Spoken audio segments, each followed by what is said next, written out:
Hello everyone. Yeah, hello. Delta Dragon. Yeah, we're live now. Hi Inho. Yeah, I was a little bit late because I was just getting everything all set up. But hi everyone. I noticed some people talking about like the weather and apparently something auto-corrected to Wyvern. But yeah, hi everyone. Last time on Trails in the Sky, we reached the top of the Jade Tower and escorted Dorothy and Niall, and it was nowhere near as ridiculous as it normally is. And this time, okay, Josh was the only person here who it's optional to talk to. Makes sense because we just talked to him in the previous cutscene. Yeah, you missed the professor last week, some Asian. That was right at the end, and yeah. Oh, Estelle, this place is so beautiful, don't you think? Yeah, he has a pretty good voice actor. And also, yeah, so yeah, these ones that are required are voice acted, it looks like. I do like Dorothy's voice acting. It is funny that she has the same voice actress as a journalist from, Daybreak. Speaking of which, I actually watched a stream of the end of Daybreak yesterday, and it was really good. Like, I really liked the end of that game. Now I just need to play it myself, but I have to play Reverie first. I'm starting to worry I didn't bring enough exposure quartz. I wonder how exposure quartz does work. Like, yeah, I guess it probably works similarly to how film works in the real world. It's a paper-thin quartz that's been made by processing septium. Oh, paper-thin. Also, Estelle's asking how exposure quartz works. By exposing it to light, you can take pictures with it. Yep, so basically how film works in real life. I do like the way the camera looks. I think I said that last time. Gabriel Caldron just got the game. Yeah, that's cool. Yeah, this game's been really fun so far. Yep. Look forward to escorting Alba later, says Ultimate Shadow in the chat. Oh no. Oh, by the way, what happened with Joshua? Is that so? Black-haired boy standing in the wind. That'd make a great picture. Think you'd let me snap a few pics? What a shame. Guess Joshua's a real shy boy, huh? Well, I mean, yeah, for the most part. Would be kind of funny if his picture just ended up in the newspaper without, like, his consent. That a bunch of people were just all over the country were like, being like, who is this mysterious raven-haired boy at the top of the Jade Tower? At least the smokes up here are nice. Again, don't smoke, you will cause horrible health complications and, yeah, won't end well for you. Not gonna lie, I wasn't too thrilled about being assigned to a story out here in the boonies, but... Estelle's like, call it booties one more time, and I'll remind you I have a very big stick. But yeah, so Talfur is in the chat saying you managed to find a physical copy of Torna the Gold. Yeah, they actually sold Torna as a physical release, which is pretty cool. Also, hey, Devil Shooter. Maybe this isn't so bad. Every once in a while. Why only Dorothy have voice acting? This is kind of like classic in a way, early Cold Steel approach, where in like not optional, but like in, I guess actually this is optional. No, these are red exclamation marks, so it's not optional dialogue. But like in like sort of minor dialogue, the protagonist isn't voiced, but that was mostly because Reen's VA was really expensive.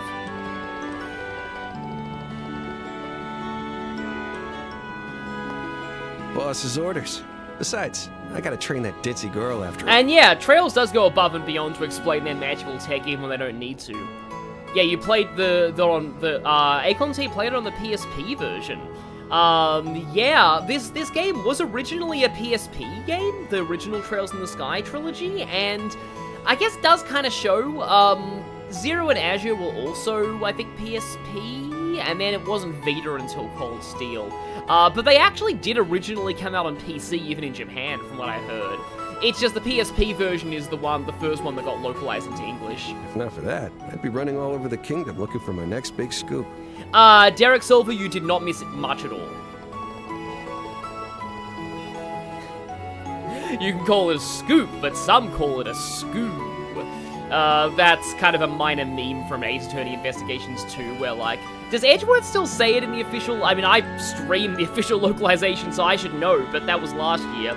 Pretty much exactly a year ago now, I think about it.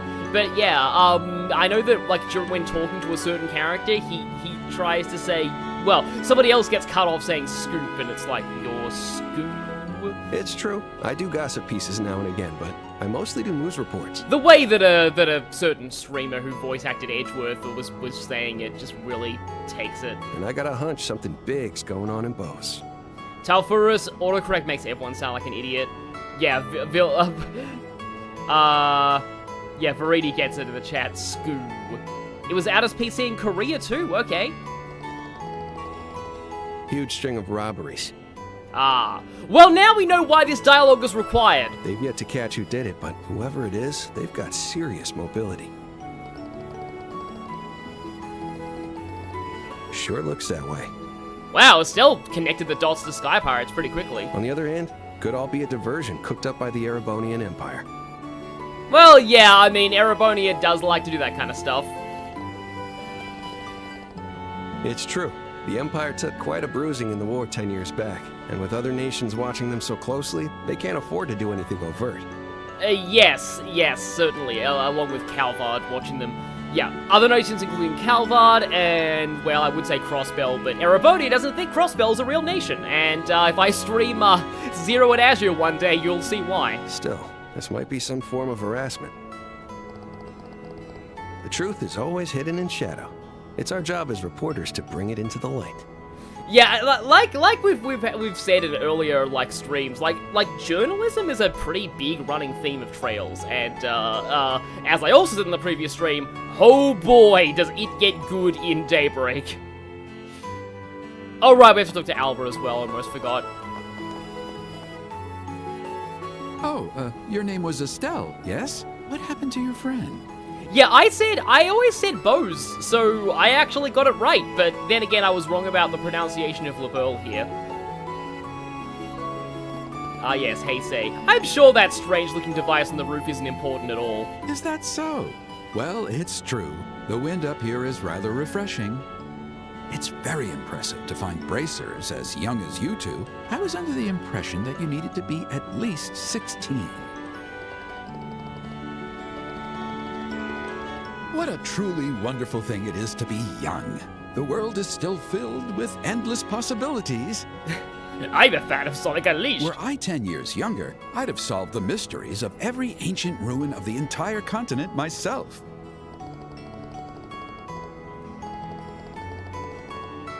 At the very least, this guy is nowhere near as insane about ruins as Rain from Tales of Symphonia. That's correct. I was born in the north. Oh, but I'm not from Erebonia, mind you. Oh, Luna Amethyst said you saw a video on how many references are in Crossworlds. There's actually even more that are in that video. There's a few that video missed, particularly I think Charmy's first place quote, which comes from his Team Blast in Heroes. Did you perhaps lose someone dear? Funny that Estelle's not voiced here. She kind of should be. Yeah, why is she not voiced here? This is insanely important. I'm terribly sorry. It wasn't my place to ask.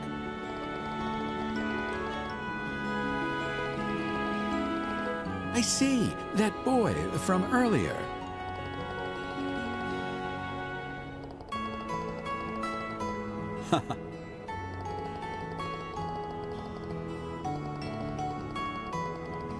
I don't see anything wrong with it.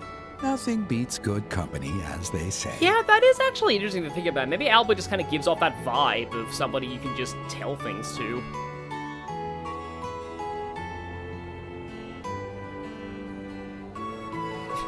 Oh yes, the clipping through hair distraction. I see clipping so much in video games, it doesn't really bother me. I'm sure I said this in an earlier stream, but like, Fire Emblem characters have capes that just click through things all the time, so yeah. Joshua, are you feeling better? Okay, but they had it's still voice acting budget for this. Yes, much better now. I think I can keep going. Yeah, to be fair, there's a lot of dialogue. There's a post from, like, in the localization blog from XC, there's a post showing, like, exactly like how many pages worth of books the dialogue would fill in the 3 Sky games, and it is pretty insane. It's also interesting to see, like, the amount that's taken up by, like, main story and side quests, because, like, Sky the Third, there's way more side dialogue than the average Trails game. Like, at least a third of it, maybe more, is side dialogue. Thank goodness. Did you figure out what was making you feel sick? If it was because of a lack of oxygen in the tower, the rest of us would have gotten sick too. That is true. Maybe a sudden fear of heights? I don't think that's it. Estelle! Joshua! Oh, are you done with your photographs, Dorothy? Sure am. I took so many pictures. Yeah, the bill that the news company is going to be getting is, like, going to be massive. Almost, I was saying, like, company and corporation, and I said, like, corporation. That should be all we need for the report. Let's wrap up and head out. I'm counting on you rookies to get us back. As am I. Pretty sure we just cut to the bottom of the tower? We don't actually have to explore it again? Yeah, we just cut to the... Well, cut back to town, even further. Truly, you have my thanks. The bottom of the tower.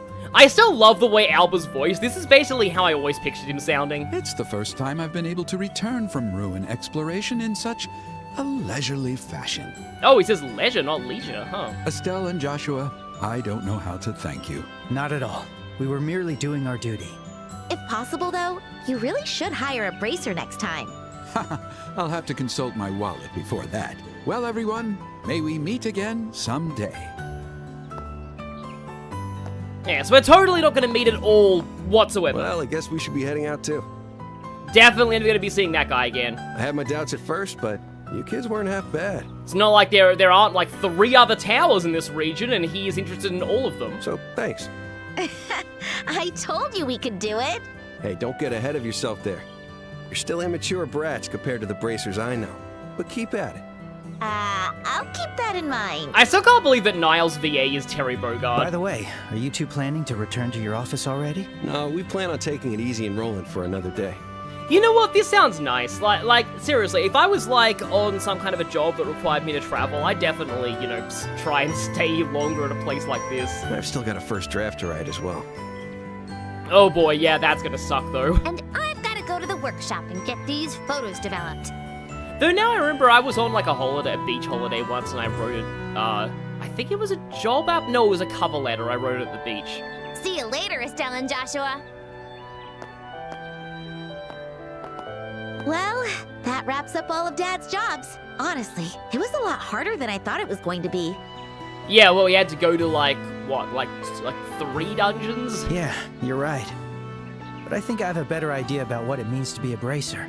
It really isn't all fighting after all. There you go again, acting all mature. But I think you've got a point. We still have a long road ahead of us. Should we head back to the guild and report? Yeah, let's do that. By the way, how are you feeling? You're not still sick, I hope. Oh, right. No, I'm feeling much better now. Wait, I forgot about Commodore Alexei just randomly showing up in towns in Vesperia. I already gave my thoughts on that guy back in the Xenoblade 2 playthrough, though. Stream, I mean. I wonder what the article will be like. We should buy the next issue of Liberal News. Let's see how good he is. Yeah, so I'm pretty sure that when the next issue of the news comes out, the article is in it. I did read all of the news articles back in the original Let's Play that I did. Yeah, soldiers have way more rules and regulations to follow than bracers, but I mean, I suppose that's for a reason. Now, can I actually just check my... how much items, how much CPIF do I have? I still don't think I have enough to open another slot on people, because I have way too little time quartz. Although, well, I do have a lot of each, apart from time. How's Bracer work treating you? The thing is, I'm pretty sure that, yeah, can't get any of the other slots unlocked. Come again.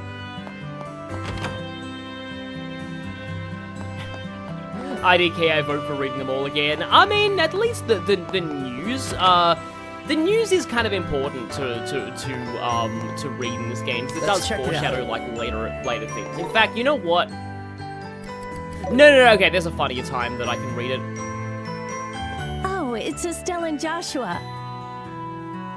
Some Asians in this chat say I tried edited a video for Ina Dream Barbecue once on vacation. I have no idea what that is. Is that a mobile game? It sounds funny. Huh? Shara? Rare to see you here. You're usually out and about. Oh yeah, I guess Northern War is the closest thing to a Northumbria game we're gonna get, but unfortunately the translation was a thing. I just finished up the last of your father's jobs. I actually just turned in the report. Oh, so you're all done too?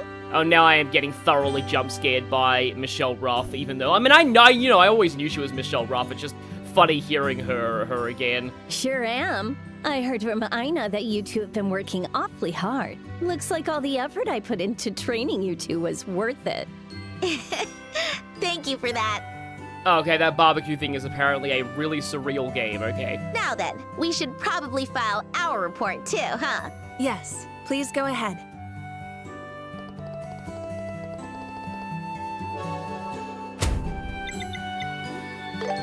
Good work. How about it, Sherazard? How do you think they did? Not bad for rookies. Wait, how does Northern War have thank you for playing World of Warcraft? That must be some kind of major AI hallucination. But don't be satisfied with that. Especially you, Estelle. You let even the smallest compliment go to your head. Yeah, I know. Good work, all of you. I never thought all the work Cassius left behind could be completed so quickly. I think I might be able to even relax a little bit now. Well, that's kind of anticlimactic. Anticlimactic, huh? You say that and the end of the prologue is about to happen. There's still plenty of smaller jobs, like patrolling roads and hunting monsters. Looks like I finally get a chance to relax. Again, everyone is tempting fate right now. That settles it. I'm hitting the bar tonight. And I would say rip Ina's liver, but like, well, there's a running gag with Ina that you'll mostly see in the second game.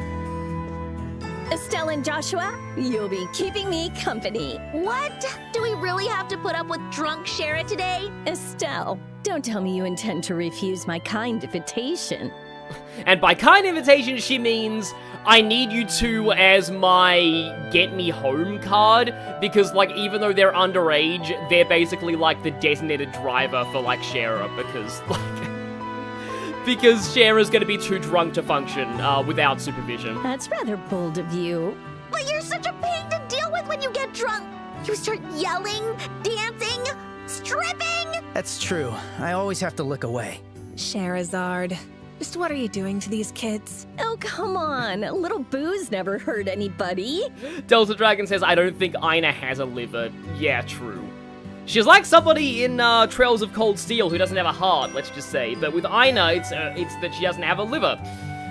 It must be some kind of weird curse of LaBeoul that only affects, like, alcohol. Fine. If you really don't want to go, you don't have to, Estelle. Really? Does the bar celebrate or feel horror when Ina walks in? I mean, they make a lot of money, but they also probably feel horror. Really? But in return, Joshua is going to have to be extra good company tonight. What? Shara. Yay! I know for a fact Joshua could be a little shy about these things, whether it's booze or other things. Don't worry, I'll teach you all you need to know. Other things? Seriously, Joshua? Don't tell me you're that easily seduced. That's not what it looks like. Yeah, I'm pretty sure Shara's just doing this because she knows this is a surefire way to get Estelle to accompany them. There's trouble. However, Mayor Ex Machina Mayor to the Klaus? rescue. Estelle, Joshua. Oh, Sherazard's here too. So yeah, Luna Amethyst says I kind of want to cosplay Estelle. So, issue with that is like, I wonder how you would get your hair in like pigtails that long. Like, you'd have to grow your hair out a lot, and then you'd have to have a lot of hair to put it in those giant pigtails. Saved by the mayor. What happened? You look rather flustered. It's terrible. While I was house, my house was robbed. What? Mayor Klaus, let's just calm down first. Deep breaths. In, out. In, out. Summation in the chat, Joshua's gonna get real familiar with the bus he's about to get thrown under during the entire plot. Yeah. Right. In. Out. In. Out. Oh. Oh yeah, I guess you could use wigs for cosplaying. It seems some burglars broke into my house while I was away.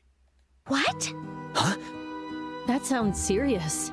I had something to discuss with the priest, so I left the house and went to go meet him at the church. When I got home, nobody came to greet me, and I found the place ransacked. Hold on. What about Ms. Mylene and the maid? They're safe. They were just locked up in the attic. Yes, because that's not traumatic at all. Thank goodness. At least we can be grateful that nobody got hurt. Still, we're not going to learn anything by standing around chatting here. Mind if we take a look at the crime scene? Yes, please do. Wait, we're going too. Right, we might be able to help. Very well. Aina, we're going to investigate the scene of the crime. If any trouble comes up, have Ridge handle it. He's probably bumming around down at the tavern. Understood. Please be careful, everyone. Yeah, she says that like she wasn't about to be bumming around down at the tavern.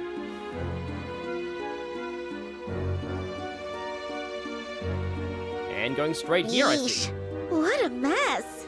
Oh, they really turned everything upside down, didn't they? Oh no, the safe! The septium meant as a gift for Her Majesty has been stolen. My apologies. After all you went through to deliver it here. You don't have to apologize. The people who stole it are the ones at fault. By the way, how did the other rooms look?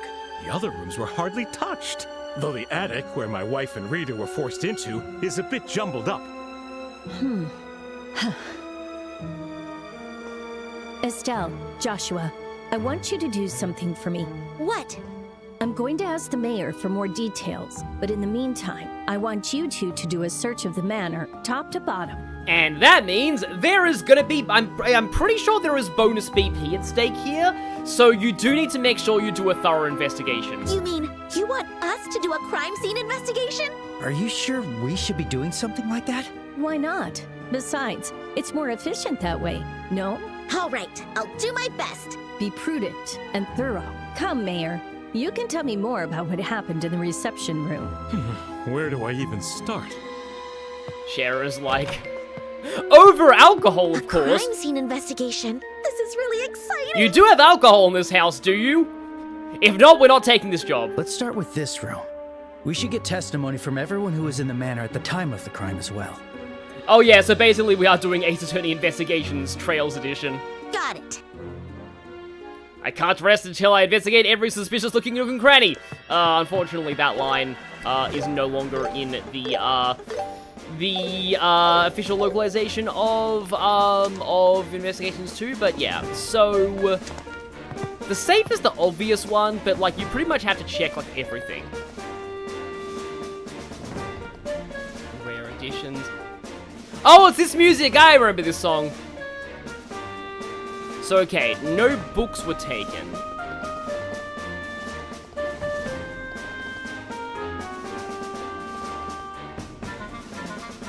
So, books scattered there. This trunk is open. The lock is burned off, wow. Ah, okay, gun, yeah. It's always funny in fiction how, like guns are just a perfect way to, like, open doors and, like, locks when I feel like in real life that would be kind of hard.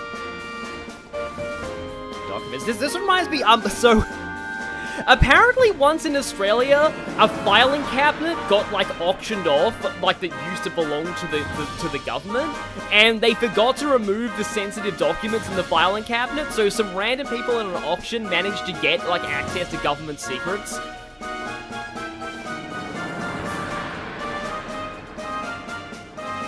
Okay, yeah, no administrative documents stolen, so it's pretty clear what the actual,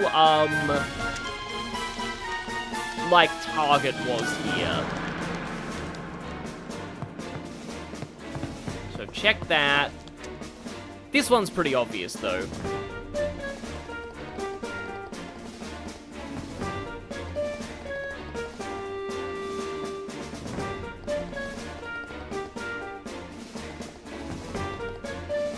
Yeah, wasn't forced open. I mean, granted, it would be really hard to actually force this open.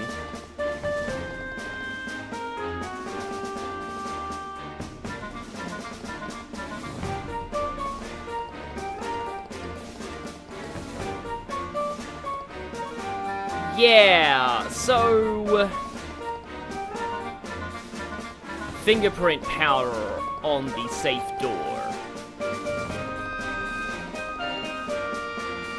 This part I do find kind of important because, like, the real question here is how does Joshua know about this kind of stuff? I mean, he knows about a lot of things, but he does have a suspiciously large amount of knowledge in certain areas. Also, thank you for the $2 super chat, Neron. Estelle is best, Estelle. Yes, I agree. And even better now because she's actually a good party member in this game.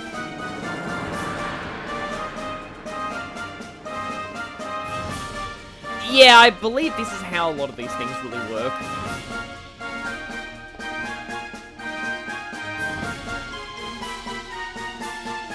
Now I'm just remembering. Is it National Treasure where, like, they do, like, a thing and then it's, like, Valley Forge because she pressed the L, and, like, I think, yeah, she pressed, like, certain keys multiple times.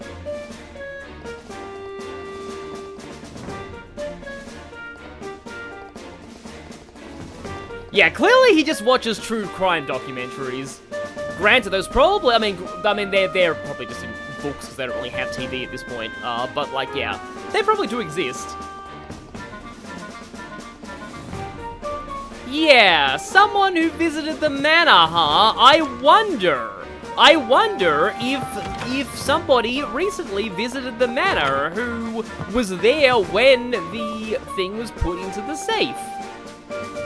Interestingly, even though Shara is interrogating the mayor, we have to interrogate everyone else. They didn't hurt us, they just shoved us in an attic and locked us in. Alright, mask, no defining features, okay.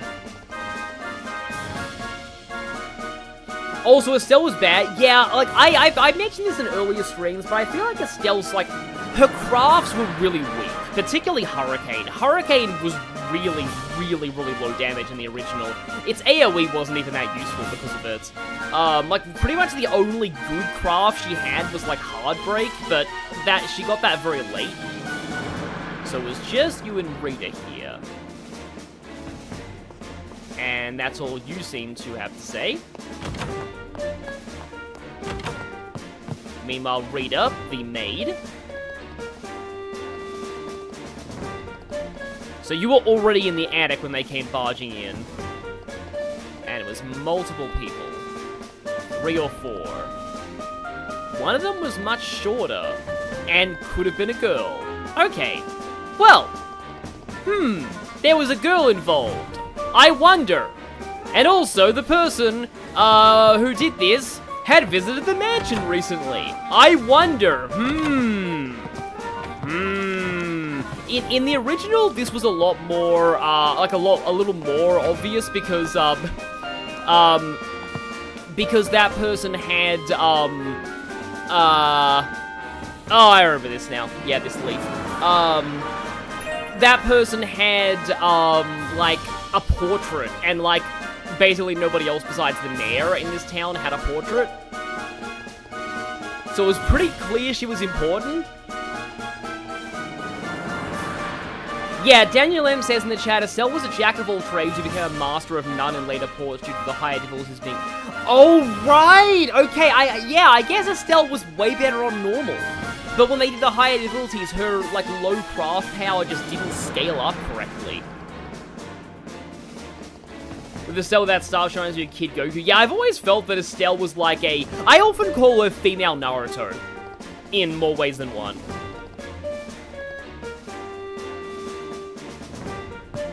Severus Leaf added to the court record / organizer / whatever it is Ryunosuke uses. I think Ryunosuke also uses a court record. I think this is like a balcony or something. Yeah, there's a decent amount of things we have to check here, and I believe one of them is the window. Oh, and here. Because there seems to be a scuff mark on this railing. Yeah, going through doors is really satisfying. I like the fact that they actually just open up and you can walk right through rather than there needing to be separate loading zones for each, like, room. Granted, I think that was, like, how it... I don't think the original had separate loading zones for each room anyway. Yes, it's almost like these people were well prepared and had grappling hooks. So we've got all of that. I think that the BP is mostly just tied to answering the questions correctly rather than investigating everything. I think you are, like, forced to investigate everything in this sequence.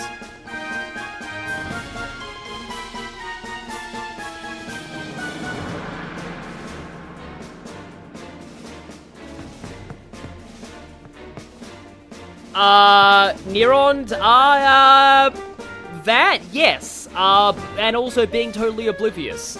But also just general shonen hero personality. You don't see a lot of, like, female equivalents of the shonen hero archetype, which is why I think Estelle is kind of unique in that regard. Also, like, female protagonists in JRPGs were pretty rare at this point in the history of, like, video games. And this was, like, 2008? 2007, 2008-ish, so it was still kind of late, but, like, you still didn't see that many, and yeah, it was apparently kind of a risk to have a female protagonist at the time. Yeah, so no forced entry from the front. And okay, now we have to talk. So I think now is a good time to make a save, just to make sure we get the bonus BP here.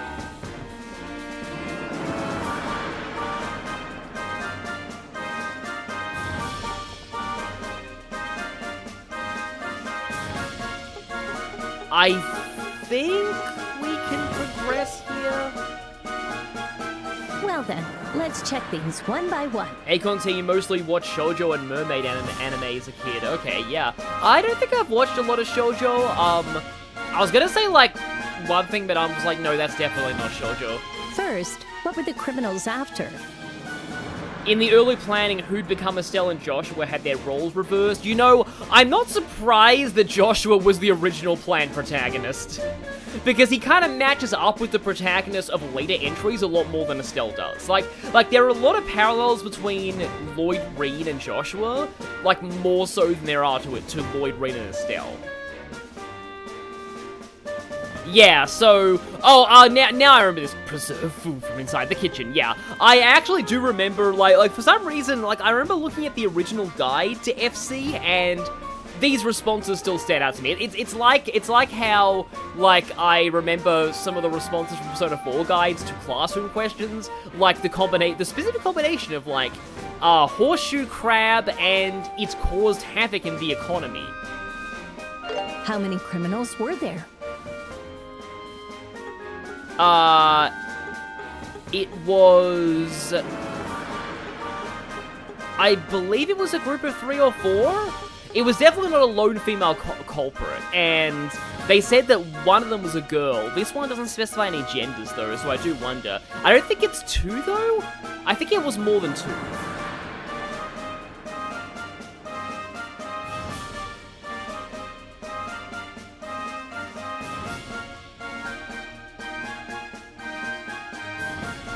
Yeah, I watched Gurren Lagann movies, but yeah, pretty sure it's this one. I can reload if I fail this.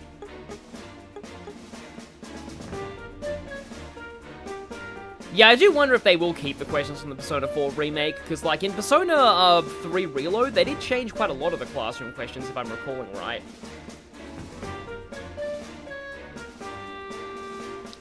Pretty sure that it was a group of,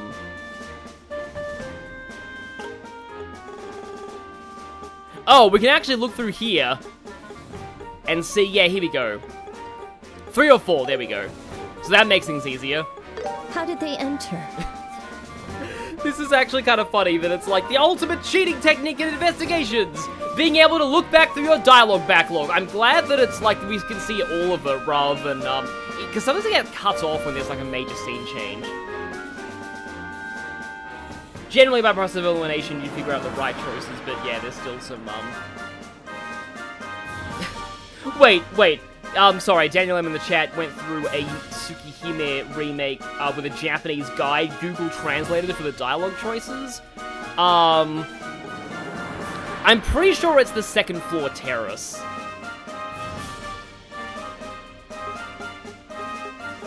Because we know that's wrong. We know that that is also wrong. And the windows don't show any signs of entry. What do we know about the people who did this? Oh yeah, and granted this could be justified as Estelle and Joshua taking notes. So yeah, the backlog review. Yeah, here we go. Yeah, a traveler that visited recently, yeah. However, the funny thing is, this one is also technically true. But granted, they weren't somebody who's always worked in the mine. So I can see this one tripping up a few people. A solid investigation. I think that narrows down who it could have been. Mayor Klaus. You want to say the backlog in Trails is 500 messages. Yeah, that's kind of crazy. But yeah, also, my only Tsukihime knowledge is the fact that one of the bad endings is you getting eaten by a shark on a high floor of a hotel for basically no apparent reason. Have you allowed anyone new into your study in the last 2 or 3 days? Like, the dialogue choices that lead to that bad ending apparently have almost nothing to do with getting attacked by a shark randomly. Yes, there were a few people, I believe. But I've heard that's true of a lot of Nasuverse games. Like, a lot of the time, whenever you make a story decision that clearly just doesn't advance the plot, they're just like, how do we make sure that, like, we, you know, like, keep the plot on track? Oh, we just randomly have somebody come in and kill you. The people from Liberal News. Oh, those two visited you too? At the time of the crime, they were with us at the Jade Tower. Yeah, that is true. I think we can count them out as suspects. I see. Was there anyone else? Aside from that, only Josette. But that would be impossible. Oh yes, it would be impossible, wouldn't it? You know, just that random girl who showed up here, had a lot of interest in the Septium, was watching you when you put it in the safe, in the original had a completely unique portrait, showed up in town randomly just recently, and nobody here really knows who, like knows why she's here, and she isn't really a local. Yeah, that's, there's no way she could be the culprit. Not at all, no. Yeah, there's no way she could be the culprit. She's a student at the Royal Academy.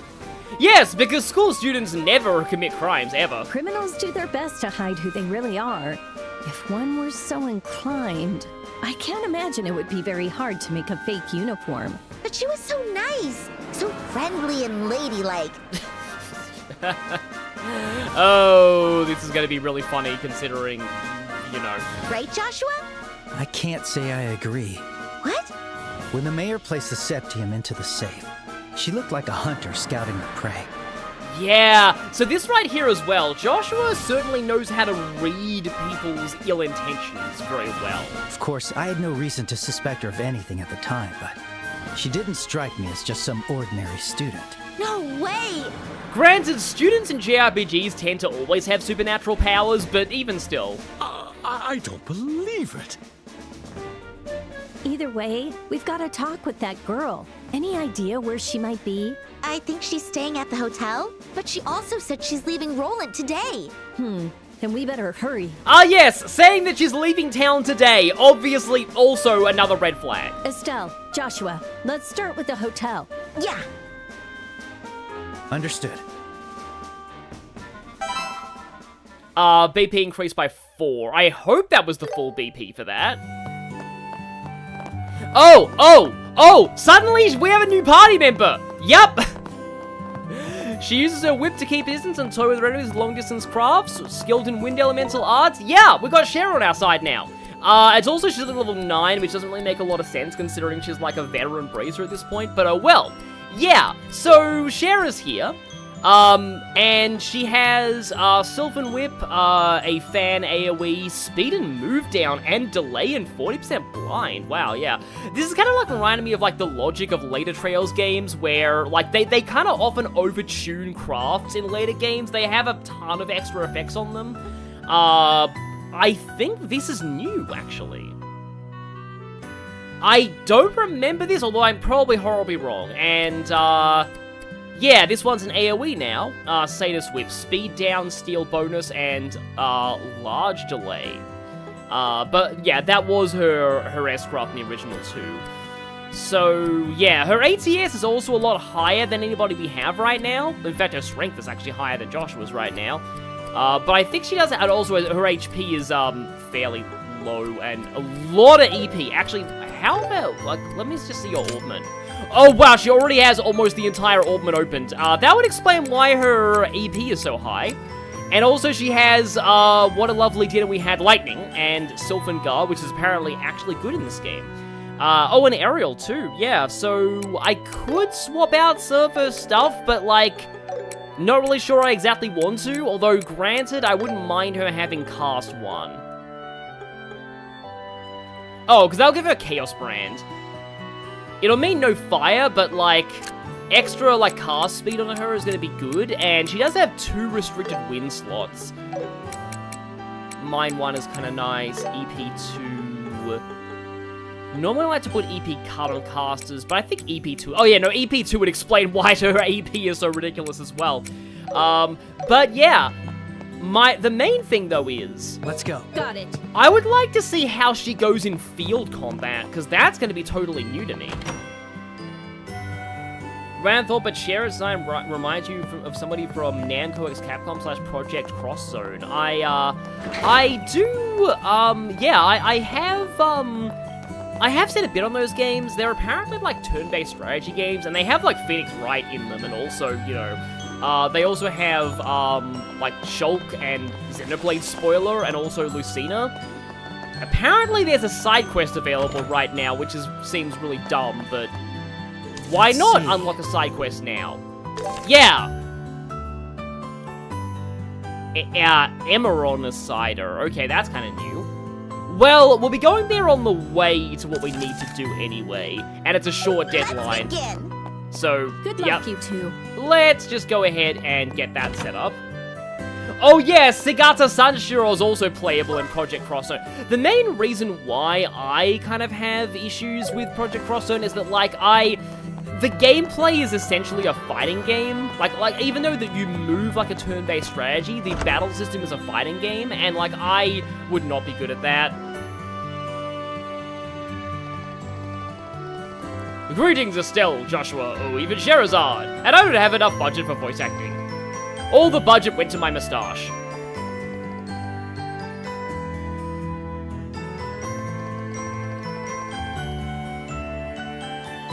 Wait, they didn't actually have Shulk just the spoiler character? Okay. Oh, okay, that would make sense why it's a short deadline, because if you don't, Ridge probably handles it. Yeah, that makes sense.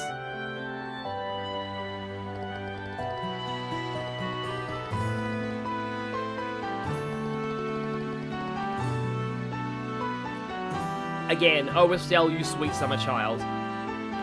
Oh yeah, Majima and Kiryu were also in one of the Cross Zone games. Yeah, there's a lot of weird crossovers in that. But like, I feel like somebody who had just like committed a major crime probably wouldn't be trying to escape the city through the normal airport, but well, I guess we can check. Oh, I think this is the point where the receptionist's perviness is a plot point.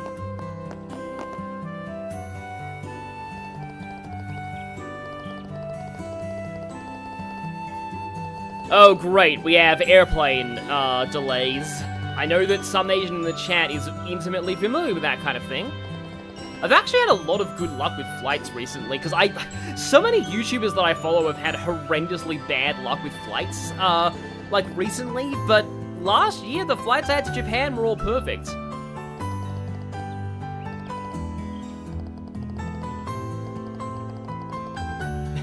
Yes, I have every single uniform memorized, because I am a creepy perv.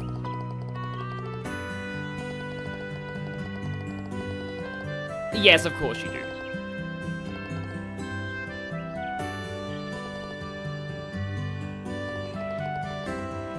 Not this month, okay. That would mean that she didn't come in via the airport either.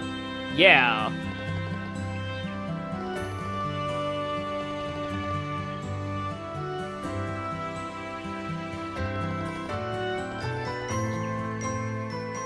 Yeah. What was it again? This is apparently not BP, though.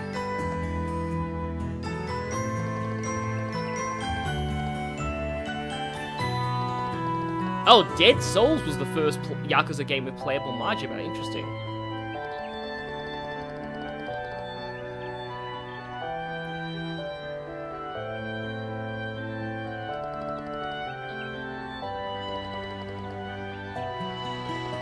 Yeah, remember I said last time, oh look, there is a heal point and a suspiciously large clearing at the end of the forest. I wonder what that implies. So this is the first time that you're actually required to go there? But yeah, the whole thing with Alan's perviness being a plot point is just like, oh yeah, if Josette had come through there, he would have commented. So yeah. Clearly she didn't. You know, it's dangerous to push yourself this much. That's definitely Dorothy. How am I not supposed to rush with all this stuff going on? Damn. Maybe I really should cut down on the smokes. Yes, I was about to say that. What are you two doing? Oh, it's you. We're actually on our way to Bose. But the airship hasn't arrived yet. Yeah, I know. That's why we're taking the highway. It might take a while, but it's not so far that you can't get there on foot. Sounds rough. Going after another scoop, huh? Yeah, a big one too. And I can't afford to just sit around here and wait. I need to get there today. I hope Niall will be alright. And so rip Niall's lungs. Oh well. See you later, Estelle and Joshua. We have the ultimate organless trilogy. We have the no heart from Robodia, no liver with Ida, and now Niall will have no lungs. Quite the odd couple. Do you two know them? They're the magazine reporters we acted as bodyguards for. I wonder what's going on. Yeah, it seems like something really big's happened. Unfortunately, we have no time to check that We're out. still a long way from Mistwald. Let's hurry. Right, we have to get there before they run away. Alright, let's do this. I say unfortunately because, because that's actually very relevant to us, what's going on in Bose right now, but that'll be next chapter. So, okay, that's a big area. So, out of there, mate! And power attack is a big white circle around itself. Okay then. I could probably kill these in field combat at this point. Is that it? With no damage too. Yeah, they're pretty beneath us right now. I don't really care too much to actually fight them. I might try and fight the Watch for sparrows, ranged though. attacks. Yeah, even the lily movers are a little beneath us at this point, but there is going to be that big rhino coming up. I might get a chance to try out Sylvan there, because, yeah, that's something that I never really used much in the original. Meanwhile, Singular Beetle. And of course, I don't get the no damage bonus here. Oh, I did get quick finish though. Oh, is that it? Okay, so we do have these sparrowy things. There's a lot of them. Be careful. Let's try and get a... Okay, we got a stun on one. Can I get stun on multiple? Here we go. You're up. Okay. And now we get a combo attack with Shero. Nice. So, okay then. Oh yeah, her basic attack seems to have an AoE. Is that an AoE or is that... No, I can see the second thing, so maybe it is an AoE. It is, yeah, okay. Yeah, so some characters in these games have AoEs on their normal attacks, which is, you know, like error effect. Yeah, so it does kind of suck to, like, use terms and just assume, oh, everybody knows what AoE means. But yeah, so it means error effect. Basically, yeah. There's like an it's like a attack that can hit multiple things in an area. Oh, okay, that's a bonus from like Cold Steel. So this is actually really cool in the Trails games because it means that like some characters can do things like some characters can, like, you can stack status element chords on certain characters and just, like, have their normal attack and flip status in a wide area. That's why I really like Makia from Cold Steel. All right. Because now we've got 3 people, we've got to remember that, yeah, 3 people, means we have more people's turns to, like, manage, but How do you it like seems that? like the Thanks, follow-up Estelle. attack is whoever... Oh, that's, like, right in the way, huh? Interesting. I wonder if this is actually, like, semi-required, but...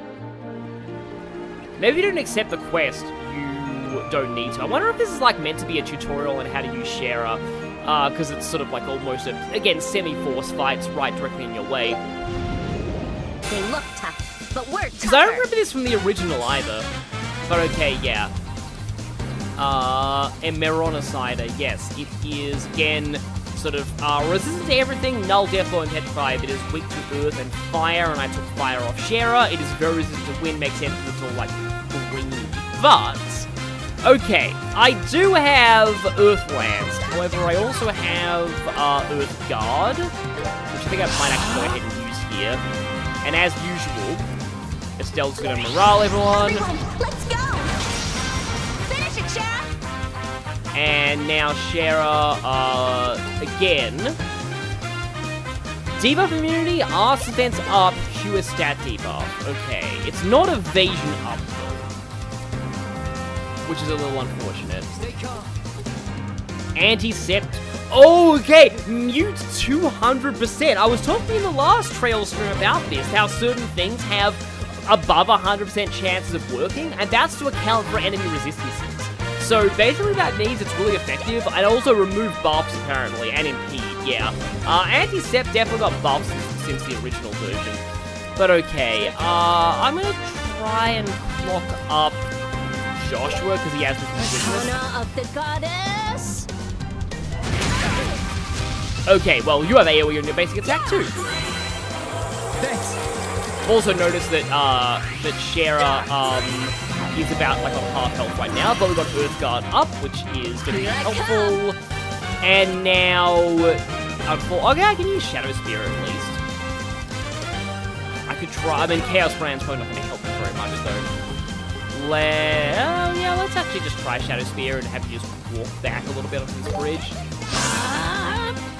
It is cool of fighting these enemies on, like, kind of individual fields, and I think Estelle, I don't think I'm gonna be, yeah, I think I would rather not, rather change up Estelle's movement. Everyone, let's go! Yeah, already enemies with over 10,000 HP, but we've got a lot of buffs in this, we've got a lot, like, basically everyone's a lot stronger than they were in the original as High Embers, so that does make a lot of sense. Change the tide of battle. And now, the turn I've actually been waiting for, Earthland, yeah, let's do Earthlands. Let us begin. It's actually interesting that Clock Up raises movement in this game, because in the original, Clock Up only, oh, Shara did more even without the weakness, huh? But in the original Clock Up, you know what? Which button is which one's the S rank button? Oh, okay. By pressing L2, we can actually see what everyone's overdrive does. Because, yeah, everyone actually has different overdrive effects, apparently. But, yeah, I am wondering whether we take this... I don't get the crit turn if I S-break on that. Yeah, because it works differently than how it did in the original. But I guess we can show this off. Do as I say. Ah, she still does a laugh.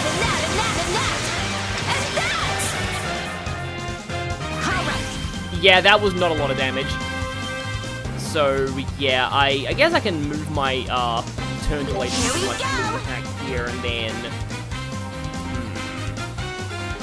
Okay, it's a lot weaker to fire, so let's try Flare Arrow.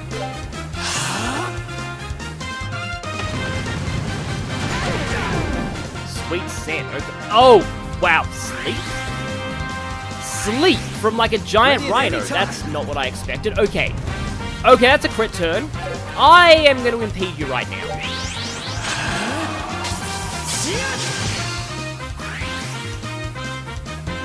Still have a crit turn though. But we do still have guards up. Okay, it is almost stunned. And let's see. Here we go! Shara has a 0 arts turn, but she's asleep. Like in a lot of these kinds of games, if you're asleep, I believe you always get hit by like physical attacks or like attacks in general, and I think also you always get... I don't know if you always get crit or not, but like I know that in some of these games I think you always get crit by physical attacks, but yeah. Okay, now let's actually get Flare Arrow, although...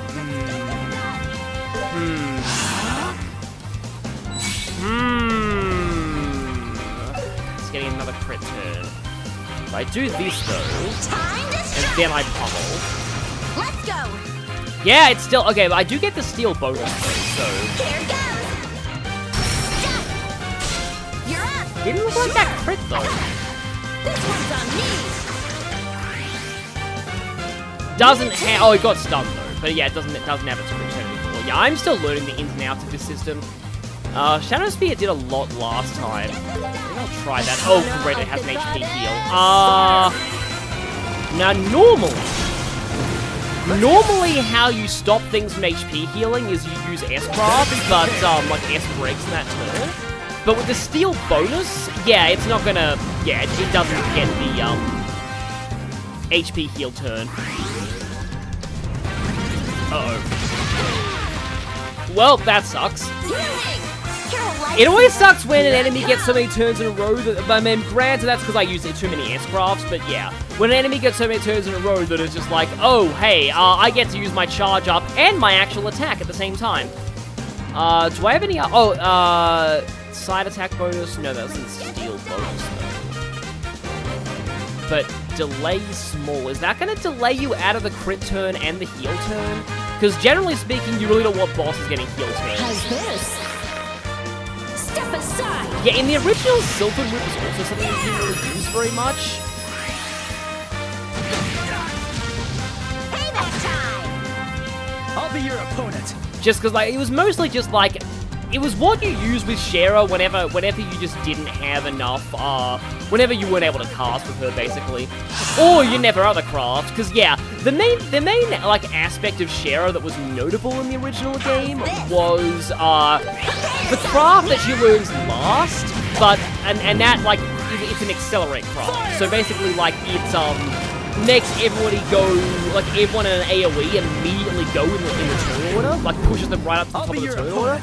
It was insanely powerful, and, yeah. But she didn't learn that until very late in the game. Gotcha. It flinched. Monster Hunter has a T-Rex with Jay Leto facial features that put you to sleep with far to use this kind of thing. And once again, it just had it used a charge up and then immediately used the actual attack.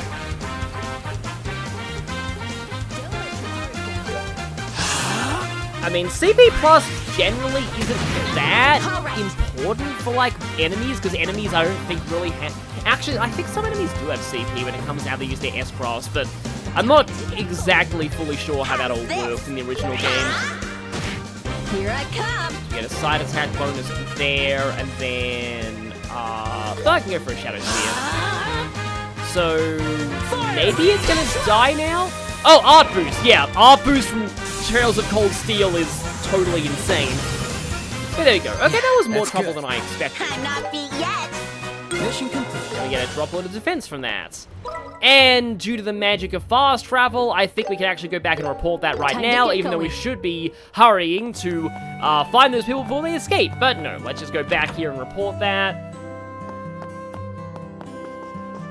Tell me all about it. Tell me all about the Good rhino work. that had a sweet scent that put people to sleep for some reason. Now I'm just imagining some kind of, like, I feel like in, like, randomizers, there probably could be, like a Rhydon in Pokemon with, like, sleep powder.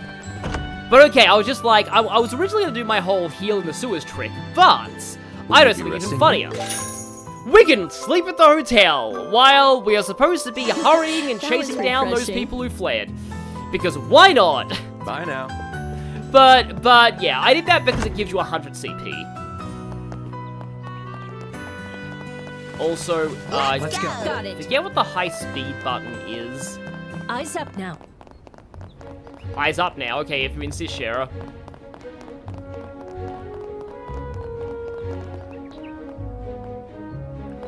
And yeah, Sylvan Guard would have cured all those debuffs that we got. Yeah, so it's hard to focus on the fight and read the chat at the same time, especially when I've got the chat. I need to get like some kind of a second monitor or better setup for the Yikes! Stay back! PC to the point where I can actually read the chat while I'm streaming PC games, because I can't get this game to run while I am I can't get this game to accept controller input while it's minimized, and that's normally how I can read the chat with OBS. Ah, the Hua monster.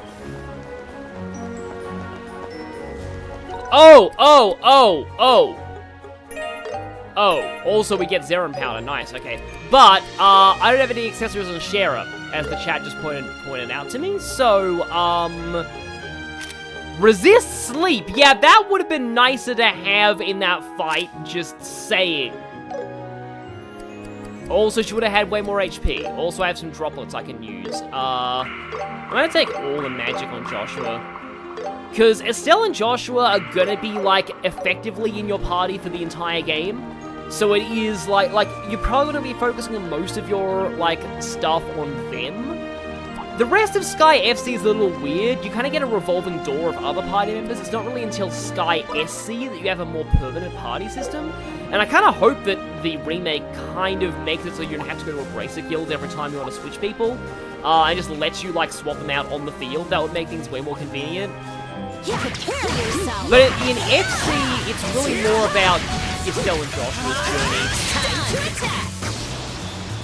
Should I just go to the... opponent. Yes. Estelle! Okay! Joshua Naruto runs with knives. Yep, speaking of Naruto. Also, I stole things bonus, but it doesn't matter because it's dead anyway. Yes. Arcana of the goddess. That. Stun! There! Wind! So actually there's something like Power of the Goddess, because, like, I mean, I suppose it makes sense to an extent, but, like, it doesn't quite have the same ring to it. Honestly, Well done, Sheriff. Arcus She activate off from the Cold crystal. Steel. All the more reason to find out yourself. Or in Crossbow, I think it's Enigma activate. I think those are Enigmas. And then it's just so funny to me how Cold Steel 3 and 4 made a big deal about Ramdas being the next evolution in Ornaments for Calvard. And then in the actual Calvard arc, they just use a totally different Ornament system. Mostly due to the switch to having action combat as well. Like, secondary action combat. And yeah, now we get the title card for the area, because now is the one time we're meant to go here. from here on, we're in Mistwald.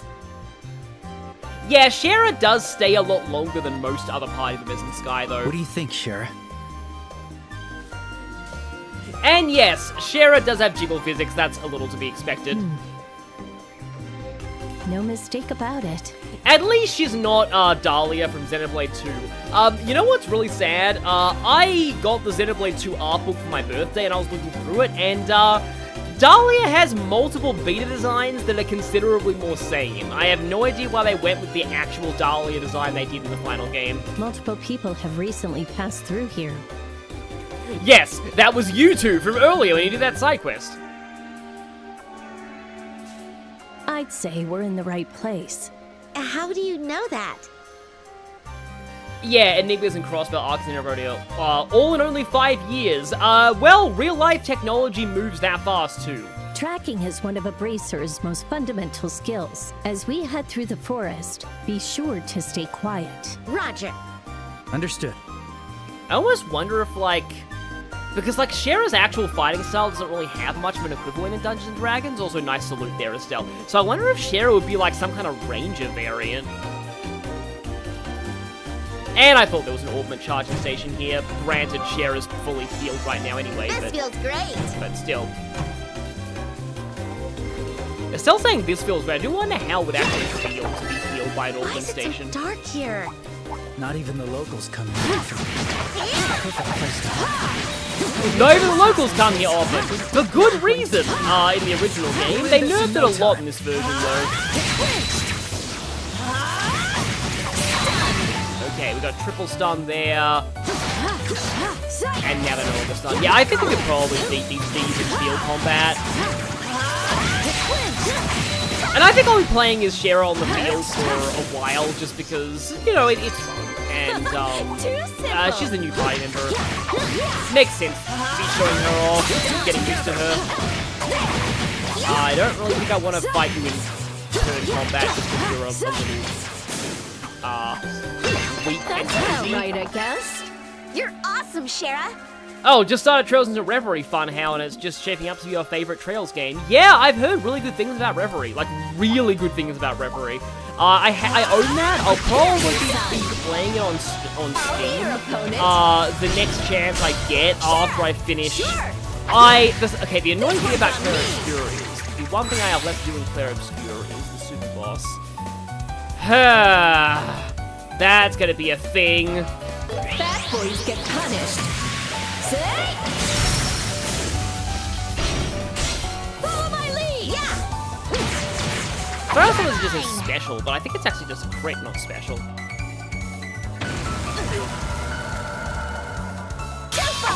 Okay, yeah, so I was wondering if that was in Shera's counter range. Counter range, like making, use of counter ranges was always something that kind of bothered me. And so there was a certain fight back in, and I'm glad I'm using this on a Zero Arts turn, because that would be way too much EP otherwise. But there's a certain fight in Cold Steel 3 that, I wanted to use, an evasion tank Reen setup for, and let's just say that it was a lot harder than I expected. We're on a roll. Because, it's Wallace Bardius. He has, he has a spear, so his attack range is really long, much longer than Reen's is. So you basically, would often, whenever he would hit you, he would very easily push you out of counterattack range. So you had to make sure that Reen was just constantly shoving up right into his face just to make sure that you were able to actually counter him. And that was a huge pain. And what sucked as well is that fight was one that the internet said was really easy. And I just yeah, another one of the reasons why I don't like Cold Steel 3 as much as most people do is I had a really bad experience with Cold Steel 3. I didn't discover any of the overpowered builds or setups in that game, and the whole internet was like, oh, Cold Steel 3 is so easy, it's completely effortless even on Nightmare. And then I was having serious difficulty with Cold Steel 3. I was actually getting wrecked in a lot of fights, particularly the Magic Knights and also that Bardius fight, and it's so frustrating when you are sucking at something that the internet says is easy. Because, yeah, I was wow, I really started to hate myself. But, yeah. In general, Cold Steel 3, there's just... It was a piece of cake! Oh, right. Over there. Dialogue from them. Could it really be? But yeah, Cold Steel 3, I had unfortunate circumstances when I was playing that game. Maybe I'll like it more in a replay. I know that a lot of people, do really like Cold Steel 3.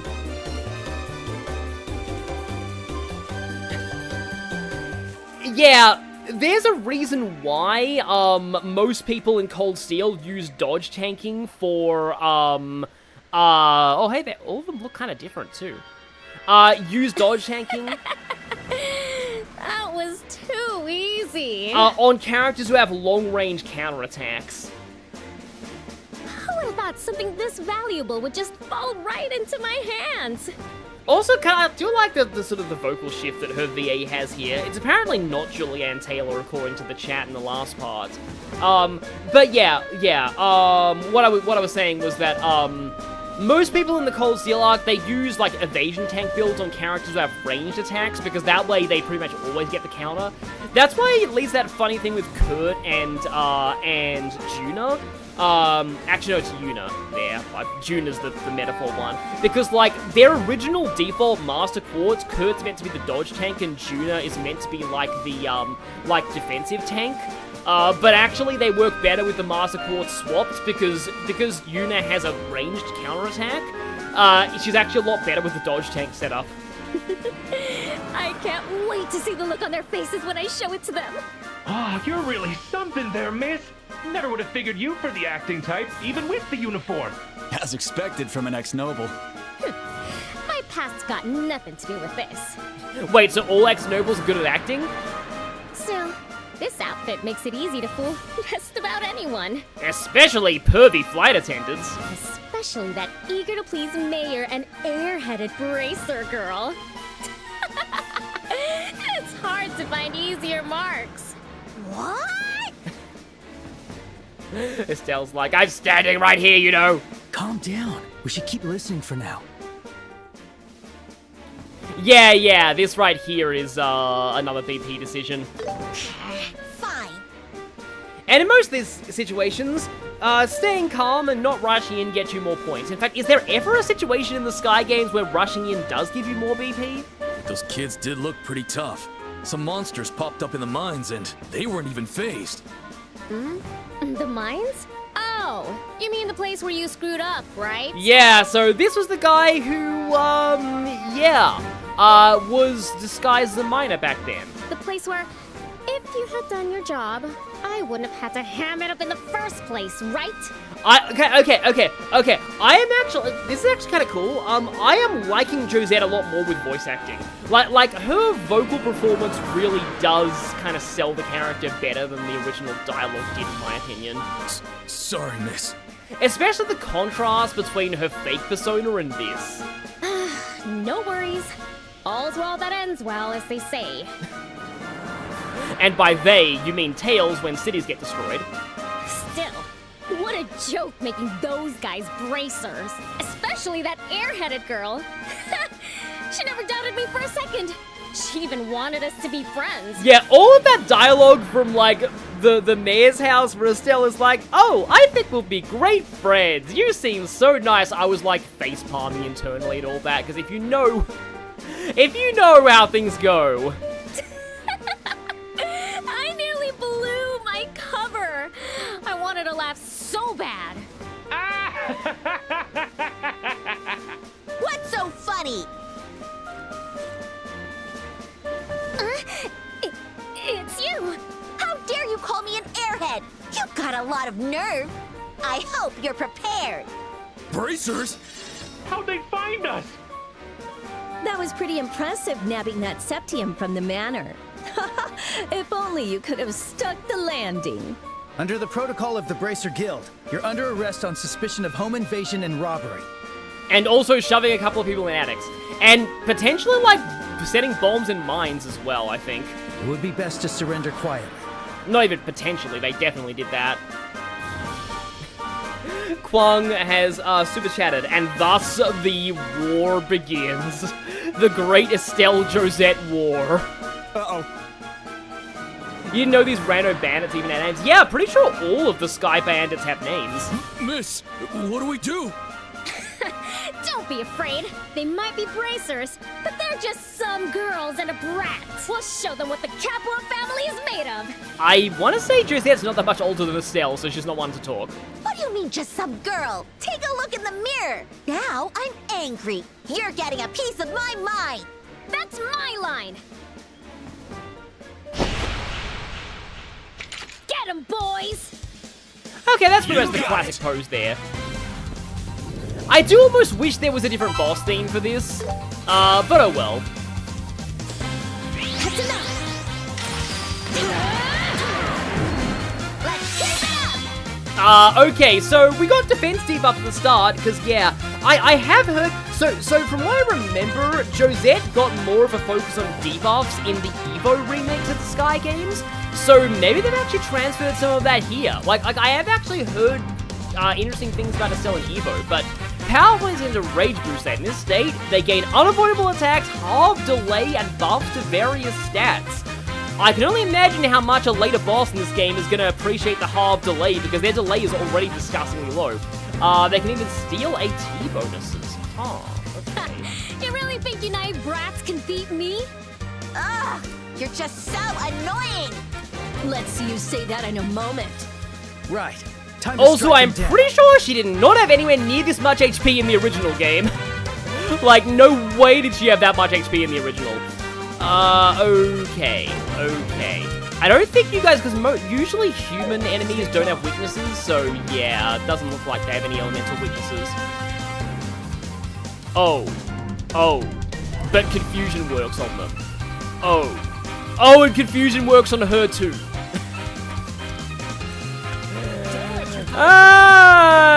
Well, that's gonna be interesting. Okay, then, firstly, I'm kind of wondering whether I should probably use morale, though, to get that defense back up. Yes, she has shotgun pistols. Over 30k in Nightmare. I can believe. Ow. Okay. You got guts. Well, you certainly do have guts, but, I was gonna try and Chaos Brand people, but, What's the matter? I'm gonna go for it anyway. Oh, and they have smoke grenades, too. And ironically, they missed. This is tough. Okay, then, yeah, well, that happened, and now... I'll take you all down. Oh, I can get another Chaos Brand in. Which of you is the next to go? So people have told me that Chaos Brand is hilarious, even more hilarious in this game than it was in the original. Speed down's a little bit problematic though, because it means they can't actually attack other people as much. Oh, Josette's actually poisoned now too. I'll take you Oh right, down. because Chaos Brand also does poison for some reason. Okay. Granted, I do actually really appreciate JRPGs that make, like, ailments actually good in boss fights, so I will take this. Meanwhile, Estelle, I think you should revive your totally not boyfriend right now. Let's go ahead and use R1. It's dangerous. Yeah, Thella's powder. Yeah, I'm kind of surprised they didn't give Josette an S-Craft here, honestly.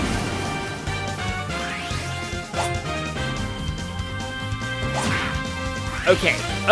They don't do nearly as much damage to each other as they did in the original, but it is still really funny that to see Josette be all like, okay, she's out of confusion now though. But to see Josette be all like, aha, you stupid bracers, take this. Oh, and then she just shoots her own people. I'll take you all down. Lightning. Yeah, that's an A rank power. There's more delay on it though.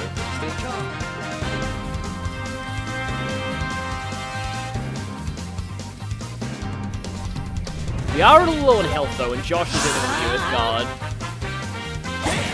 Leave it to me. Okay, so can I actually get the Earth Guard into Josh? I'll get you all. Earth Guard is... No, it goes off immediately. Good.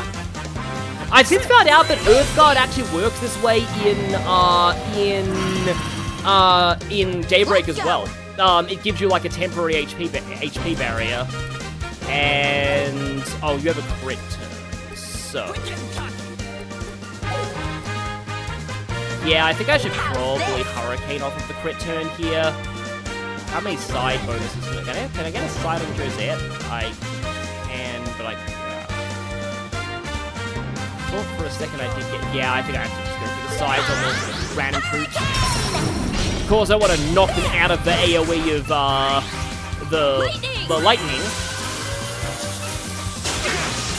I was gonna say Purple Lightning, but, like, that's a totally different Trails character, will be... Yes. She does canonically, I think, no Shera, though.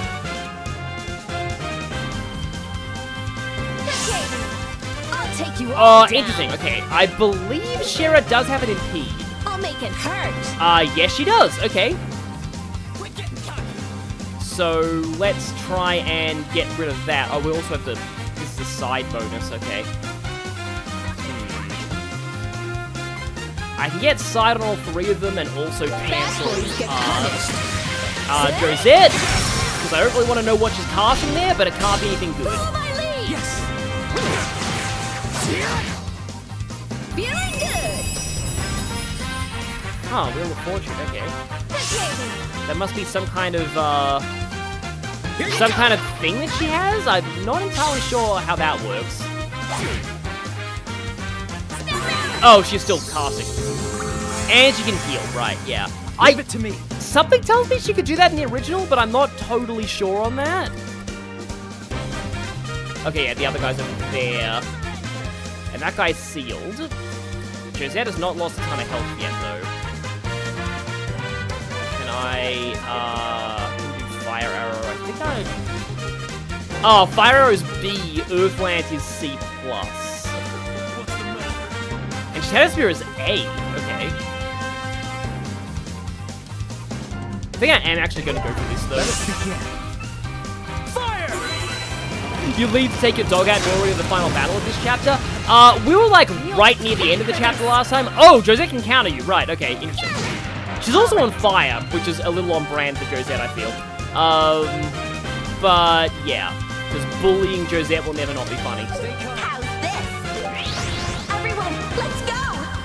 Now, I gotta remember, Joshua's Earth Guard is kinda low right now. Actually, no, it isn't. He's still actually got a decent amount on his Earth Guard. It's just regular HP that's low. Oh, wait, now I can check what Joshua's Overdrive is. ATS plus 5%, move plus 5, okay. Do I Overdrive now? Maybe I Overdrive now. Unleashing! Don't let your heart down. And I think I'll go for this again. They do snap out of Confusion quite quickly, so I'm not really sure. Although Confusion is a funny way to make Josette, like, lose a turn, essentially. I'll make it hurt. He'd seal. Side attack bonus. Silver with the speed and move down. I mean, speed down is nice. There's no positional effects on this one, though. But I guess we'll try this. Sylphin whip! Yeah, I do kind of miss Julianne Taylor as Josette, but, like, the new VA is pretty good, too. You're just gonna use Tear, aren't you?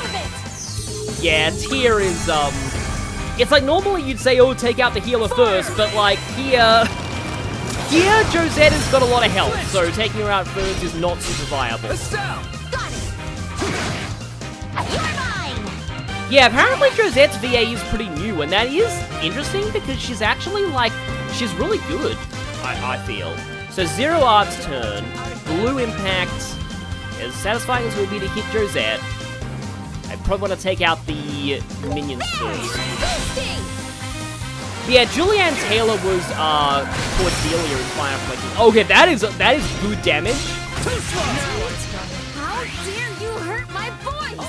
You demons! You icy vein wrenches! Hey! What'd you just call us? That's a lot of talk for a thief. I do like how she at least cares about her men.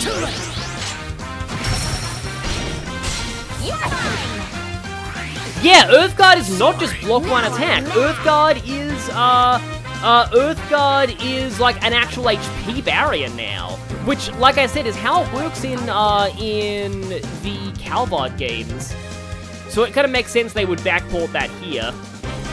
So I have like block up and stuff, but I kind of almost just want to whack you with a stick. You're up! Okay! Yeah, I think because there's no links in this game, like there were in Cold Steel, well, I can Cold Steel link two party members together. It seems like whoever does the follow-up attack with you is like whoever is next in the turn order. At least that's what I want to say. You know what? I want to go for lightning again. She could potentially walk out of it, although, yeah. Well, she walked forward, but she walked right into it. Also, I do like that animation. Especially the way that she discharges the shells there. Lightning! Okay, follow-up attack on the random generic dude. And yet another Wheel of Fortune on Shara. Let's go! Is that some kind of unique passive that she has? It is interesting. But okay, let's go. I think I'll just do 50 here, because that guy's almost done. Yeah, people have been saying in the chat that Josette's VA is from Zenless Zone Zero, which I haven't played. I know that there's like a bit of a rivalry between fans of that game and Genshin Impact. I think there's something along those lines. Okay, I have a crit turn, and I have 200 C. I am insanely... Oh, and she has a whole bunch of buffs, so... Yeah, I am gonna, whippity-whip her. Looks like you need a spanking. I feel like Shara and Francisca Von Karma would take that. And I don't just mean because they both have wigs.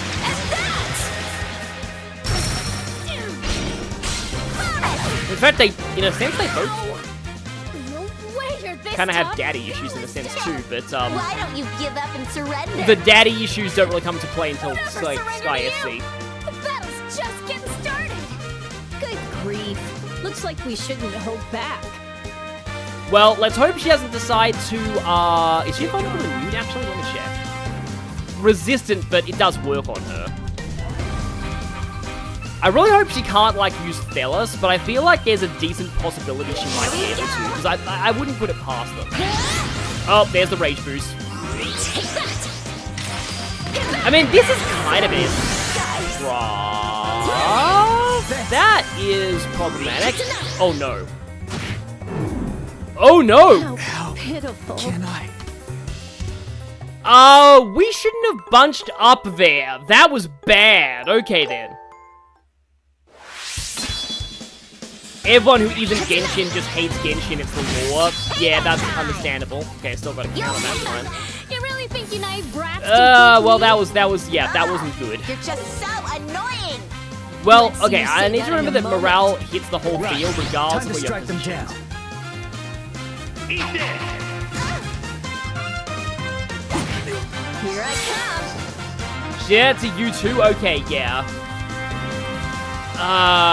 Okay, you now, let's just... Because I feel like debuffing their speed with this is I'll kind of make it nice. hurt.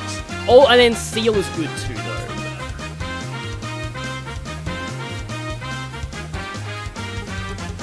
But, like, I like the speed debuff on this. Can I get the...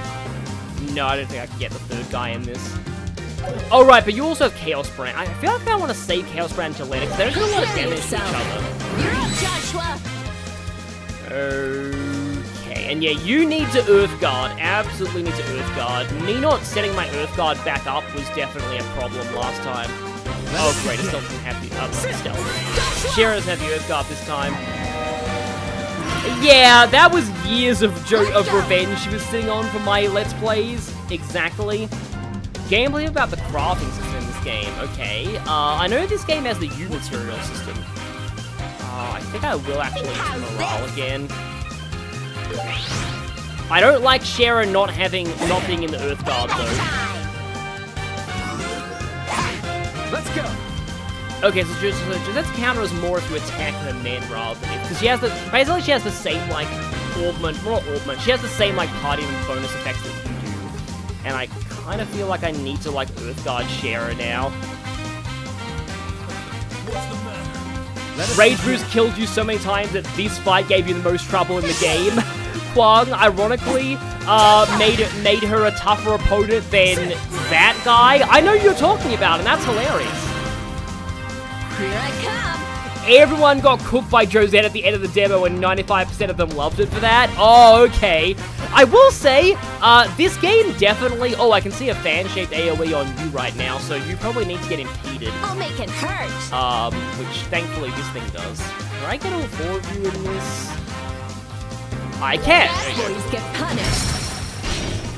So it's not, oh, it's got sealed, nice, okay. It's not, like, unreasonable for people to get wrecked by Josette. That is very good to know. Okay.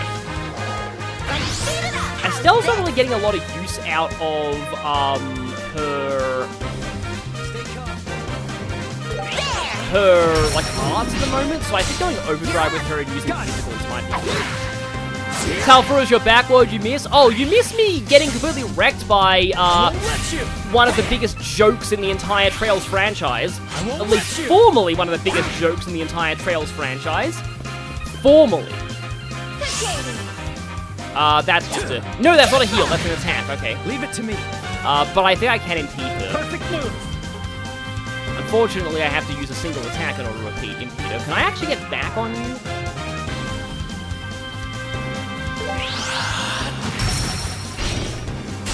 I was about to say something about Josette probably liking Joshua being behind her, but that's for later.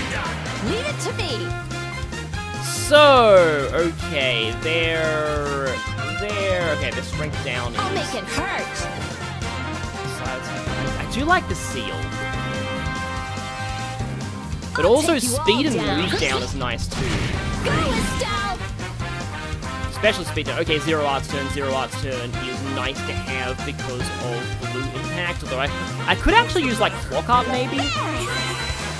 But I have definitely noticed that people are, like, really... Not people, sorry, what am I saying? I am noticing that they have buffed the boss fights a lot in this version, and I do appreciate that. The original was a fairly, like, honestly, the original was a fairly nothing game when it came to boss fights, apart from, like, one near the very end. So, I definitely appreciate the fact that the bosses are a real threat now. All of their HPs are very low, though, and that worries me a lot. So I think I kind of need to... Where's Estelle right now? Oh, she's there, okay.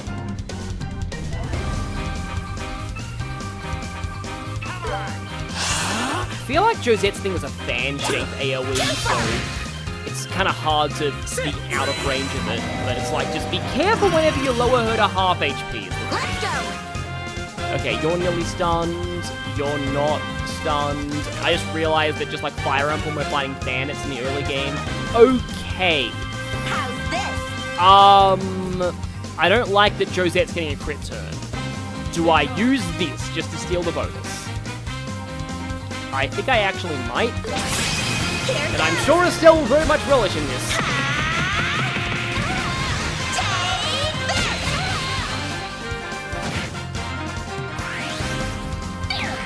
You ready for this? Yeah, I'm still gonna need to, like, really, work out how steal bonus works.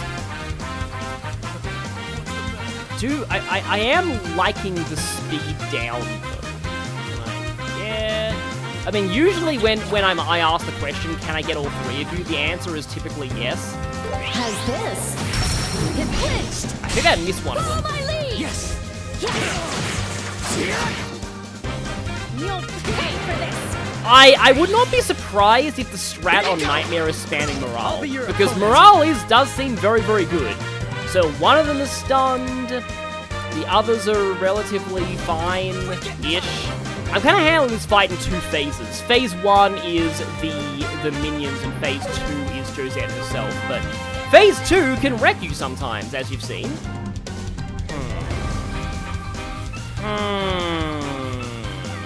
Oh right, we established earlier that Flare Arrow does more, but I kind of want the Earth Lance right now. Once Josette's a load, I might be able to try and lock her down with confusion.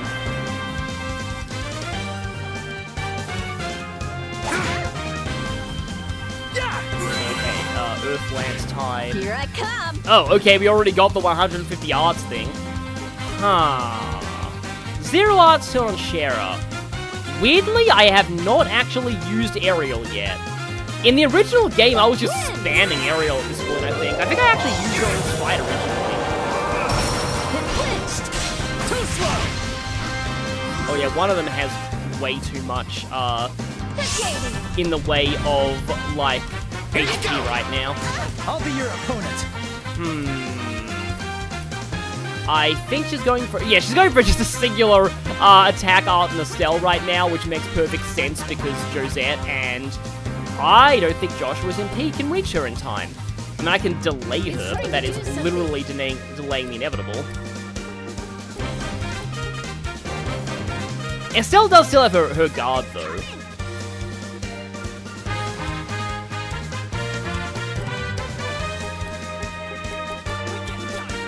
Actually, hang on. What happens if I confuse... Did I aim that right? I didn't. Dang it. I was about to say what happens if you confuse Josette before the art goes off, but, okay, well, now I'm close enough to be able to impede her. And I miss anyway! Petrifying Breath. We're not immune to that right now. That is potentially really scary. Okay, yeah, I feel like some lightning is what the situation calls for at this point, even though it's going to delay Shara's turn a lot. Although, I'll make it hurt! How many debuffs do you two have? Not enough debuffs. Prepare yourself. Altogether, not enough debuffs. Follow my lead! Okay! And now we got Chain Master! Alright! Kondo said shortly before the game openly came out, openly talked about wanting to make their games more difficult so players actually had to fully engage with the systems, and seemingly that wasn't all talk. Yeah, like, the regular encounters aren't that, feel to me easier than they were in the original, but the bosses are also, Estelle has no Earthguard anymore, I just noticed. The bosses definitely feel a lot harder than they were, and that's not a bad thing, honestly. Stay calm. I think I'll just bonk the guy with the more HP. You're mine. Again, the kings, oh, right, I wasn't prepared for that. I'll change the tide of battle. Will you, though? Will you?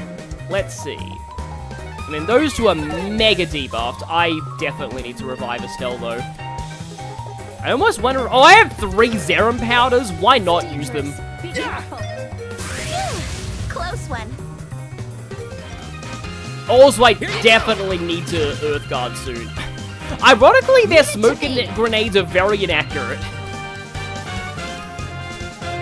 That is really, really funny to me. I'll make it hurt. That's Impede and Seal. I do really like the speed debuff. I'll take you all down. Let's get this done. But also, lightning is nice.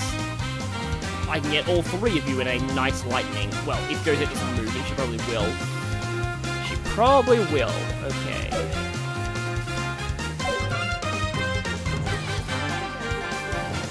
There is Sylvan-Guard and debuff immunity sounds nice, but part of me actually just wants to Sylvan Whip them.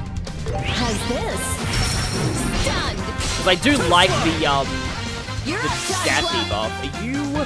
Okay, you resist stat debuff. That explains why you're getting debuffed a lot less than your troops are. But okay, Joshua, let's see. Earthguard. Josette is going for full bat, but let's see. I was about to say something I probably shouldn't. I was about to say, as long as she doesn't do Stampede, we're fine. She is not doing Stampede. Good. Yeah, sometimes intentionally letting someone go down just so you can Zerum Powder. You can use Zerum Powders if somebody's not KO'd, though. I'm pretty sure you can just use them just for the CP. I remember that from the original, at least. And nobody's buff right now, so we need morale. And I'm going to be running Estelle away, just in case she goes for Stampede. And that's just regular tier, that's fine. That's not a lot. In the original, I do... Well, yeah, good thing we moved around. My turn. Okay, crit turn now. How's this? I can take them all. I would kind of like double morale, but I also have to have the crit turn.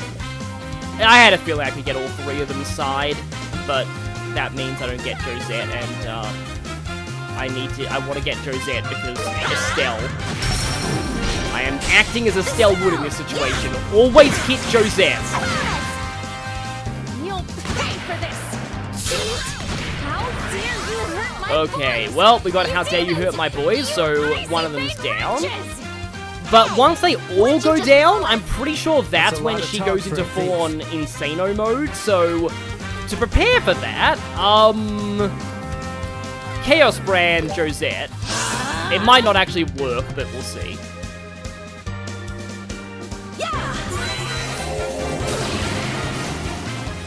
I won't let you! Eat this! Once again, they're a little inept with their smoke grenades. That guy is almost, like, insanely dead. Don't let your guard down. Too late! Okay, now, Now, Sheriff! one of them's down, and now she's still confused. I want to say... Actually, I just realized she probably gets ailment immunity when she gets into rage mode. I wouldn't be surprised if she did. Mute 200% remove buffs. Honestly, the mute 200% is actually probably good to stop her if you want to stop her casting. But let's see.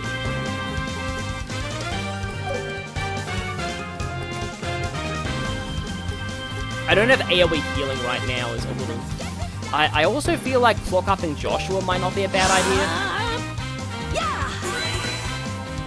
Here I come.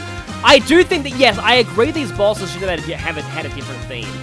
You don't really get a different boss theme until very late in the game in this one.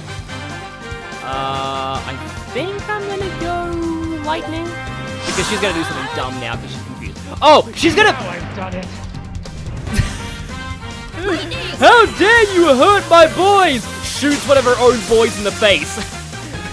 I can just imagine Josette being like, that guy deserved it though. He didn't do laundry duty today in the Sky Pirates. He had it coming. Yeah.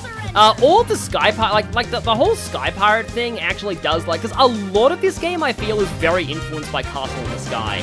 And the Sky Pirates are definitely one aspect of that, I feel. We still have some guards up, but I do have a crit cast right now, so maybe I should actually just go for, like, a Shadow Spear on her. I'm not sure what she's gonna do with the Zero Arts turn, but I guess we'll find out. Oh, Petrified Breath. Don't get Petrified Shell, please. Oh, yeah, she resisted it. Oh, no, she didn't! She's petrified! Right! Do I have any way of curing that right now? I was like, oh, what's Josette gonna do with his Zero Arts turn? Well, that was something. It's a little in character. You can't normally hit your allies with attacks. She was confused. So, okay, again, can I cure that at this point? Antidote, eye drops. Oh, I do have softening liquid. Good. I must have picked up one of those along the way. Thing is, Shera has a Zero Arts turn right now. But I should probably get Estelle back. Because if I don't, she's going to instantly die to getting hit by a physical attack, so... Unfortunately, I have to stand super close to Estelle to actually make this work. Estelle is a statue. Yeah, there we go, and now she's going to do Mega Attack of Doom. On just Joshua. That is the most out-of-character Josette thing of all time. For reasons that will be explained later. Morale again, because why not? Joshua, do it! Joshua, you need to... Earthguard goes after her. That's problematic. That's extremely problematic. I mean, Estelle doesn't have an Earthguard right now, but I do wonder about this a lot. Yeah, I'm a little concerned about that. Perfect move. What happens if I delay her? If I delay her, Estelle will be able to go again and set up another morale. Oh wait, does Joshua have Chaos Brand? He does. Oh, he'll go before her with Chaos Brand, okay. Again though, bosses, I wouldn't be surprised if bosses were immune to ailments during Rage mode, so... However... Anti-Sep removes buffs. I wonder if that affects the rage buffs. Let's see. Oh right, yeah, Delta Dragon in the chat already says that. Yeah, Josette really is going if I can't have Joshua, no one can at this point. But yeah, Delta Dragon in the chat said that. This is going to cancel her buffs. She doesn't get the... Leave it to me. She didn't get the mute even with, the 200%. But okay, yeah, she's out of rage mode at least, so... I think I should actually just be focusing on... You know what, I'm going to Chaos Brand her again, because why not? Usually in an RPG, if a boss is vulnerable to a status ailment, you should do it. Oh, and she raged again. Oh, and she teared herself. Let's go. It looks like the rage mode counts as status, so it does get rid of her ailments. That is good to know. However, Shadow Spear. Okay. I'm not sure if Overdrive is the best idea, but I'm gonna try it anyway, and I'm just gonna morale. Oh boy, Zero Arts. Bosses that heal themselves over and over in trails. You love to see it. Not okay. I think I need to focus on some bigger hitters like lightning, but I should probably like clock up myself too at some point. Uh-oh. Is Estelle? Yeah, she's down. Sorry, guys. I'll show no mercy. Why does Josette keep getting zero arts turns? That's a still worse, but that's gonna be a gonna delay Joshua a lot. So let's. Lightning! Okay. Here I come. Well, that did a solid amount of damage, and I think I need to get Estelle back. Again, it's a boss fight. I'm going to use my serum powders. If this is giving me this much trouble, I dread to think how bad the boss fight at the end of Chapter 1 is going to be. Perfect move.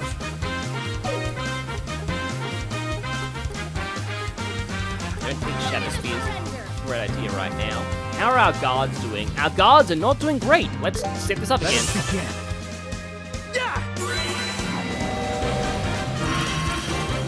Yeah, I haven't fully understood how Overdrive works. You always crit with Overdrive, though, which, yeah, I wonder if Overdrive S-Craft from Cheryl would be cool here, or I could just... No, I'm gonna Overdrive S-Craft, because why not? Looks like you need a spanking. Well, I mean, I think Estelle thinks that she does need a spanking. Yeah! Go, Estelle! Okay, speed is down, though. Which is nice, and I am not overdrive, obviously. Try and blue tank. You're just gonna tear you. She's just locked into spamming tear right now, but we are wearing her down. Oh, Joshua's actually running low on EP. But I guess all that earth guarding took its toll. Because yeah, that actually is pretty expensive. Perfect moves. Yeah. I guess I can skip her. I only have one more turn of attack buffs. Well, that sucked. Well, Arts Boost is going to be helpful here. She does cast pretty quickly. Oh. And Estelle got petrified again. That seems to petrify you even if you get guard, even if you have a guard up. Sorry. Can't talk for a bit. And I only have one more softening liquid, which is very unfortunate. Wait, what? Did I just use that on herself instead of Estelle? Hang on. Oh, but I have Curia Balm. I feel like I must have accidentally used that on Shara instead of on Estelle. That is incredibly stupid. Wow. I'll change the tide of battle. Well, you're certainly gonna need to right now. Let us begin. Fire! It's funny how it's only Estelle who keeps getting petrified here. That makes a lot of sense. I'll make it hurt. She does resist stat down, unfortunately. All right. Oh, she's stunned. Oh, okay. I have the crit turn now though. You're up. Yeah. I kind of wanted to like buff and then S-break, but having the crit turn is I'll change the tide of battle. is too good to pass up. You know what, actually? Better be prepared. Yeah, this'll do it. I have both my S-breaks left. No real reason to save my CP, given this is the end of the chapter. And okay, no, she just barely survived that, I think. Now, do as I say. And there we go. Well, should be there we go, at least.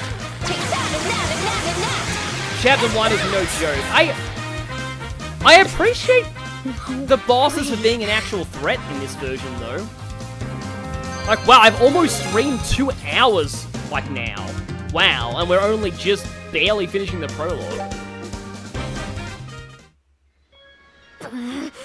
Impossible! Serves you right for thinking you could look down on bracers. Now you're gonna give back what you took. Retrieve the crystal that Estelle formerly put in her butt. Hey! That's my septium!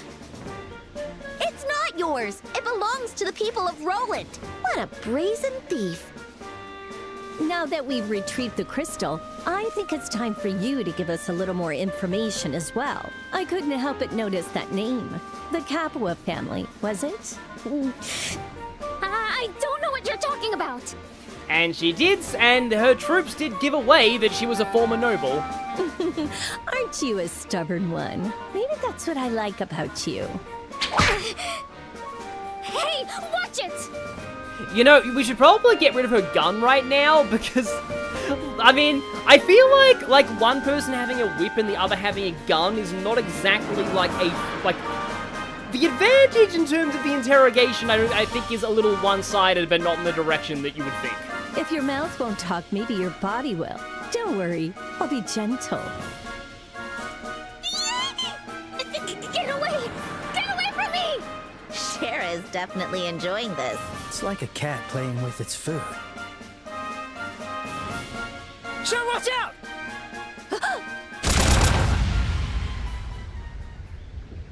An orbital cannon? Shara, are you okay? I'm fine. Watch out! Above you!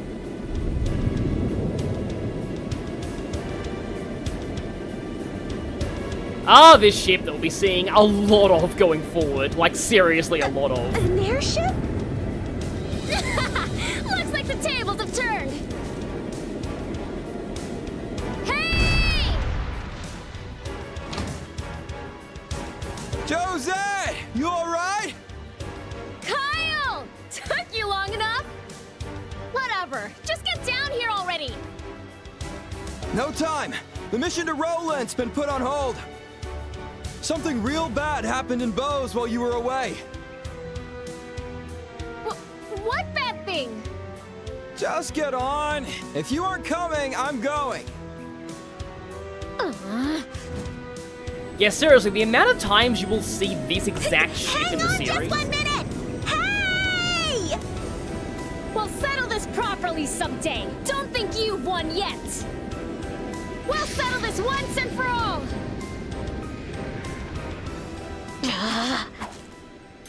Yeesh, I didn't think they'd have an airship up their sleeve. I mean, didn't Estelle actually say maybe they had an airship? Looks like they got the better of us there. This isn't something to laugh about. Ugh, it's so annoying. You know, I just realized something. This is like the reverse of Cold Steel. Instead of you being bailed out of a boss fight by an NPC, the boss is bailed out by one of their allies. Well, it's not such a big deal. We got back the Septium after all. Still, looks like they really were sky pirates.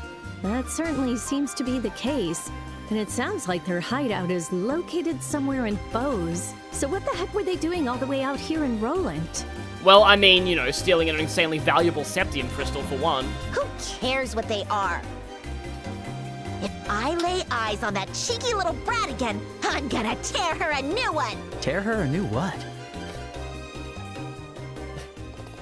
That reminded me of a Yu-Gi-Oh! Bridge thing that I wanted to, but like I can't say it because it's probably a little too vulgar for this stream. And hey, Shara sprites now are added to our loading screen.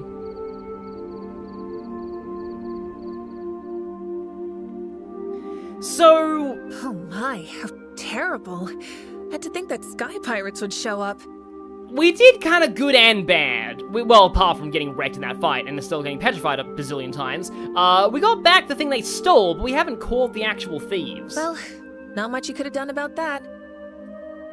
No, this is partly my fault. I should have anticipated it. I should have anticipated the fact that I have a ship with a Gatling gun. I've still got a long way to go before I reach Master Cassius's level. It's not your fault, Shara. I'm the one who lost my temper. I was careless as well. Nonsense, you both did very well. Your investigation at the residence was perfect. Aina, don't you think they could be recommended? Yes, I agree. Recommend us? What do you mean? Before that, let's get you your reward for this investigation. Plus 5 BP for that, nice. Also, take this as well. Recommendation for senior bracer status. Is this? You are currently junior bracers, meaning you're essentially trainees. To become a senior bracer, you must receive a recommendation from each regional branch within the kingdom. This is a letter of recommendation from the Roland branch. Are you sure it's all right to give us this? I've heard you need to gather a great number of achievements before being considered for senior bracer status. With the jobs you've taken and the one you just completed, I'd say you've done more than enough. Yeah, we've helped out this region a ton. Remember, though, that only applies to the Roland region. You'll have to rack up achievements in other regions to receive their recommendations as well. Bose, Rouen, and Zeiss, not to mention the royal capital of Gransel. It's a long and hard road. But I'm still so happy. It was worth everything we went through to get this. Had to make dinner. How did Josette die? To a double S-break barrage, but not from Estelle, Joshua, and Shara. Hey, Joshua, we gotta take off for the other regions. I knew you'd say that. So now the journey begins, but also we need to go to Boza anyway, because that's where the bandits fled. I agree, but this isn't something we should decide on our own. We should wait until Dad comes home. Yeah! Oh. Speaking of which... Hey, isn't that the communicator? Hello. This is the Bracer Guild, Kingdom of Liberal, Roland branch. Oh, yes, it's been a while. Is that true? That's quite something. Did something happen? It sure sounds that way. Yes, he's been gone for the past few days. What? Excuse me, I'm sorry, I find that very hard to believe. Yes, I understand. I'll tell his family. Don't worry, they're also bracers. Yes. Please let us know if you learn anything else. Aina, what happened? It's rare to see you so shaken up. Who was that? It was the Bose branch. I'm afraid something terrible has happened. The airliner Lint has gone missing in the Bose region. What? And this presumably is that massive scoop that Niall and Dorothy were running after. What do you mean? I don't have all the details yet, but the Royal Army has been dispatched to do a large-scale search. Because of that, all other airliners have temporarily been suspended. I see. That explains the crowd at the landing port. And... Aina? Estelle, Joshua, please try to stay calm. Cassius was also on the airliner that went missing. That can't be. There must be some kind of mistake. His name was in the passenger list. Cassius Bright, age 45. Bracer Guild, senior bracer.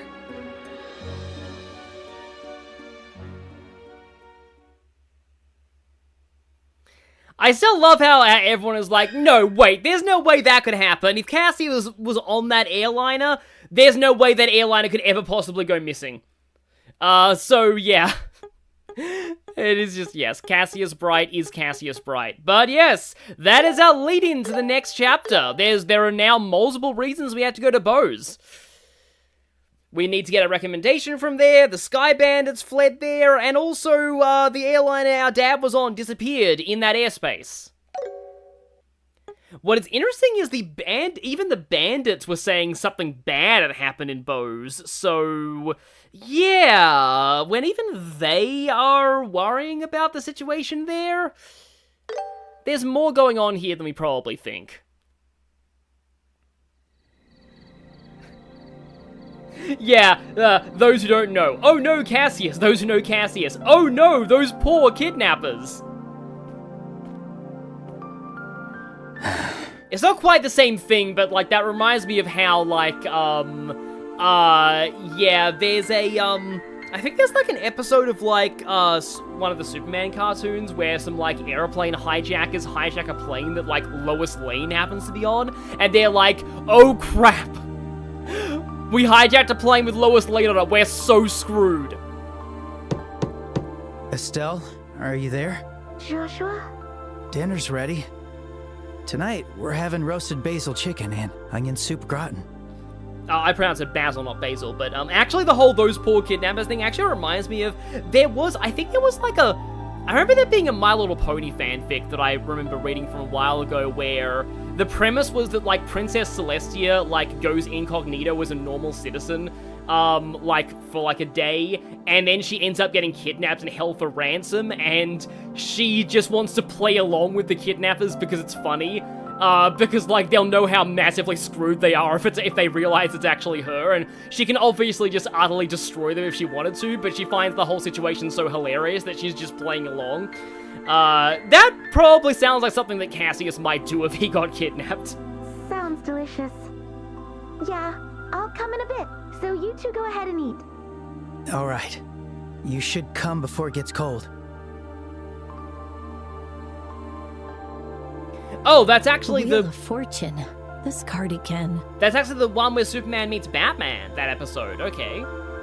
There's no doubt that something is stirring. I just don't know what. How's Estelle doing? Okay, that chicken looks really nice. She told us to eat first. Doesn't seem like she has much of an appetite. I see. She's usually so spirited. I guess this hit her extra hard. Yeah, Estelle is one of those characters that when Estelle is depressed, it means really bad things. She can't be blamed. All said and done, she was always close with her dad. Oh, dang it, now I'm just thinking of Sonic Metal Virus arc in the comics again, which has a situation like that, where Cream is depressed. Yeah, Cream being depressed, that is a sign of things going horribly south. Right.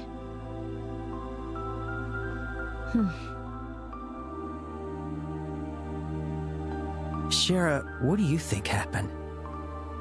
Also, that is an interesting story, Kwang. Is this an accident, or did someone plan it out? To be honest, I don't know. Master Cassius is a first-rate bracer, and his risk management always exceeds all expectations. Accident or not, he should have been able to handle it, no sweat. Yeah, even everyone in universe knows this. But he's vanished, alongside the airliner. In other words, something that should be impossible has occurred. Is that it? Something impossible. Cassius Bright not instantly resolving a problem. Also, yes, no, I agree with you, Some Asian. It is very valid on Metal Virus for Cream, considering what happens to her in that arc. No need to make that kind of face. And once again, I'll say, that was Cream's debut in the comics. That was the first arc she appeared in. You just gotta stand tall and be there for Estelle. I'll be on the move starting tomorrow. Wow, that smells nice. Oh, I just can't wait anymore. Huh? I just can't wait to eat non-food poisoning food. Estelle, you alright? I'm dying. I'm so hungry. I'm gonna collapse. Man, that looks good. And she's back at it again. Thanks for the grub. Estelle being Bestelle. Aren't you two gonna eat? And even though there's a giant, like, you know, rotisserie chicken in the middle, we're all eating some kind of soup. This soup gratin is delicious. The onions have such a warm sweetness. Oh, we are actually eating soup as well, okay. Good job, Joshua. You really know your stuff. This just reminded me, I haven't tried cooking with Shara yet. I probably should. Thanks. Come on, Shara. Eat up. Ooh, want some of that brandy Dad's been squirreling away? I think it was a 20-year brandy called Steinrose. Wait, hang on! Sorry, Trails fans will know why I gasped there. Steinrose is super important. Not like super important to the lore, but it definitely comes into play later in the series. Steinrose? And aged for 20 years? Hey, Shara. And Shara was never sober again. I'm afraid I'll have to refuse. So, what have you been up to? You refused to come down even after Joshua called you. I was just looking for my spare pajamas. They're my absolute favorites, but I just couldn't find them. What would the arcana of party members be? Well, about that, I mean, Shara likes to talk about the Wheel of Fortune. Joshua reasons he already has one, and then Estelle is definitely Sun, because Sun symbolism with Estelle is like one of the most unsubtle sledgehammers of symbolism you will see. Pajamas? That and my travel set. I don't know how long it'll take, but it couldn't hurt to go prepared. Oh. Don't tell me. You're planning to head to Bose to find out what happened to Master Cassius. Yeah, I like how Estelle immediately just bounces into, yep, I packed everything, let's go. Of course I am. Dad has the devil's own luck, so I doubt that anything happened to him. Or rather, one of the 77 devils of Gehenna's old luck. But that's actually kind of relevant to what I just watched in, in Daybreak, yeah. But it's not my style to just sit and wait, so I'm gonna go see for myself. Daybreak has a lot more lore about the devils of Gehenna, by the way. You're always like this. Ever the brazen optimist. Hey, don't be rude. I know you have no intention of letting me go alone, Joshua. Of course I don't. But the airliners are going to be suspended until the military finishes their search. We'll have to take the highway and walk all the way to Bose. All the way to Bose on foot, huh? How long is that gonna take? For bracers in a hurry, it's possible in half a day. But, you know, in game time, that's like 10 minutes. Goodness. Well, that simplifies things quite a bit. I'll be joining you as well. Yay! Not as stealth. Shara's in the party still, yay. Shara, you'll come too? But don't you have other work to do? Hey, I'm Master Cassius' student, you know? Knowing something has happened to my mentor, I hardly intend to sit around. I'll ask Aina to pass my other work to someone else. Shara. Thank you, Shara. You don't have to thank me. I'm not about to let rookies like you handle this all by yourselves. I hate to admit it, but you're right. Phew. If you're coming with us, that's a load off my shoulders. Some Asian in the chat saying how you handle everything, prepare first, and then plan never. I don't know why, but I got reminded of, like, there's some tabletop RPGs that have mechanics where, like, you can spend, like, a certain, like, character resource to basically say, oh, I prepared for this in advance, and I brought exactly the item I need to solve this problem, even though you didn't actually have that item in your inventory. Like, that's just a thing you can do. We're in your care. Me eat you whole. The pleasure's mine. For now, let's drop by the guild tomorrow morning before we leave. I know we'll need to know what we're up to. I still can't believe that I actually missed that reference when I first played Persona Q1. Like, I didn't select the right dialogue choice, so I didn't see the me eat you a whole dialogue. I understand. To be honest, losing you and Cassius at the same time will be difficult for us. Yep, can that random other bracer whose name I've already forgotten, can he handle all the jobs here? But this is for none other than Cassius. Please, don't worry and go. Thank you, Aina. No need to get so stiff. Just toss it all to Ridge. That man can handle at least thrice what he normally does. Yeah, Nameless Name, Gehenna is definitely, like, definitely the... I wonder if they only started using Hell because, like, Gehenna sounds more awkward to say in, like, swears, like, in-universe. Though I still love the attention to detail with Xenoblade 3's localization and how they always use, like, in-canon swear words instead of anything that wouldn't make sense within the world of the game. But, yeah. Because so many real-world swears have, you know, like, baggage from religions that don't exist in game universes, so they wouldn't really make sense. But I can understand Hell and Gehenna being, like, relatively the same thing in, like, Trails. Because, like, one thing about Trails that's interesting is, like, you'll see in later arcs that, like, there are different, like, sects of religions that even though they believe in the same goddess, they call the goddess different things, and they have different, like, kind of mythologies. So, like, maybe Hell and Gehenna could be considered another one of those, like, kind of etymology splits across different, like, sects of the religion. Isn't that kind of harsh? We can always request help from the Royal Capital branch if we really need. So there's nothing to worry about. IDK, what's my overall opinion on Daybreak? It looks really good from what I've seen. I've only watched streams of it, I haven't played it myself. Apparently the action combat is way less refined than it is here. But the characters seem very good, the storyline is decent. Sadly, my main opinion on Daybreak is that from what I hear, and again, I haven't actually played or watched Daybreak 2, I've only read some story spoilers and other vague opinions, but I've heard that they went very downhill in Daybreak 2.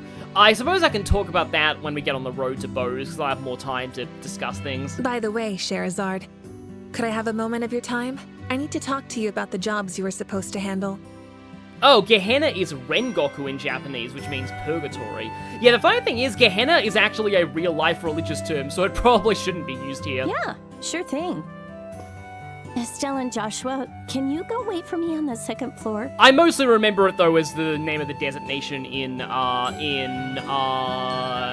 Fire Emblem Sacred Stones, which is the home of another character named Joshua who's also goated. I'll be done quick. I understand. What was it with characters named Joshua and being amazing? Hey, Shara? If we're going to wait, can we do it in front of the clock Oh, tower? this scene. I know what this scene is. There's someone I want to talk with. Yeah. Huh? Oh, right. Yeah, of course. Important backstory time coming up. All right. We'll meet up by the clock tower. It's been alluded to before, but it's gonna be preferably fully voiced this time. I'll head over as soon as I'm done here. Roger. Joshua, let's go. Oh, sure. I swear her name sounds like Charizard to me. She is named after the major character in the Arabian Nights, the one who tells the stories of the Arabian Nights. Which is interesting because her actual, ethnicity seems, more Romani-coded than Arabic. Because she does have, some sort of, slightly sort of Indian facial features, and that sort of, I think it's called a bindi, that, red dot on the forehead. A lot of aspects of Shara are kind of Romani-coded, but so it's interesting that she has, an Arabic origin name.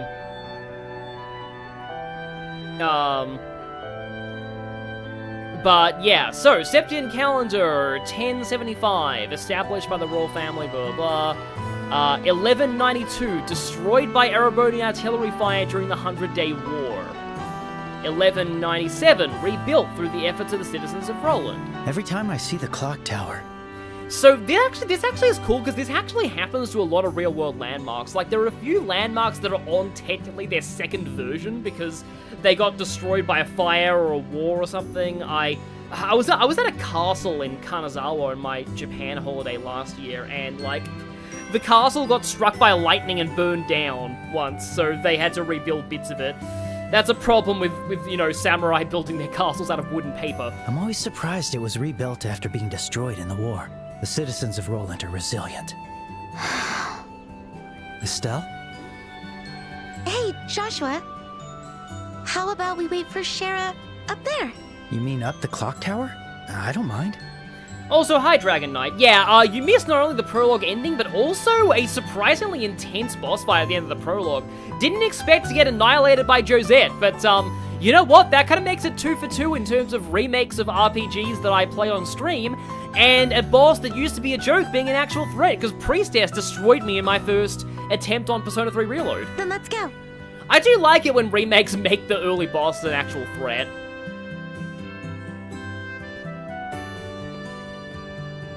I guess you could call Fire Red and Leaf Green something like that, because, I can't really talk here because the morning air there's feels gonna be so a big, good. Estelle backstory moment, but I guess I have time to say this before I scroll the text. So yeah, Brock in the original Game Boy Pokemon games, I don't think he had any rock moves on his team. He definitely has Rock Tomb in the remake, but no, now I just remembered, the real remake first boss buff in Pokemon was Faulkner in Heart Gold and Soul Silver. In the original, his Pidgeotto went from level 9 to level 14, and it gained Roost. Faulkner's actually kind of a threat in the remake. I'm kind of scared to face him if I ever do a no experience run of it. I feel like I'm gonna need to get lucky with Mareep Static. Look, Joshua. We can see our house from here. You're right. The roof's over there. Anyway, I'm surprised you decided to come up here. Did something happen? I thought you didn't really like this place. Oh boy, the remake of SC and the Penguins. I wouldn't be surprised if they buff that fight. Hopefully the NPC there is going to be less of a liability, because the only reason why that fight's annoying in the original version of SC is oh, the Penguins go first and use fish projectile attack, and nope, the NPC's dead before you could even do anything. I do like it. I just can't come here too often. Because this is where Mom died. Oh no! Oh, I'm sorry, this is horribly inappropriate to be talking about right now, but the end boss of SC's prologue in the SC remake, oh my, that boss was already ridiculous, but oh, that sounds terrifying. What? 10 years ago, during the war, the Imperial Army sieged Roland. and they aimed artillery at the clock tower to urge the citizens to surrender. Back then, Dad was a soldier in the Royal Army. We've already been told about this from, like, little bits of info from the NPCs, and also bits about the war. So, like, I like how you already know some of this information if you've gone around and talked to people, but now it all becomes explicit. I wanted to see who he was fighting against. So on that day, I was up here on the clock tower. And before I knew it, I was caught up in the attack. But when I came to, I barely had any wounds. It was because Mom protected me. She held me in her arms and shielded me from the debris. I wouldn't stop crying, so she sang my favorite lullaby again and again. And then, by the time they cleared it away...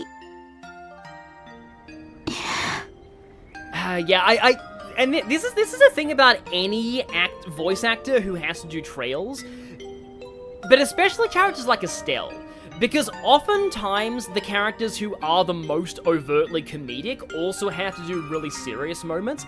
I think Stephanie Shea did a really good job there. And oh boy, if they remake the Crossbell games, Jonah Scott as Randy is going to be incredible. Like, Randy is such a great character, because Randy has to do, like, a lot of comedy moments, but his serious scenes are like, wow. And his Japanese VA does an amazing job in Azure, so I would have loved to see a remake where Jonah Scott gets to fully voice Randy. After the war ended, they rebuilt the clock tower, but I stayed away from here. Not because it hurt to remember, but because I've always felt like a part of me would want to just leave everything to Mom. And I'd never be as strong as her if I kept clinging to her. Estelle. But I can ask her for help this time, can't I? I can ask Mom to find Dad and bring him home. And keep him safe, right? Of course you can.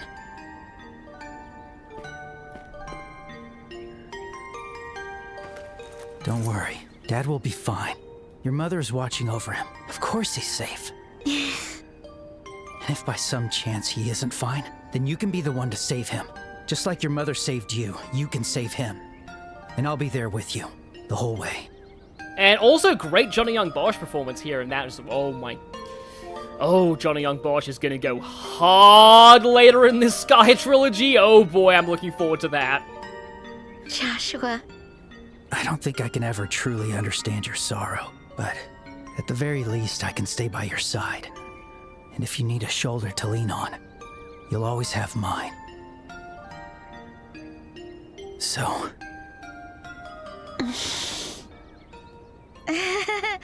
Huh? Oh, come on, Joshua. Are you trying to impress me? Gosh, you shouldn't say that kind of stuff so casually. What? Huh? Any other girl would have completely misunderstood you. Any other girl, right, yeah, about that. I can already tell you're gonna end up in tons of rough relationship. I mean, that's not exactly wrong, but, like, they're all one-sided. Oh dear, you're making your big sister worried. Excuse me for being so casual. Seriously, I was just worried about you, you know? Thanks for cheering me up. I feel a lot better now. I guess it impressed you enough. Good grief. Don't pout. I'm thankful, and I mean it, you know? Joshua is Lloyd/Reen scene. Yeah, like I said earlier in this stream, Joshua is way more similar to Lloyd and Reen than, like, Estelle is, so it does make sense that he was originally the planned protagonist. Anyway, maybe we should head down. Shara's probably here by now. Yeah, let's go. I do like how, like, they use the waiting time to, to actually give a justification to have, like, a story moment. Mom, I think I finally get it. The reason I wanted to become a bracer was because I wanted to be strong enough to protect someone like you. So, you can count on me. I'll definitely bring Dad back home. In a way, this kind of ties into why I often make makes it fitting that I make Estelle like kind of a tank in the original. I saw you two enjoying a romantic moment. You made me blush the whole time. What? Were you peeping? Hey, that's not nice. I looked up to see the time and you just happened to catch my eye. Oh, I really should have brought an Orville camera. Don't worry, I'm pretty sure that, Dorothy already got that from, like, all the way across near Bose. She probably has a good enough zoom for that. She's like, my scoop sense is telling me something's happening on the clock tower, and she just immediately just whips back and takes a photo, and somehow it comes up, like, perfectly. Oh, please. Because it was just Estelle. an ordinary sibling hug. Ordinary sibling hug, yes. It's just like you, Shara, when you get touchy-feely every time you get drunk. But, yeah. Granted, I know, I do get the whole, I understand why some people don't like it, especially with the whole sibling terminology being a little bit more thick in the remake, which does make this feel a lot more awkward, so I understand that. Hmm? What's wrong? You really are no fun to tease. Whatever. Were you able to say hi to Lena? Yeah, and I asked her for a favor this time. Oh, that's interesting. I used to pronounce her name Lena. I asked her to protect Dad. I see. Well, he'll be fine then. Lena's blessings are just as good as Adios's. Master Cassius is in good hands. I had this crack theory once that Lena actually was, like, the Grandmaster and also Adios, but, like... I don't know, that's probably dumb. I think that's a stretch. Or Estelle! No, Estelle reacts to my theory right there. I think that's a stretch. Speaking of which, I didn't know you'd met Estelle's mother before, Shara. I have. She took care of me when I was a kid. I was still with the troop back then. Yeah, Estelle's like... Why do I keep saying Estelle instead of Shara? I don't know why I'm mixing up names today. But Shara's like, she's like early mid-20s, I think, right now. Troop? A traveling circus troupe. Shara used to be a dancer there. We met when they were here on a tour a long time ago. Yeah, I do think that the artwork of Lena protecting Estelle is incredible in this version. 12 years ago, to be exact. I was still 11, and Estelle was 4. Oh, okay, well, we already know it. It's funny how I often say things, and then the scene just gives me my answers. Yeah, so that would make, Shara 23 right now. Through that connection, Master Cassius took me as a student when I was training to become a bracer. I see. I'll save the details for another time. We need to start heading for Bose. But, like, years do pass in this series, so, like, she's not gonna stay 23 forever. The airliner is suspended, so we'll have to take the highway. Yeah, I do think that she does look older in her original artwork, so I do like this model making Shara look her age a little more. Let's go to the Verte Bridge checkpoint first. That's on the Roland-Bose border. It's Verte Bridge, okay, yeah. This region is just a whole thing of, like, are E's pronounced or are they not? It varies. It's at the end of Milkmain Road, right? And we should head west. Oh, it's Milk. I think it's, like, German origin. We're seeing a lot more German origin words in Erebonia. All right, let's go. Yeah, the troop is, okay, chapter save will be created / updated for each chapter. Interesting, okay. Maybe that's so that you can go back and, like, talk to any NPCs that you missed. And guess what? There's a side quest available! I'm gonna switch back to playing as Estelle, I think. FC added 10 years to her design. Let's yeah, check it I out. guess. Divine Delivery. Yeah, deadline short. Make sure you don't forget about this one. In the original, there wasn't a green side quest marker on your map, I don't think. So, like, you would miss this if you didn't just immediately go back into the Bracer Guild and check that. Also, there's a whole bunch of people that I probably should, like, talk to right now, because once you leave Roland, you don't end up coming back. At least not in this game. Want to take a look around? I like there's a can't new decide. here. Which one Yes, do we you can buy pick? issue 2 of the news. I'll pick you. And I have a whole bunch of money. To be honest, I kind of want to buy you for your more patronage. ingredients. But first, I want to check if more weapons are available.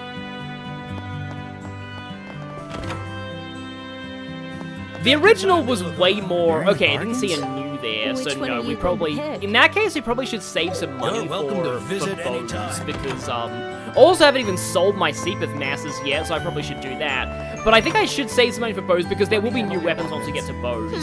So yeah, let's I go can't decide. exchange all Which the one are you Seepeth gonna mass. Okay. And then in terms of the ornament, I am morbidly curious. How much is it going to cost to unlock your last slot, Shara? Wait, hang on. There we go. Yeah, 650 of everything. Okay, I can't unlock oh, wow, I'm barely off unlocking anybody's slots. Okay. And then in terms of quartz, we're pretty much the same as we were before. Okay, you know what then? I will splurge on ingredients because I really want to, well, I am curious to see how good Shara's cooking is. Because having people cook dishes new to the remake, so I don't actually know how good or bad of a cook Shara was in the original. But, okay, so, a lot of recipes use fresh herbs. Now, oh wow. Nope, let's not buy that much. Because I used to just buy like 99 of everything in the original, but like, ingredients seem to be more expensive now. A lot of recipes use milk, so we'll take a lot of milk. Decent number of recipes use cheese, so I'll take 15 cheese. I'll take this. A lot of recipes use sugar, so I'm going to take that. A lot of recipes use salt, so I'll take a lot of that. Flour is annoyingly a little expensive, but a lot of recipes use it, so I'll take that. And then, oh, we could buy marble tenderloins, but there's also a decent number of recipes that use olive oil, so I may as well take some of that. And then onions, potatoes, and carrots. I'll take 20 of each of those. I'll take you. And then I guess royal leaves are relatively cheap. I'll take you. Oh, a lot of recipes use eggs. In fact, I'll take 30 eggs. I'll pick this. Because yeah.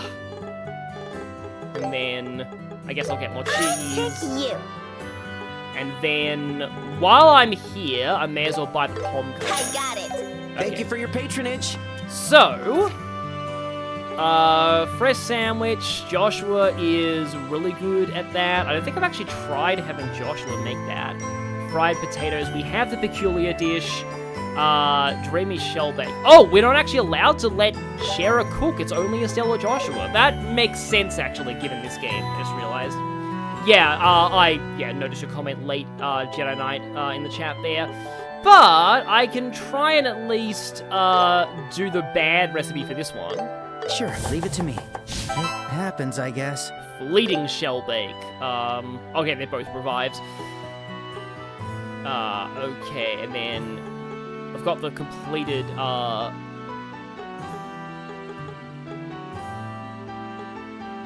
successful dish effect first time, okay.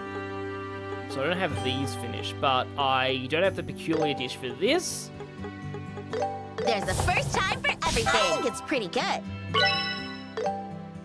Okay, and then I don't have the bad version. There's a first time for everything. I think it's edible. Power sandwich. CP plus 20. That's actually really good for a failed dish effect. And Joshua has a light bulb on this, which means it's probably like a unique dish Sure, if he leave gets it to me. the What do you special think? effect. Yeah, potato salad sandwich. I think that's new.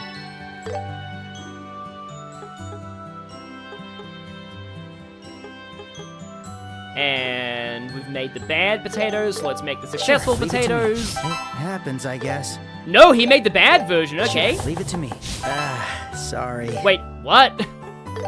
How is he making the bad version over and over when... Sorry. Estelle's the one who's meant to be bad at this. What is going on? Sure, here you go. When he hugged Estelle, did he somehow absorb her cooking curse? Like, he must have absorbed the bad cooking germs from Estelle's... I am confused. But we don't have the good shell bake. There's a first time for everything. It's pretty good. There we go. So, okay, now we have all those done.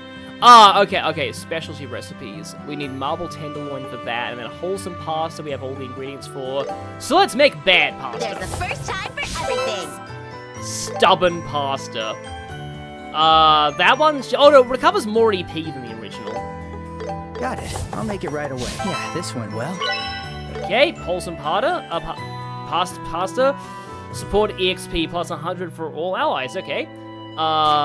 Oh, customized is the, specialty ones for characters, 30% HP and recover EP. Oh, okay, so it's a percentage of HP rather than like a raw number.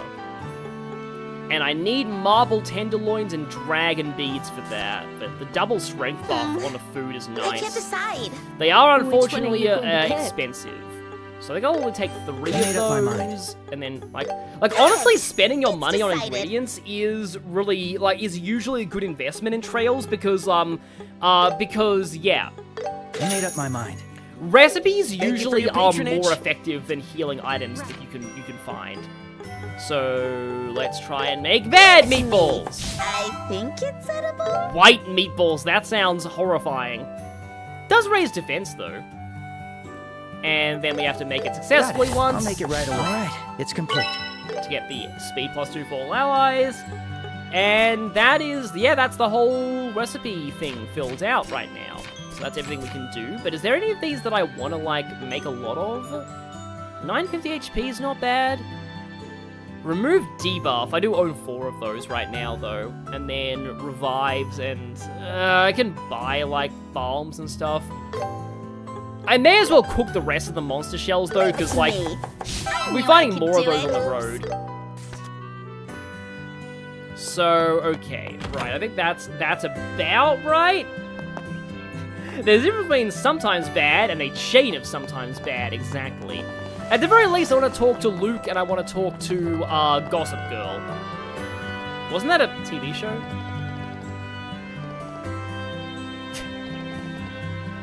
Well, would I ever miss you, Baka? But I'm actually unfortunate. Yeah, I do like how it's kind of implied that Luke does genuinely look up to Estelle. He's just all in the, girls have, can't be strong and powerful, so I should just, disguise the fact that I actually think she's cool. But yeah, like, that's why I do want to see, like, a future game where, like, you have, like, a 16-year-old Luke who's actually a junior bracer. And also maybe her growing up to be a junior reporter.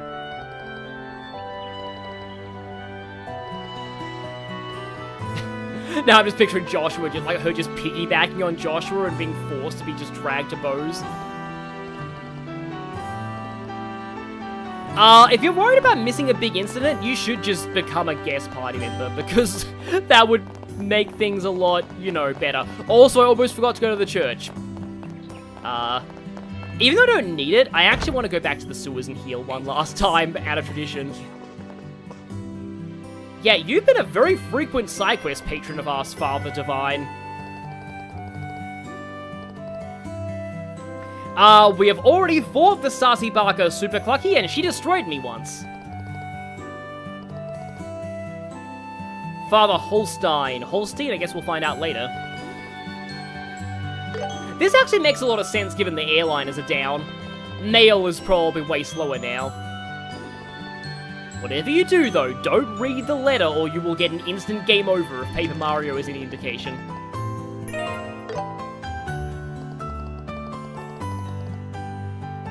Yeah, I'm not really sure if there's much of a reason to come back to this kingdom once the Sky Trilogy is over, but maybe we'll see Luke in, like, a different region or something, I don't know.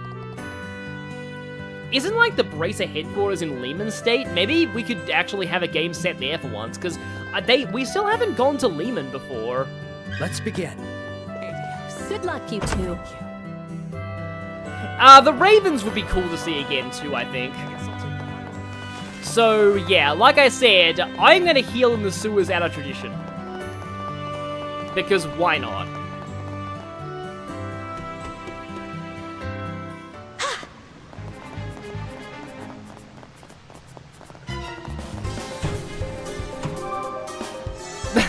Anna and Fire Emblem Engage, supposed to be good at cooking and got 3 F ranks in a row with her. Engage's cooking is kind of an enigma, honestly.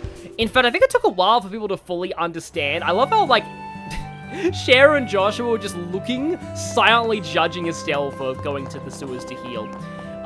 But yeah, as I was saying, oh, there are some blue things up here in Verte Bridge. Oh, and there's a quest in the bar, it looks like. Alyssa. Well, okay, also our luggage is invisible. Good old JRPG protagonists having invisible inventories. Yeah, you are in Lehman State in the prologue of SC, but that's the most you ever see of there.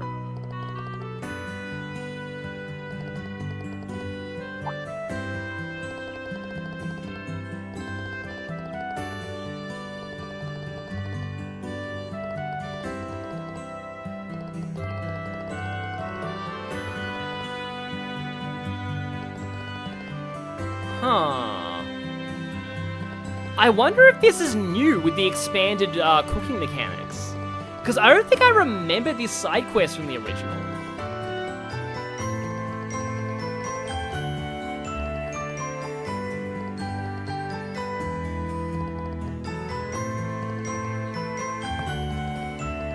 Sweet desserts, okay.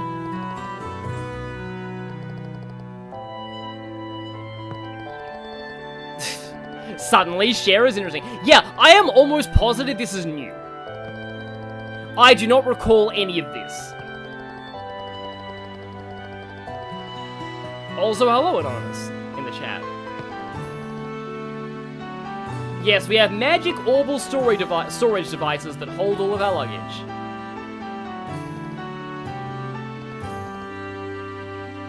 This actually makes me think, though, it's probably a bonus BP condition, and that scares me because I have no frame of reference for what the BP would be, because because this seems new.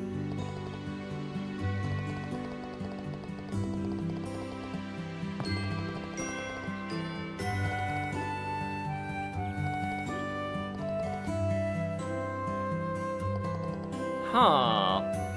Yeah, maybe the farm is going to be more relevant, because in the original, I don't think you ever came back to the farm again after the story there.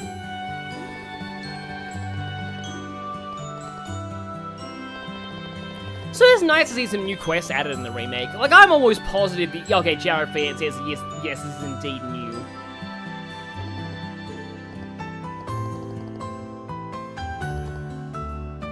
Yeah, it actually is really cool that we're getting more on the farm.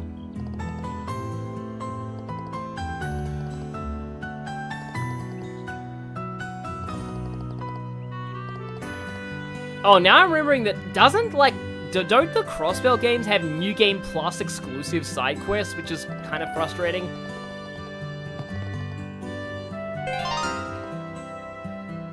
Once you head to Purzel Farm, map movement will be restricted for a while. I feel like I should probably save before this, because this sounds like a bonus BP condition that I could potentially fail. Oh, meanwhile... Oh, I got a whole bunch of stuff for cooking.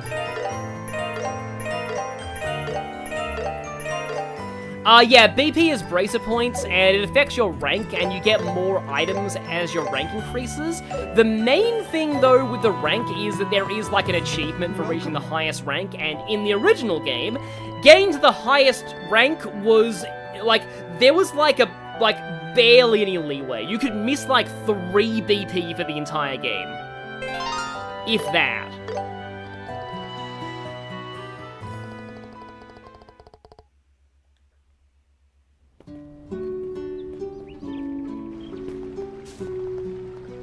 If you want to know the extra BP requirements, I got you covered. Yeah, thank you, Emperor Sephiroth. Not just Emperor Sephiroth, Emperor Sephiroth II. I guess the first Emperor Sephiroth got killed by Cloud.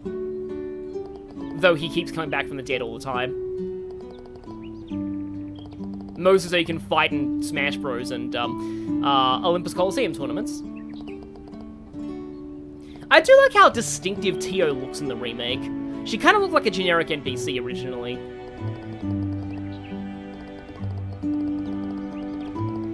And yeah, more interaction between NPCs that didn't interact in the original is cool. Meanwhile, that chicken is photobombing the cutscene.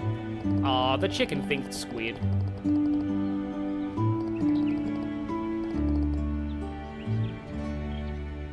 Yeah, I do know about Cold Steel 2's New Game Plus exclusive cutscenes that are canon to Cold Steel 3. Thankfully, you can look those up online. I don't think the New Game Plus content in the Crossbell games is canon. Well, not canon. Actually, no, I don't think it is canon. But like, it's more just a bonus. But the ones in Cold Steel are definitely canon.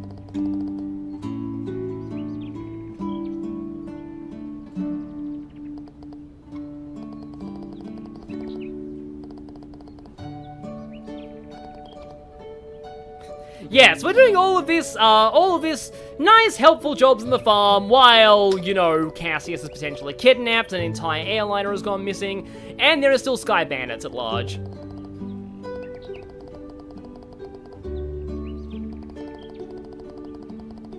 Oh, no, I do agree, Kwang. She does look a little similar to a later character. Almost wonder if her model's based on hers.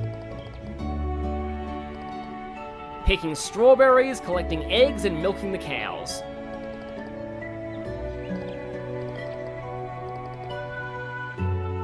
All right! I'm all pumped up. Joshua, let's do our best.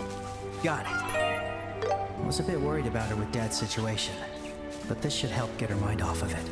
I like how also it's like about, yeah, helping, you know, give Estelle some nice relaxation time in the middle of, you know, worrying about her dad. Okay, so there are multiple different green icons on the map. I am paranoid here, so I am going to be constantly saving.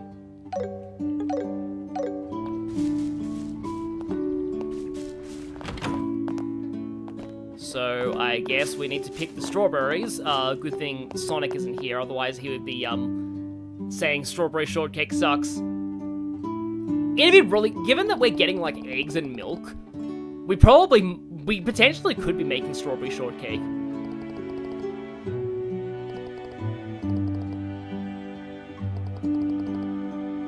It must be nice living so close to a farm that you get fresh farm produce, unlike, you know, having to just buy from, you know, grocery stores that say fresh farm produce but probably aren't. Please pick strawberries that are bright red all the way up to the stem. Is this going to be important?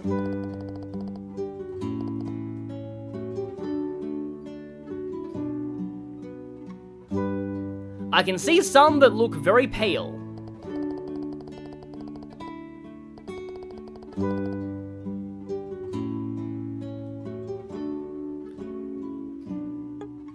Yeah, strawberries, bright red, all the way up to the stem. This looks like it's probably right.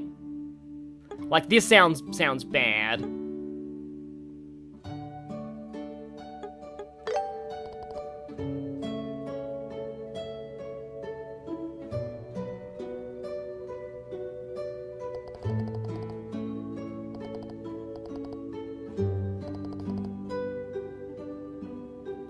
Please get it right. Hey! There we go. Yep.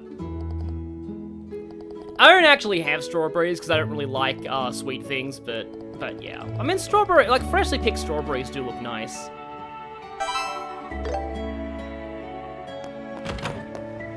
Yeah, people in the chat freaking out over chickens. I am just getting bad flashbacks of, like, Chicken Jockey, and I haven't even seen that movie, but yeah. I heard people in cinemas did weird things. So now, once again, we make a separate save slot, just in case we mess this up.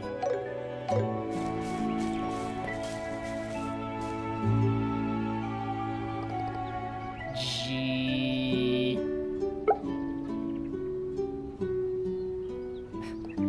Estelle stared at a chicken so hard it laid an egg.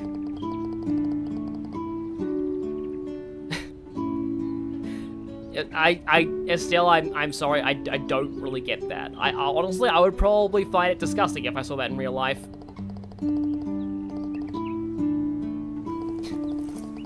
I feel a bit guilty. It's like we're taking their unfertilized embryos and using them to make food, which is basically what chicken eggs are.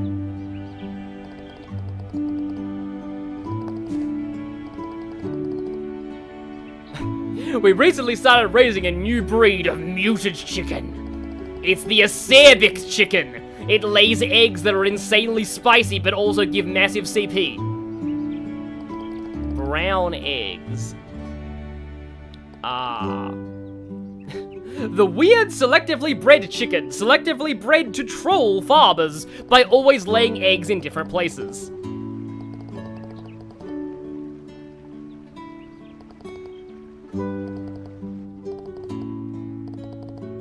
In a quiet place, so with aliens that are horrifying and attack people based on sound.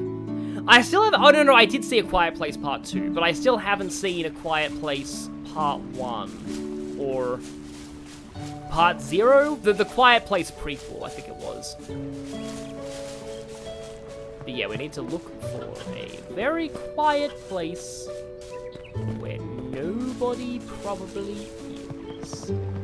Where we will find the selectively bred troll chicken in its natural habitats. Well, it's probably not close to the rest of the chickens. I don't want to go to the cows just yet. I don't want to sell my soul to them. Oh. Suddenly that white chicken just ran all the way in here. But yeah, if Tio's already looking there, probably not there. I wonder if it's somewhere back here, maybe.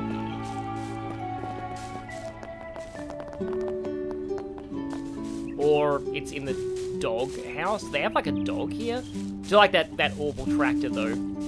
That looks cool. Ah!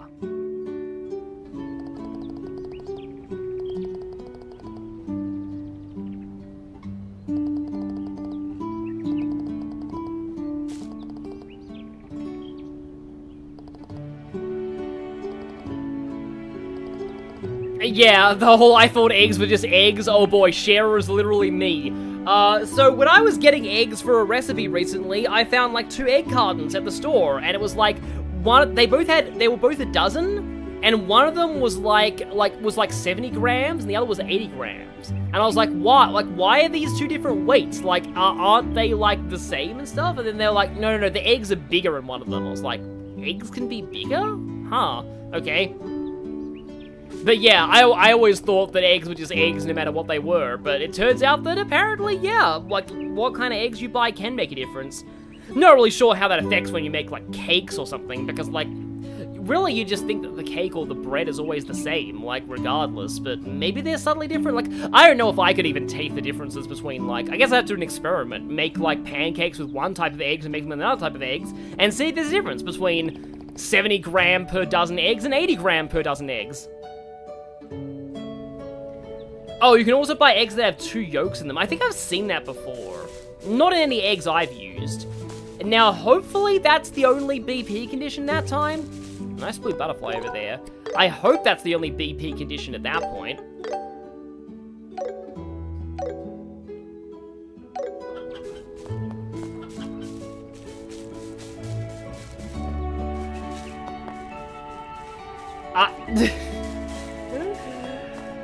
So many people in the chat are making egg puns, and I am dying.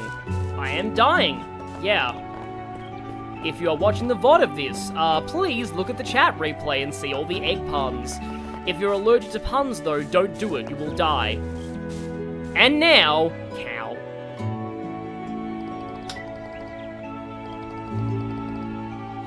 Something just hit me. We know this isn't a Fire Emblem Engage farm, because if it was, they're only farm dogs.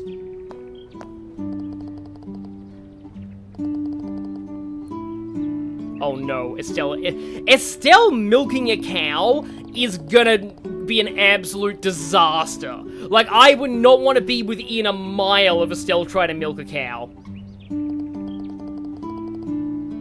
Oh, that sounds kind of... I don't know why, that sounds a little disturbing to me.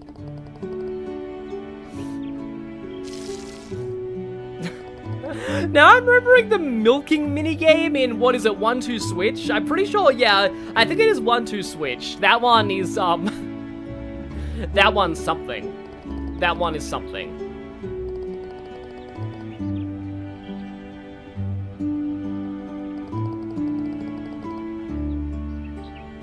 Another BP choice is coming up, I had a feeling.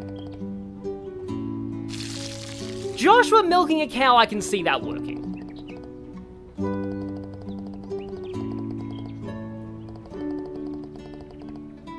Joshua really is good at everything he does. Yeah, it's not like there's going to be a plot justification for that way later in the game. Quit hogging the cows. The line of dialogue of all time. Yeah. Yeah. Oh boy. I feel like I'm gonna be choosing the best BP option for this, hopefully, but in canon, Estelle would probably just torture this cow, and you would hear, like, the sound of cow screaming would echo through the entire world.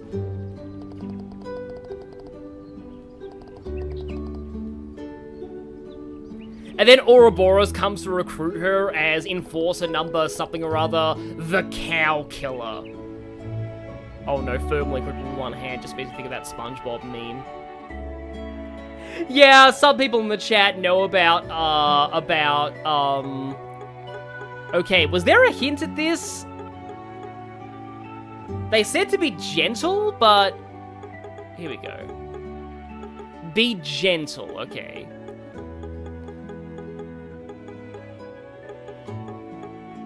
But Alyssa didn't squeeze hard enough.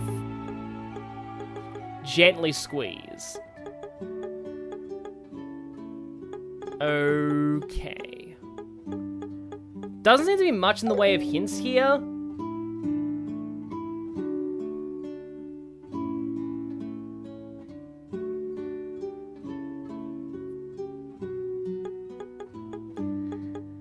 Because this one definitely sounds wrong. Oh no, I love the Runaway Guys Coliseum. Yeah, I had a feeling that it would be the second one, because like this seems maybe a little bit too... It was definitely not the first one. But yeah, Emperor Sephiroth says the second choice.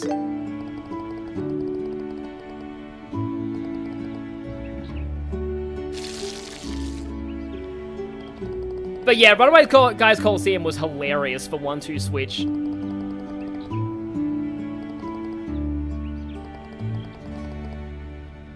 Well, yeah, I like to think this isn't canon, but, you know, actually getting the highest Bracer rank is not canon.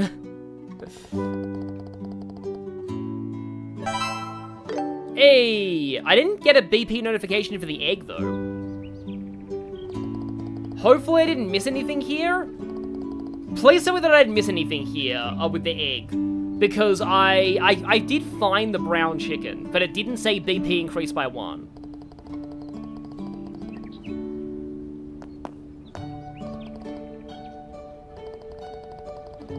Yeah, because the crop thieves, I don't think they come back in the original, even though they do mention it. It is kind of cool how they kind of expand, with the new content, expand on some aspects of the game that were a little bit, like, not really, like there were things in the original that they kind of implied might come back later, but they don't. But in the remake, they actually do. You didn't, there's only +2 BP. Okay, yeah, I thought so. Yeah, I hate the fact that Estelle and Joshua are canonically only B-rank bracers even later in the series, which is lower than even Shara, and honestly, Shara does less than they do. The best things Shara does for the world are with Estelle and Joshua alongside her, so like they, honestly, like, the fact, like, I get what Cassius did to earn S rank, but the fact that, like, Instructor Sarah has, like, got, like, A rank before Estelle and Joshua did, was, like, the youngest bracer ever to get A rank. It's like, Estelle and Joshua should be S rank bracers with what they resolve in the end of the second game at least, and the third.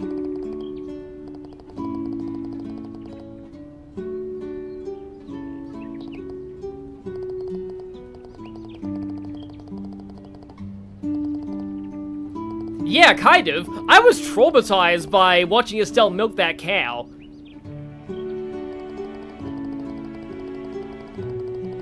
Though I'm not sure what kind of inspiration I'd give it for a dish. Oh, the bird on top of the doghouse is real. I thought that it was like a statue at first, but it's definitely moving.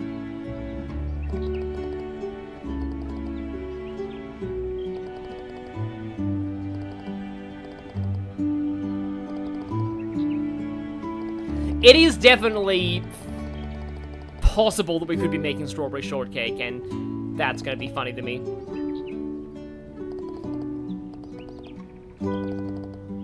White striped cow murder.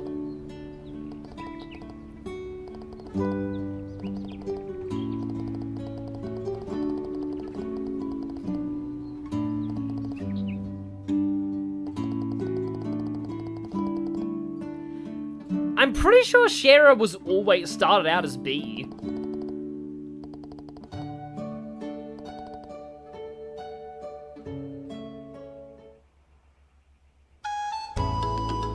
Oh, it's nice hearing this song.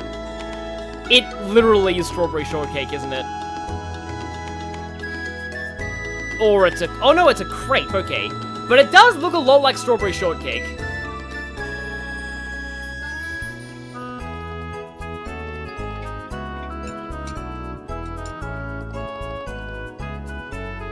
Oh my, the flavors of egg and milk really stand out. But why does this milk taste like you tortured a cow for it?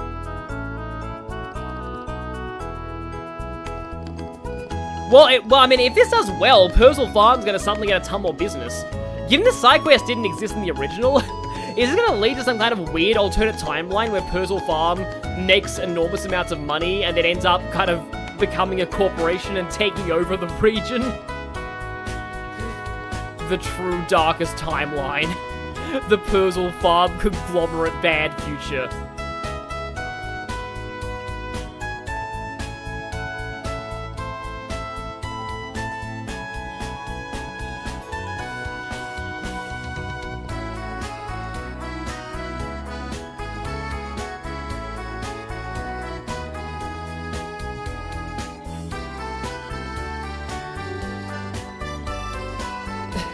I'm sorry, how the F is that a crepe, says the chat.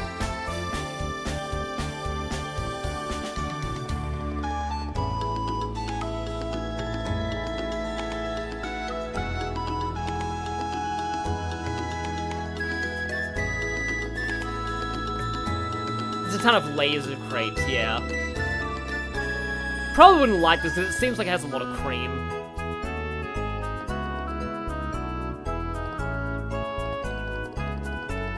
But now, we're going to serve a dish that is, not healthy, but delicious still. Because, like, you know, fresh ingredients for something that is ridiculously sugary is still something ridiculously sugary.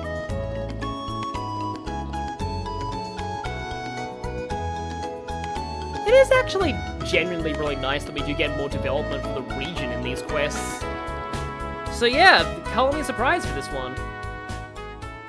The farm takes over Ouroboros so we can snuff out the family competition. You know, that almost makes me think, like, what about, like, a JRPG with, like, a society of, like, evil farmers?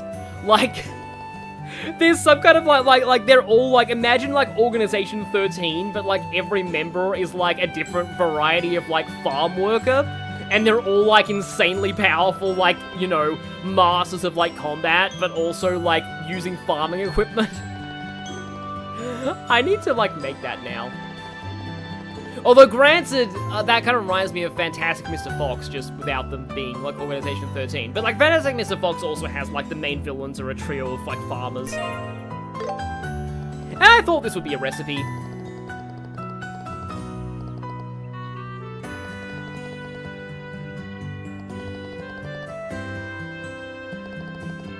Japanese crepes are always very sweet, so yeah, from what I've eaten, so I carb with. I'm probably the opposite. I didn't even know savory crepes were real. But if they are, I'll definitely have them. So, are you selling this now? Yeah, it says new. Yes, we can buy this. Which one are you going It's to a CP recovery food. I had a feeling it would be, actually. New signature crepe, every bite fills with energy. Yeah, I'll take a few more of those. I'll take this. However, can I make them, like, do I have the recipe for them? I guess I have to eat them once before I potentially get the recipe. Here we go. Here we go. Fulfilling. And that wasn't totally pointless because of it refilling some CP. So, Sunshine crepe, and yeah, all these ingredients you can buy very easily. However, all right, here you go. Sorry. Crunchy milk crepe. Mmm, crunchy frog. All right, hold on. I knew I could do it. I think it's actually one of my most like one of my underrated Monty Python sketches, the one with the crunchy frog. Is that a real frog? Yes, sir. What kind of frog? A dead frog.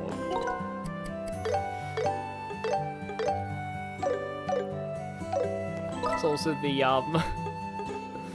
the same Crunchy Frog is brought to you by the same people who bring you Spring Surprise. When you put it in your mouth, steel bolts spring out of it, piercing straight through both cheeks. But okay, we just need to... We can actually just warp to the bridge now. I think we've probably done most of what we need to. Oh, I haven't read the newspaper yet. I was gonna read the newspaper at like the most inopportune time, but I think I'll go over here first, and then, here we go. Issue 2. I hope that, I hope that you guys are okay with reading right now, because, yeah, people said that I should read these. Travelers are advised to stay updated on flight information as the situation evolves. 70 people aboard. Families anxious for news. The Liberal Orbital Ship Company has confirmed there were 17 passengers and crew members aboard the airliner at the time of its disappearance. Families of those on board are growing increasingly anxious for updates regarding their loved ones, except for the Bright family, because Cassius is totally fine. Expert opinion, accident or incident? In light of the situation, we sought the insights of Factory Chief Murdoch of the Central Factory. Oh yeah, we end up meeting him way later on. He noted, orbital engine technology is reliable, and it is highly unlikely that a malfunction would directly lead to a crash. I believe the probability of an accident is low. Like, statistically that's true of real aeroplanes as well. Conflicting information fuels speculation. Numerous theories have emerged surrounding the disappearance of the Lind. Speculations have ranged from conspiracy as involving factions within the Imperial Army to shadowy mercenaries known as Jaegers from various nations. Other theories include potential kidnappings for ransom and even rumors of dragon attacks. Remember that for the sequel. However, all claims remain unverified. The Royal Army's strict control over information has contributed to public anxiety. Oh no, everyone's gonna turn into humans. And calls for clear and transparent communication from authorities. Septium stolen! Robbery in Roland! A valuable Septium crystal stored at the Mayor of Roland's residence and later in Estelle's butt was stolen by an unidentified perpetrator. Thanks to the swift action of the Bracer Guild, the stolen crystal was successfully recovered, though they got shot in the face a few times, but then they succeeded on their second attempt. But the culprit managed to evade capture during the pursuit. Fortunately, neither the mayor nor his family were harmed in the incident. It's unfortunate that the culprit escaped, but our bracers did everything they could, commented a representative from the local guild branch. I guess Ina's remaining anonymous. Culture, exploring historical ruins, Jade Tower. Approximately 100 selg from mountain path. Sorry. From the city of Roland lies an enchanting Jade Tower, a shimmering blue-green structure amid the peaceful landscape.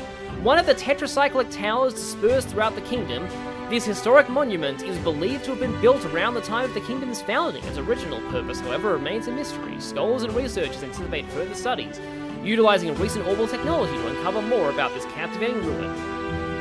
And I apparently missed page 1. Breaking news, airliner Lind vanishes. Whereabouts unknown, the search continues. The airliner Lind, which was en route to Roland, mysteriously disappeared from the radar over East Bow's airspace yesterday afternoon. Despite extensive search efforts by the Royal Army, the aircraft's location remains unknown as of this morning. The ongoing search for the airliner has become a top priority. All airline flights suspended. To facilitate the ongoing search operation, the Royal Army has declared East Bowes a no-fly zone, resulting in the suspension of all airliner flights in the region and us having to hoof it. Yeah, that's it, yeah. Yeah, Talfurus, all of the newspapers are fully fleshed out. I highly recommend that you read, like, every single book you get in this game. Like, they're all fully fleshed out works of, like, writing. They're all amazing. Read all of the books. In fact, sometimes you will temporarily get a book during a side quest. You can still read them during that time. Oh, speaking of which, yeah, Cornelia. Thank everyone for these blue, thank everyone who made this game, I should say, for these blue, exclamation marks, because in the original Sky games, there was no indicator where to find these books. You just had to happen to talk to that soldier and get this book now. And all the books were missable.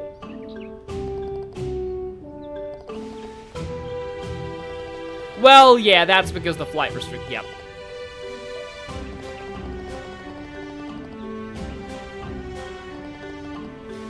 The Trails games do go on sale sometimes, Talfura, so you might be able to find this game cheap one day.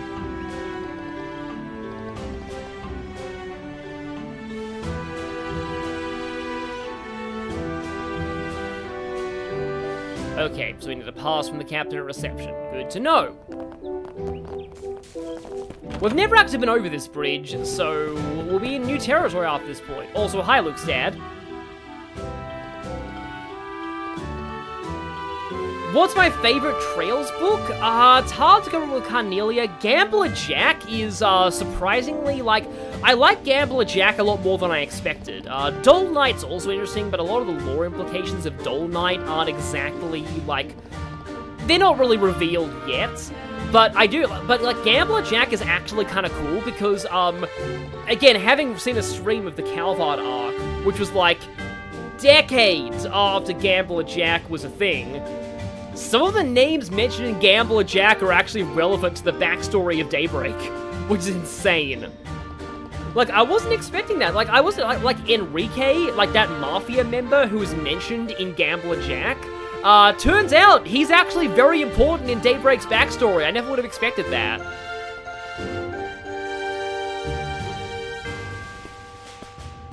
So read the books because you never know when stuff from the books is going to be relevant. For example, you know, don't be me who never read Carnelia. Not Carnelia, wait. No, I did read Carnelia. Who never read Red Moon Rose from Cold Steel, because I thought that it was just a dumb Twilight parody at the time. But Red Moon Rose turned out to be super relevant later in the Cold Steel arc.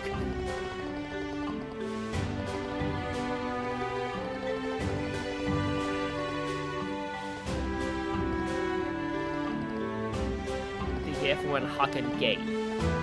Ah, I remember that, yeah. We're about to meet a certain somebody who does not like braces for reasons.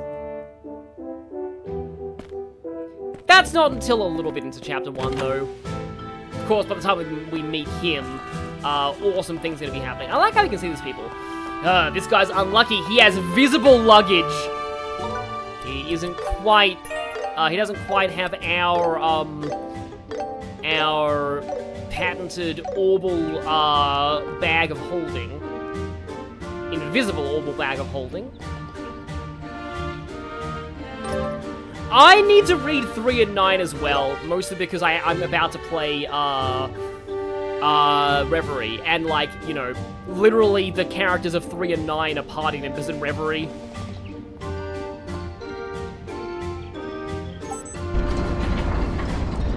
Dull Knight is, like, heavily implied to be related to some of the Crossbell stuff. I don't think it's said in Crossbell, though. It's like the robots and, like, the doll factories and, Georg from,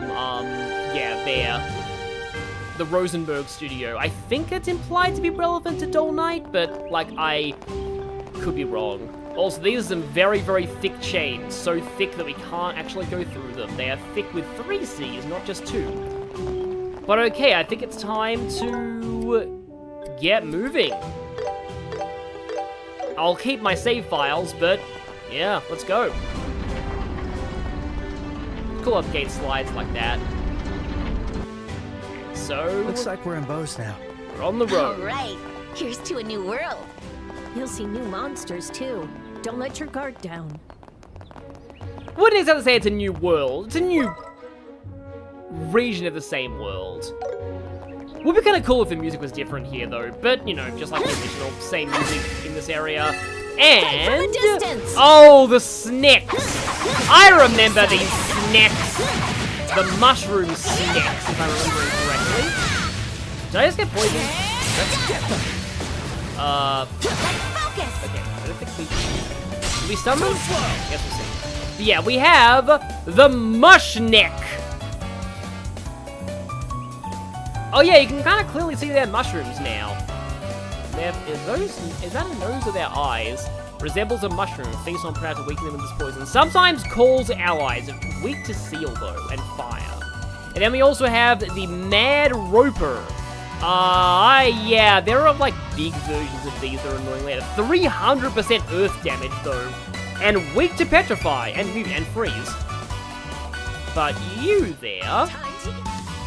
yeah, you being weak to seal is kind of nice, given stuff. But I think I need to respec my ordnance. Let's go. Well, Sneck is dead, and you really don't like. I think I'll just go for Stone Hammer. Shara will, nothing she really has gonna do much, but I do have a 0 arts turn Shadow Spear, and dead, okay. But yeah, respecking orbments right now because I need, yeah, it still has way too few, alright, Joshua has Ruby Shield right now, but I think she could take some more fire stuff. Not a lot of things are weak to water right now. Of course, the moment that I remove it, I'm probably gonna, like, start seeing things that are weak to water. Oh, I don't actually have Poison Blade. That's kind of nice on Estelle's big AoE. Okay, that means none of that, though. And I don't think I really need EP Cut right now. Strike will give me Flare Arrow. Mind 2 will give me healing. Yeah, I think I'll take Strike 1 for the Flare Arrow. Although that basically just gives me the same coverage as Joshua. So you have a lot of wind, a lot of time, and that. Joshua has a lot of earth and fire.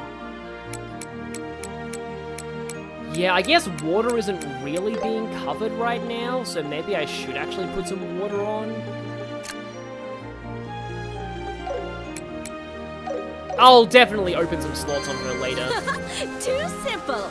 Estelle is kind of somebody who benefits a lot from having more like slots open because she kind of needs that versatile orbment setup. Okay, we can seamlessly switch between characters in the fight.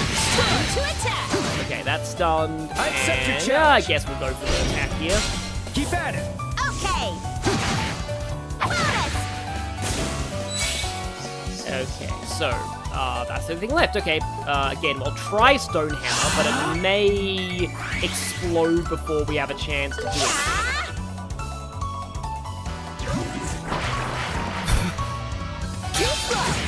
Joke's on you, Shara's probably into that. Just saying. Yeah, that is really silly damage. Yeah, that's good. Oh, already started. Wow. Okay, yeah, it's gonna die horrendously. Oh, barely has any health, so rip. Okay.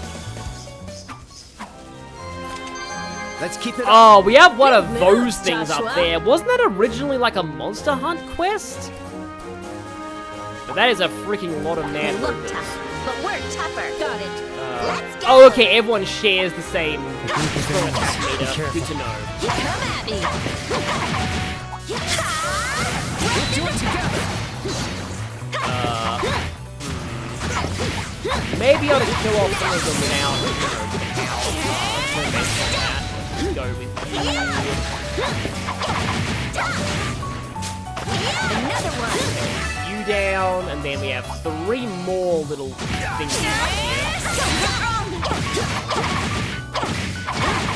Yeah, I kind of want to take out some of these add-ons. I forget what those big thingies are called. They're like some kind of weird mushroom thing. Not done yet. And Roper is Shingeki, and now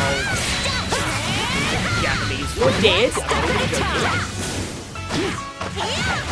Okay, it's X to dodge. Okay, this thing does not get stunned very easily. Oh, we are building up though. But it is definitely something to fight more in turn-based combat than in field combat. There you go. Estelle, you got it. Yes. So, what were you called again? Oh yeah, this is called Wisdom. An odd soft-bodied monster that lives symbiotically with plants. It's really dangerous due to its delay attacks and instant death arts! Okay. Weak to fire and wind, ailment weak to mute and freeze. Okay. Well, I'm gonna morale. Everyone, let's go. Still stunned. Leave it to me. Weak to wind, huh? Well, how about some lightning? Meanwhile, Joshua has a 0 arcs flare arrow.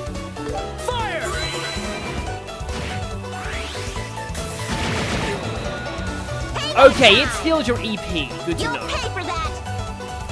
Let's see. I'll try Here we fire. go. Lightning! Yeah, it is kind of obvious no electric type force given the Industrial Revolution. Electric is kind of lumped into wind Ready at any time. in these games. Which does make a somewhat amount of sense. I mean, lightning comes from the sky after all.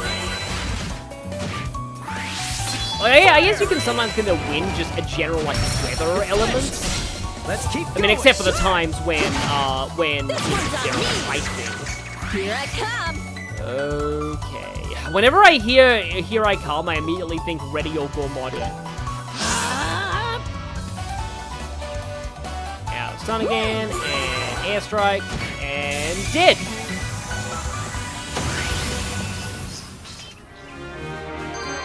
It adds to my womanly charm, huh?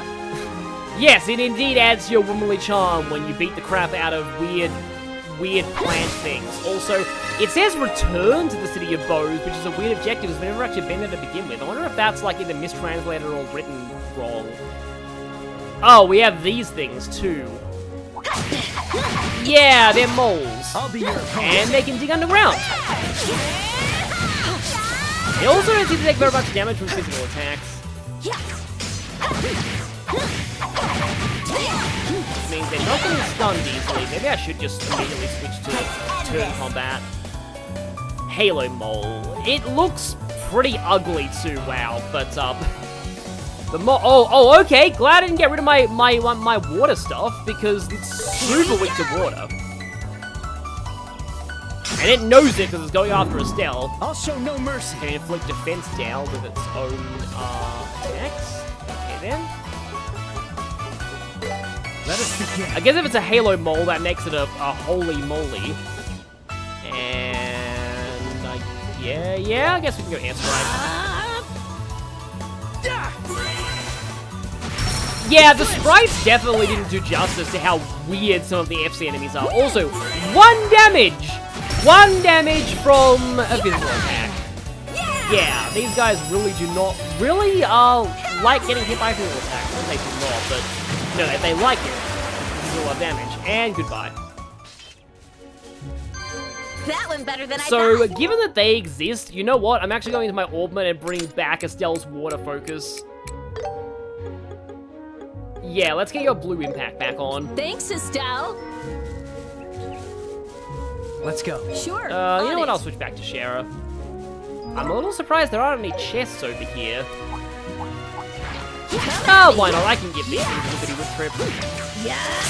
Foolish fools they are.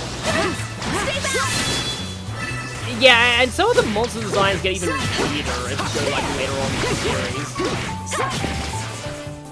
I think probably one of my favorite just like weird enemies in Trails is there's like an enemy I think in the final dungeon of Treasure that's meant to be like and like alternate universe echo of you, and it's simply called Another One, I think. Like, I want to say that there is an enemy that's just called like Another One.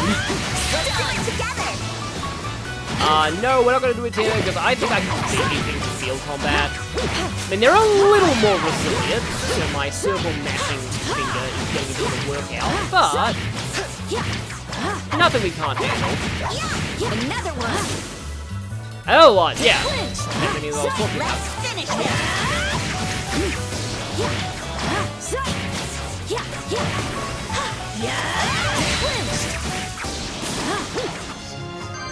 Victory is ours. Okay, Joshua's actually taking a lot of damage. I should probably pay attention to that. Also need to refill my water soon, because I'm getting kind of thirsty. No, that's a pretty good amount of CP ups. Though I haven't been using CP in a lot of these fights. Oh no, I've used morale in one of them. Other than that, I haven't really used many crafts. Can I say you can see like this hill here? Like this kind of elevated terrain was hard to really see in the original. There sure are a lot of snake monsters here. By the way, Estelle, didn't you used to hunt for their molt? And then she'd go show it to everyone. Don't do that outside of Roland, okay? Like I would.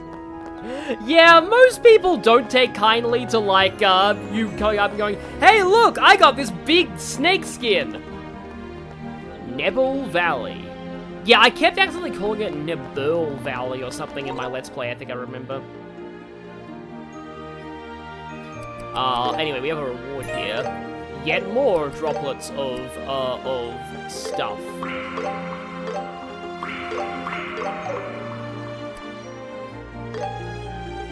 Yeah, I think I should actually do a little bit of healing. Touching another one results in annihilation, according to the description. And yet they can physically attack you with, like, no penalty whatsoever to yourself. But yeah. A lot of the descriptions are much like the Pokedex in like, early Pokemon generations. A bit of an exaggeration. So apparently there's a chest around there. This one's tough. Brace yourselves. This chest is tough. Brace yourselves. It's made of extra reinforced wood. Oh boy, that's a lot of interesting enemies. Watch for ranged attacks. So I think you could actually just go straight into Never Valley now. I did it again. I always feel like there's like my head seems to keep telling me there's an L in there somewhere, and there isn't.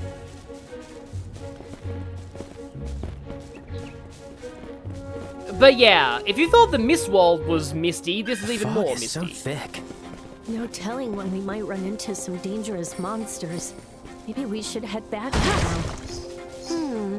I do want to explore this place eventually. Yeah, we will get side quests in here eventually, so it's probably better to come back later. Oh, that's funny. I actually do recognize these areas, even though it's, you know, it's in 3D for the first time. But I want to say if you head this direction, you can meet an NPC before you kind of... Oh, those mantises. I remember them. They're a pain from what I remember of the original.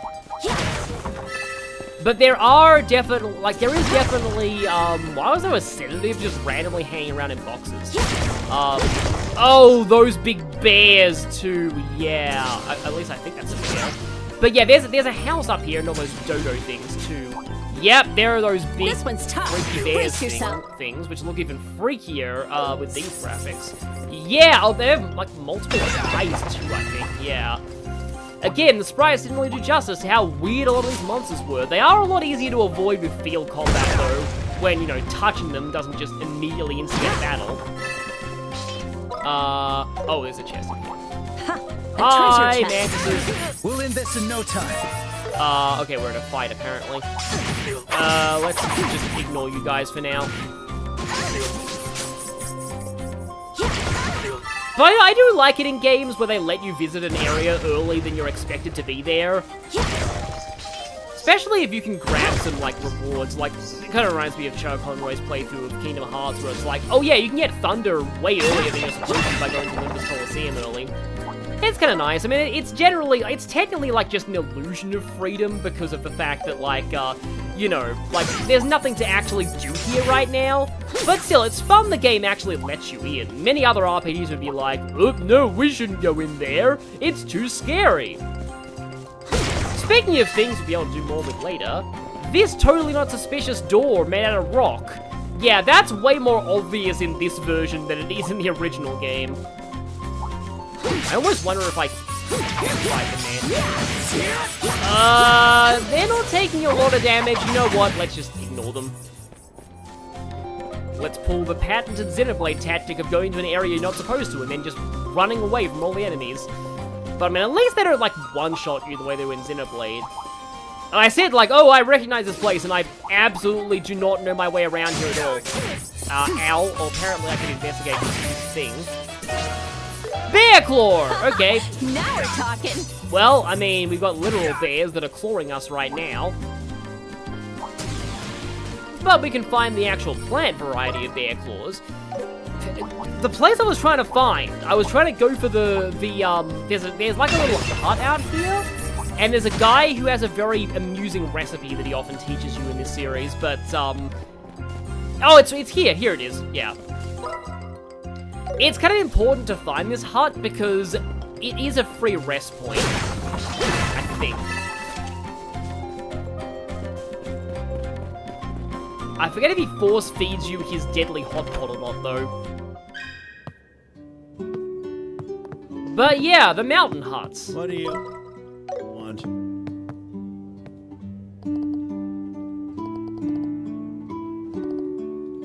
Yeah, and we can just sleep in this random guy's bed. Thankfully, that's totally safe to do. That's the stuff.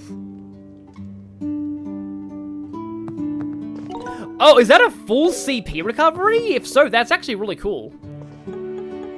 Have some stew. This is a gamble, let's just say. I can't decide. Oh, we can buy bear claws here Which too. one I do mean, you it makes think sense to that this pick? guy just, you know, has them because he probably kind of lives here, so he most likely forages. But I have 7 revivals. I'm gonna get 3 more to have an even number of them. But back you know alive. what? I'm gonna save before having the stew. Yeah. Because if it's anything like the original, it is very random in its effects. It can either fully restore your CP, or it can reduce it to 0. Oh, if you grab a bear claw plant now, you lose out on funny dialogue from a later side quest. Oh, okay, that's annoying. Wemler, and I often call this guy Welmer, but no, Wemler's Special Stew. Heaven and Hell Stew. I think this is called Infernal Hot Pot sometimes. Yeah, CP plus 60 halves EP. A stew said to transport one from another dimension. back alive, Now, you hear? yeah, that's not quite as insane as it normally is. I think in some games, like, there are some foods I remember that have the effect like CP max or near death. And that's a fast travel point now. That's actually kind of cool. But yeah, so, oftentimes though, it's actually kind of useful to have those items because if you're in front of a charging station, there's no penalty to losing your EP or your HP. So you can just spam them until you get the full CP recovery and then just heal at the heal station. This so one's tough. they actually Brace are yourselves. useful for topping up your CP sometimes. Okay, yeah, this does lead back to the beginning. Gotta remember the map does rotate in this version based on what you're facing. But yeah, we'll be back here later. You can probably level up a decent amount if you fight these things, but I'm not gonna fight these things. Oh, I just realized that we'll be going to that village soon. The village that is very relevant to a certain bracer, but we're not going to be meeting him for a little while. Oh, there's an ultimate charging station at the start of this place. I completely missed it on the way in, I think.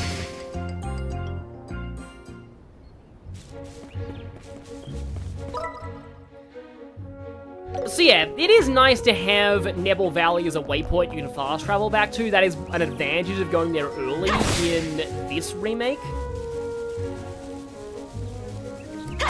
I can't believe I only have 1.5 hours left of this stream now. Or maybe a little more. I've been going a half an hour longer for a lot of these. I'm kind of glad though. I think I see a shining pom. Please don't let the cutscene despawn it. I thought I saw a shining pom. Oh, I remember this scene. Yo, look who's here. Sherazard. It's totally not Adol! I like to think that this guy is, like, kind of based on Adol in terms of visual appearance. Adol is the main character of the East series, which is Falcom's other flagship franchise alongside Trails. East is very different. East is also set in one, like, continuous world, but unlike Trails, the timeline jumps around a lot and every game is self-contained. Basically, each East game is set at a different point in Adol's life. So, in one game, he might be a teenager, in another game, he's a young adult, and it'll kind of just jump around and just do, like... Because the idea is that Adol just, like, had, like, a ton of adventures over the course of his life. He's basically Sonic the Hedgehog, but human. And yeah, basically the premise of the East series is that, like, people found his memoirs, like, many years after his death, and, like, every game in the East series is one chapter from his memoirs. It's kind of a cool way to do a series, that ensures they never run out of games. They can just go to any point in Adol's timeline they want to. And also means they don't really have to worry about, like, continuity being, like, strictly linear, because they can jump around. In some ways, it might be more of an advantageous way of doing a story than Trails. I'm on guard duty. You know how the airliners have been suspended after that incident, right? So they have to transport the cargo all the way to the capital by land. Yeah, you'd rather have like just bubble dialogue than have a one-way voice conversation. The thing about that, Telfurus, is that this is way worse in some other Trails games. Like, this is like be thankful that you are lucky to be watching this game. Normally, characters in these scenes will have their first line of dialogue voiced, and then the rest is completely unvoiced. Or they'll have 3 voice lines of dialogue and everything else is unvoiced. What about you? What are you dragging these kids around for? Wait, don't tell me you're gonna investigate the incident. Unfortunately, I don't think we're going to be getting an old man adult game at Ys. It would be kind of fun, though, especially because they're action RPGs. Oh yeah, that's the other thing to mention about Ys. The Ys games are all action RPGs. Kinda. Old Man Lugren will give you the details at the Bose branch. Be seeing ya. Oh, right, the old man Bracer branch head. I am curious to find out how he sounds.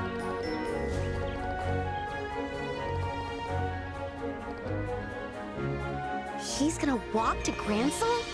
That's one heck of a trip. That's what happens when we can't use the airliners. I hope they're good to go by the time we head back to Roland. Let's go. Got it. Okay. Ah, it's cute. You think you'll be going back to Roland.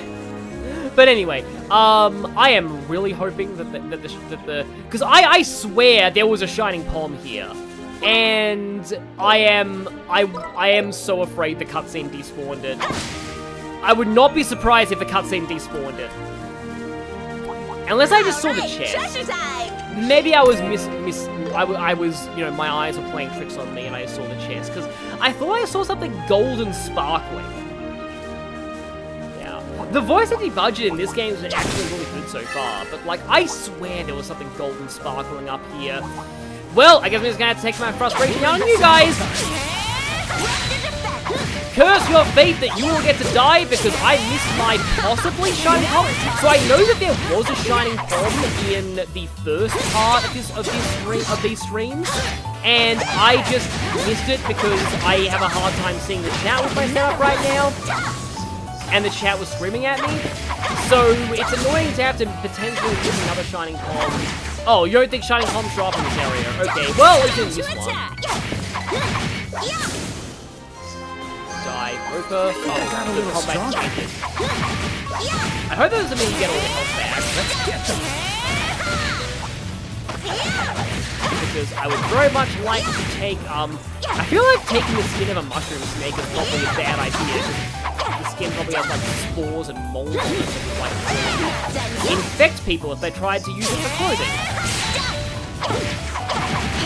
But yeah, these mad ropers die very easily in field combat. They're probably the designated, like, that was better than I thought. hundo, which is used metaphors and Fantasio analogies. The things you can just kill in field combat easily.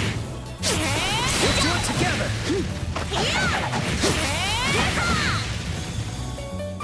Oh, there are shining palms here, okay. Please die, Snick. And it's dead, okay. How do you like that?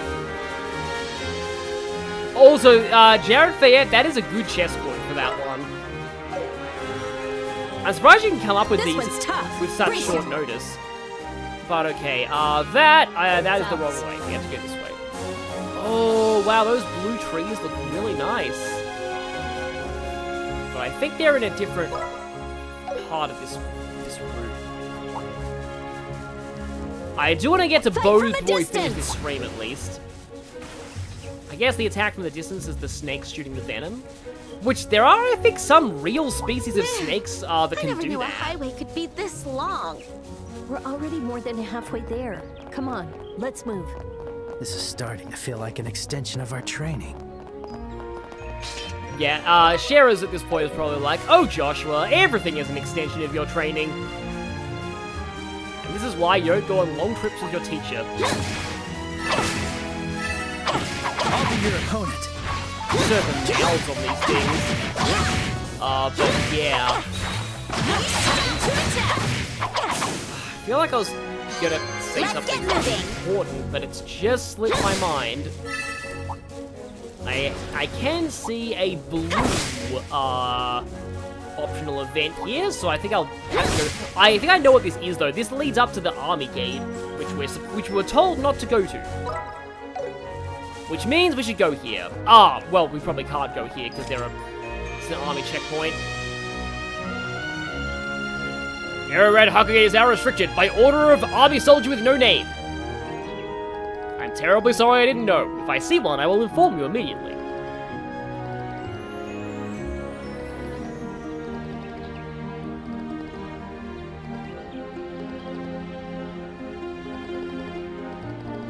You know it, Star.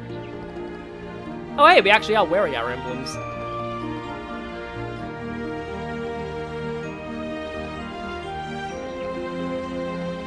Yeah, we gotta just go to Bose first.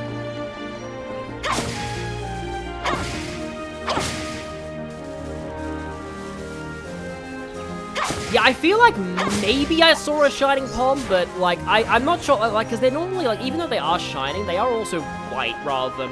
What I saw looked very gold. So maybe it was just the chest. But anyway, Bose is right here, and yeah, being able to just walk right into here without much of a loading zone... Well, actually, there might be a loading zone, we'll see.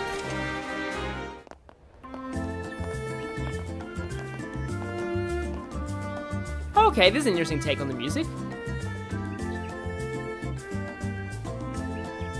We're finally here.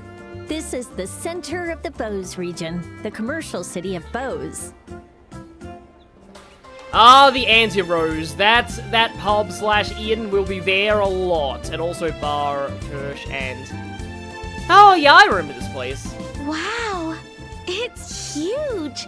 It feels like a real city. Oh boy, Estelle, if you think this place is huge, just wait until we get to Grand Cell. With the exception of the royal capital, it's the largest city in Liberal. Again, the characters are saying things that I am saying. And unlike Roland, the buildings here are made of stone, which makes them feel enormous. Oh, it's very easy to respawn Shining Ponds in Bose. There's a travel point right next to where they spawn. Hey, what's that huge building over there? That's the Bose Market. It's an indoor market with all kinds of shops.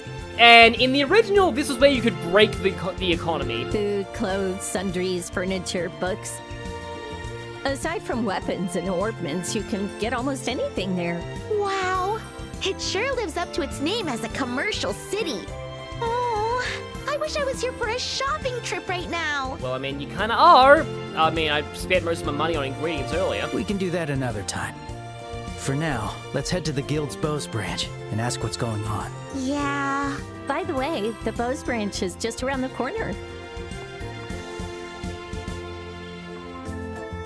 This feels kind of like the Bracer Guild branch that I go to the least. I like how we got a couple of these engineers checking out the crates.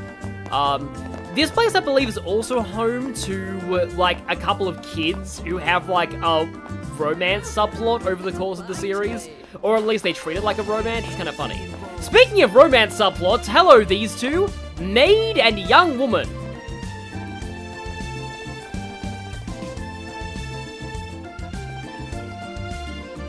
Yeah, their conspicuously unique models aren't suspicious at all.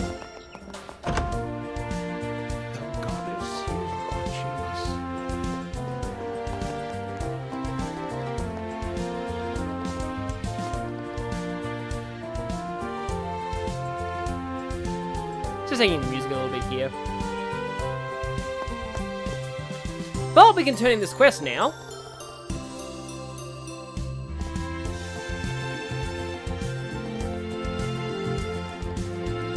It'd be awkward if this church had another priest and Father Holstein was on vacation.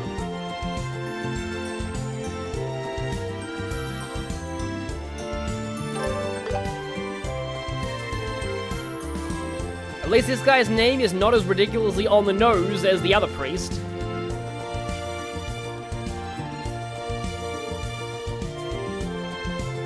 Oh yeah, this is about the drugs. Yeah. And it is kind of true that a lot of, pharmacy kind of started in churches. Like, a lot of, like, you know, mixing herbal medicines. I believe I gave a little bit of background on that when I did the Let's Play.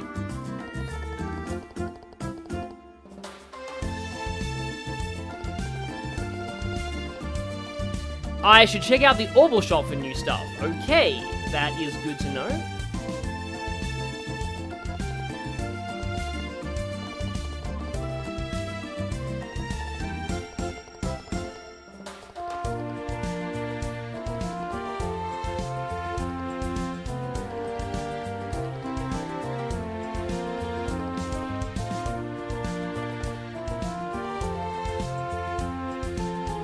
Mission complete. Yeah, that one I think is actually... Isn't this... Wait, do we have to go all the way to Roland to report this? Calm down. We can do it at the Bose branch. Ah, thank goodness. Okay, there's a nice bit of a justification there, the fact that we got the quest in Roland, but we can still report it, Bose, that's fine. So yeah, apparently Orbital shop. Right, so we can go up here... green-haired girl. Yeah, a lot of these houses actually have, like, very interesting stuff in them, but, I do want to mostly check out, also, yeah, a sewing machine, a lamp, a phonograph.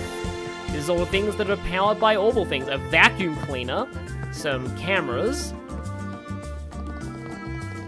Oh boy, that vacuum cleaner. That vacuum cleaner is going to be kind of important later. Not specifically that vacuum cleaner, but there is like an area where you have to check a vacuum cleaner for some reason. It's in the end dungeon of this area.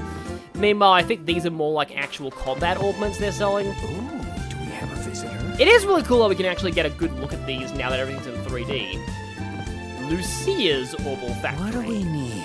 Okay, we can get Defense 2, Break 2, HP 2, Attack 2, Strike 2, Burn Blade, Defense 2, Action 2, and Cast 2, and Blind Blade.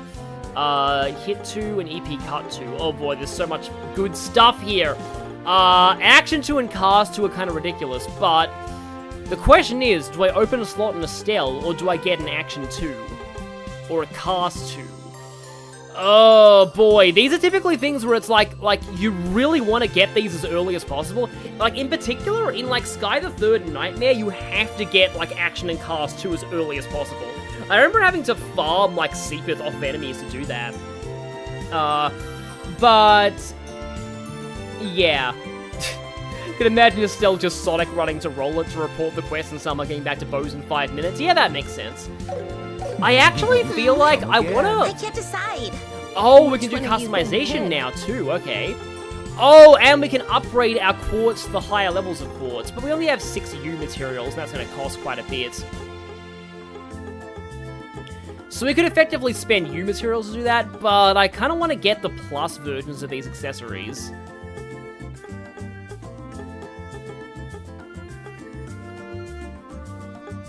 Ah, now they resist the ailments by 100%. That's good to know. So you have to upgrade them once to do that. Oh, yeah, may as well upgrade Shera's Black Bangle. This. I made up my mind. And now everyone has silver earrings. Alright, it's decided. Alright, it's decided. Yes, please. I'll upgrade Estelle and Joshua's first over Shera's, just because they're going to be around for longer. Okay, so that is kind of cool. And I don't have a lot of Seepith maps to exchange, but I'll do it anyway. And then... slot. We established that we were going to open a slot on Estelle. She kind of needs that.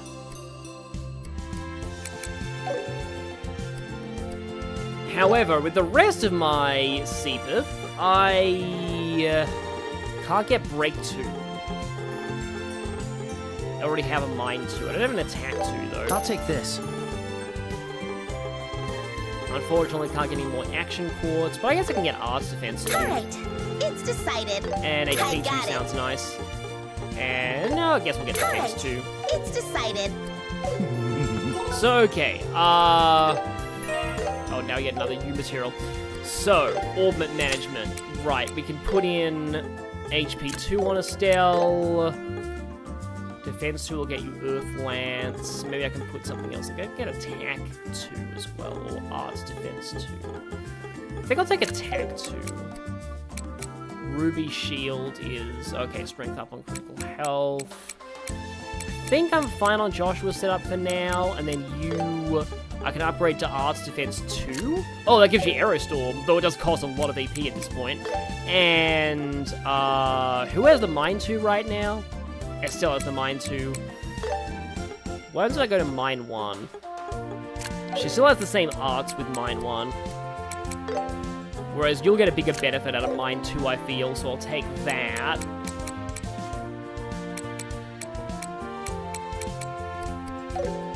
Of course, later on it'll be nice to have a lot of time seekers because action and cars 2 are great.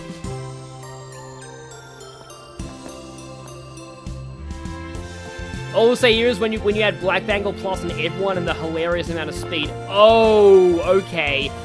Apparently Black Bangle Plus is really good. Okay, that is good to know. What do we need? Which one are you going to pick? I have, if I buy 2 more Black Bangles, I can make them both into pluses. Because, yeah, Speed plus 10 is kind of ridiculous at this point in the game. You can probably also give somebody 2 Black Bangles and have Speed plus 20. So, I guess we'll check out the market, but there's also another store down here. Yeah, Arms and Guards, I thought so. Time for some shopping. Which one are you going to pick? Oh, that is a significant boost in stats for Estelle, though. Oh, and Joshua gets way more strength out of that. Yeah, I actually feel like I probably need to do this. I'll pick this. Can just barely afford twin raises as well. Icon is options is called Torso. So I'm not sure if we should if we need to keep our old weapons or not, because in some of the other Trails games, you can upgrade weapons at Orbital Factories. So I'm not sure if I need to save any of these weapons. I think for now. Thanks. What do we need? Which one are you going to pick? Okay, yeah, you have the Black Bangle. Here we go. Yeah, the Black Bangle pluses. It costs 2,000 to get another one though. Flame Zippo. Isn't that like a brand name, though? Shouldn't it just be called Lighter? I'm pretty sure it was just called... It was literally just called Lighter in the original. But maybe this is closer to the Japanese. I feel like Zippo is a brand of Lighter. And I know that because, like, Richie's Charmander is named that, I think. Somebody has a Charmander nicknamed that in the Pokemon anime, which I always thought was kind of inappropriate because, like, it's a, you know, a cigarette lighter. Resist Pesticides 75%. Oh boy, I wonder what would have been good to have on Estelle previously. I don't think we could have even had those before, though. But yeah, I guess we can spend more money on things later. Once we have more money, I mean. Once we actually have money. 2 wind quartz is required for Sylvan Wing, okay. But yeah, action and cast are mandatory. Just looking at the chat here. You can upgrade weapons in this game. Yeah, wind is a lot better in this version. So, I'm just wondering if it's possible to get... We have Sylvan Guard. How do we get Sylvan Wing? 4 wind, 4 mirage. Okay, we only have 3 mirage on you right now. I think, theoretically, though... that drops the cast 1, though. But I put another Mirage on her. And P2's on Joshua right now. But that does give me Sylvan Wing. Because Sylvan Wing sounds ridiculous. It does cost a lot of AP for this point in the game. But it does sound very good. So Joshua now needs to swap out something. Oh, he can get Stone Impact. On Curia, which is a status cure. Firebolt EX. Oh, right, he lost Earthguard. That's why I had that. I probably should put that back on. Not that Earthguard, I mean, is super necessary when you have Sylvan Wing. Because, yeah, if I go into Sylvan Wing, Foresight 5 turns, Cure debuff, ATS buff as well. Oh yeah, that I remember that like the so in the original game there was I don't think there were any ways to buff ATS. which is, you know, like magic attack, basically. But Crossbell Games added that with Fortuna, and ATS buffs were actually ridiculous in those games. So the fact that this one has an ATS buff means, yeah, that's kind of good. Again, though, 240 EP is a lot at this point in the game. However, I don't even know if there's... Can I actually get a EP cut onto you without, No, it'll reduce my... I mean, I could put EP cut there.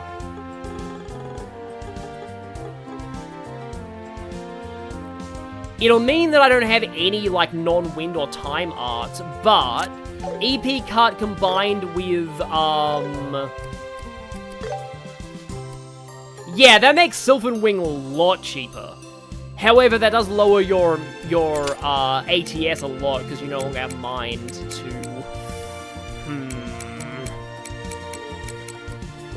I mean, I suppose Estelle can take Mind 2 in that case. Estelle now has higher ATS than Shara. But I mean... Oh wait, no, you no longer have Aerostorm. Again, this whole system is kind of complicated. So how did I get Aerostorm again? I can get Earthguard on Shara with that.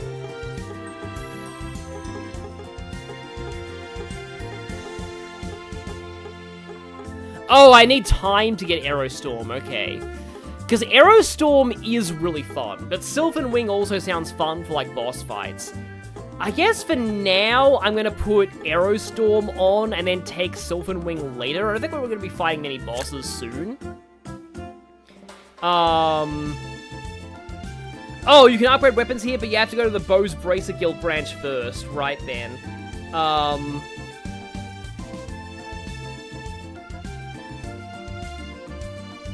You can replace Impede. I don't have Cast 2.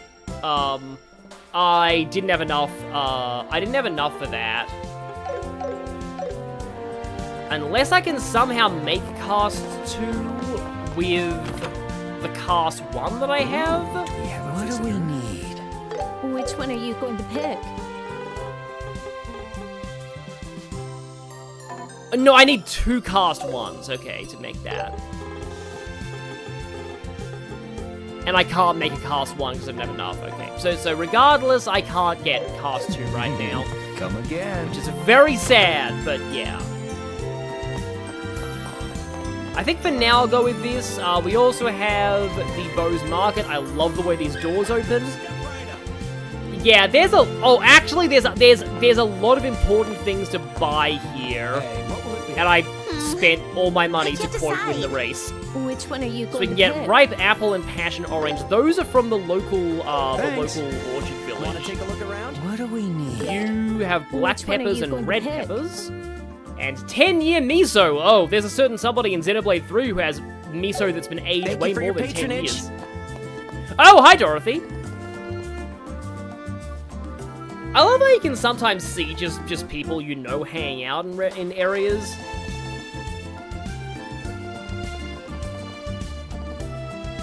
And, yep, she has no idea where even here. Spence Drugstore. EP Charge 2 Relaxant Gel. Warming Pack. And... Please come again? Well, so far it's not been that interesting, but I think... Oh, yeah, this is hilarious. So here, you can buy weapons from a hardware store. So the laundry pole... Ah, interesting, okay. So in the original, this had longer reach than Estelle's normal staves, but there doesn't seem to be a range system on weapons in the remake, so it just boosts speed.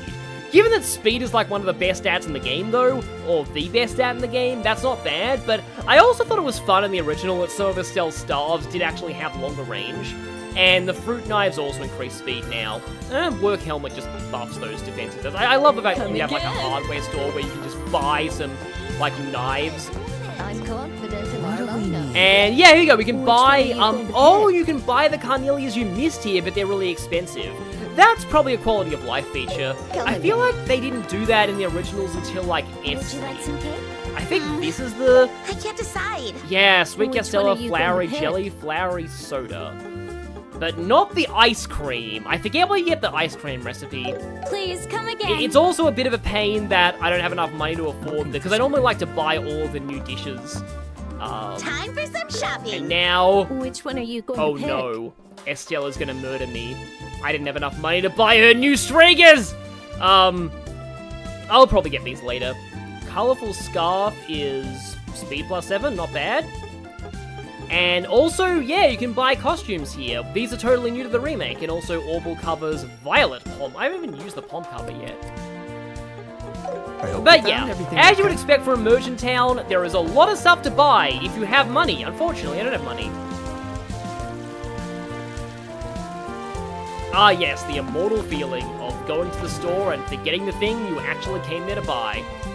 And, oh yeah, there's the Bose airport as well. Don't really remember there being much that goes on there. But where are the kids that have that interesting subplot? Ah, I think they're these two? Yeah, it's Harry. Harry and Mina.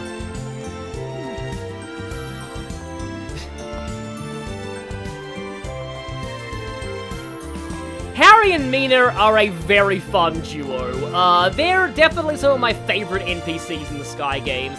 They have a very long ongoing subplot. But yeah, you'll definitely be seeing more of that as we go through. I'm not gonna be talking to like every NPC, but I do feel like those two, I do wanna check in with them every chance we get. Oh, you want to place an And order? we also have a bar we can buy. Which one are you going to Carmine's pick? Eye. And astonishing cheese risotto. Oh no, I want risotto. But yeah, so many more foods to get. So little money. Maybe I'll get a little bit more once I turn in this you know, that priest letter request. Also, the anti-rose. We're currently more broke than Professor Alba, yeah. Now, is the guy here? No, I don't think he ever shows up here in the main story. A lot of the anti-rose NPCs are also kind of important to talk to because they give some good context on stuff. Like, I think there's a group that's, like, talking about an arranged marriage at one point. Like, there's a lot of very interesting, like, you know, like, lore about the region you can hear. Just local gossip you can hear by talking to the people here. But yeah, this is a very expensive, pretentious restaurant. We can't really afford to dine here. And we certainly can't afford to drink any of their expensive alcohol. Hint, hint, hint, hint, hint.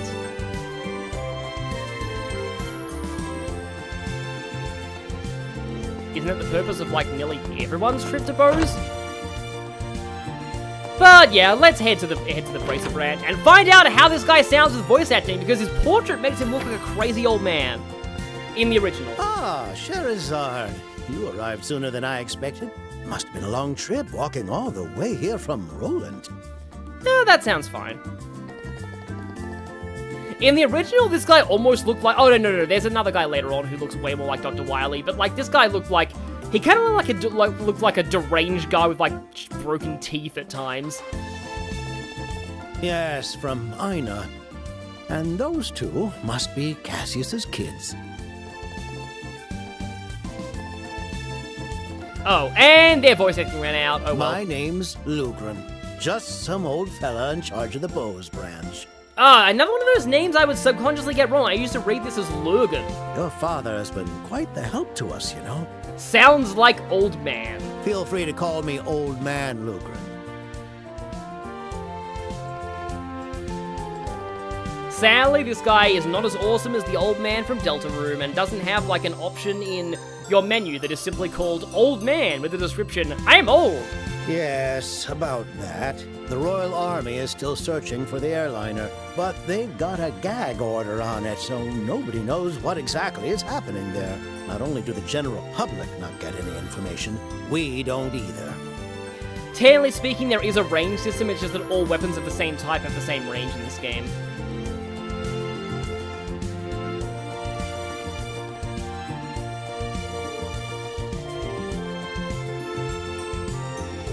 Yeah, so this chapter is going to be all about the friction between the army and the Bracer Guild. Unfortunately, that's exactly it. What's worse is that General Morgan is involved in this case.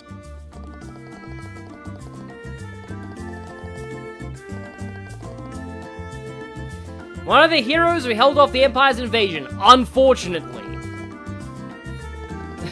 No, Joshua, you shouldn't expect Estelle to remember anything from any textbook.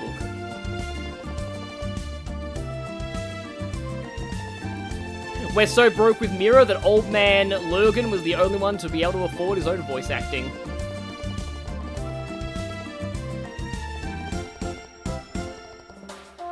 Yes, and that's not all. He even forbade bracers from entering areas under the Army's investigation.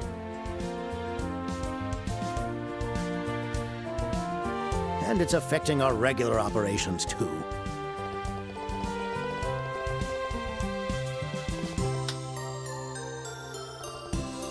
No need to rush things. I've received a formal request from the mayor of Bose about this case. She wishes for us to conduct our own separate investigation. So, hopefully that gives us the authority to actually enter that place.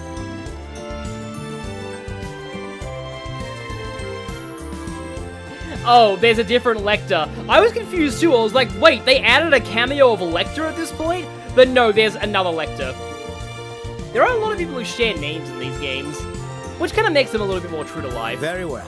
But before that, you're junior bracers, aren't you? Junior bracers are trainees affiliated with their respective branches. In other words, you are still under their supervision. In your case, you are still directly under the Roland branch. Correct. Here, just sign this document to change your affiliation. So yeah, this is a little bit of a justification as to why you aren't really going to be returning to Roland during, like, this chapter. We're basically locked into patrolling the Bose region for now. But it's actually a fairly big region. Like all the regions in this game are. Good. Bracers, Estelle, and Joshua, as of 1520 hours, your affiliations have been approved by the Bose branch. You know, if I got here an hour later, that'd almost be what the time was for me. Now you are officially part of this branch. By the way, senior bracers can do whatever they want and not have to do this, but I mean, I suppose it makes sense because, like, they want to supervise the juniors. Like, they want to make sure the juniors don't just, you know, do things that they don't really have the authority to, and, like, yeah, it's easy to keep them under supervision if they're stuck with one branch. Anyway, I can now ask you to take on the mayor's request. Her residence is near the west exit. You can go talk to her for more details. Actually, we've already met her. But we wouldn't know that at this point. Oh, right! My voice acting budget ran out! Oh no! Yeah, now we can strengthen weapons. As they told me in the chat. The Central Factory in Zeiss recently developed that technology. And by recently developed, they meant they developed it, like, now, and backported it several years into the past. This was definitely not a feature in the original game. There, you basically just had to buy new weapons if you wanted better weapons. Weapon enhancement, I think, did debut in the Crossbell games, where it was really important to enhance Lloyd's weapons because they tended to give him evasion passives, and Lloyd was a ridiculously good evasion tank.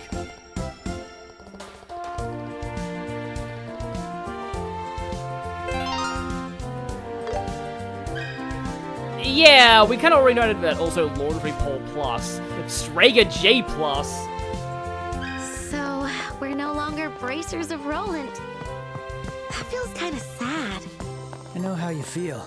We've lived there for a while, after all. Every junior bracer will experience transfers. I guess you better hurry up and become senior bracers. Don't make it sound so easy. But yeah, I just gotta do it.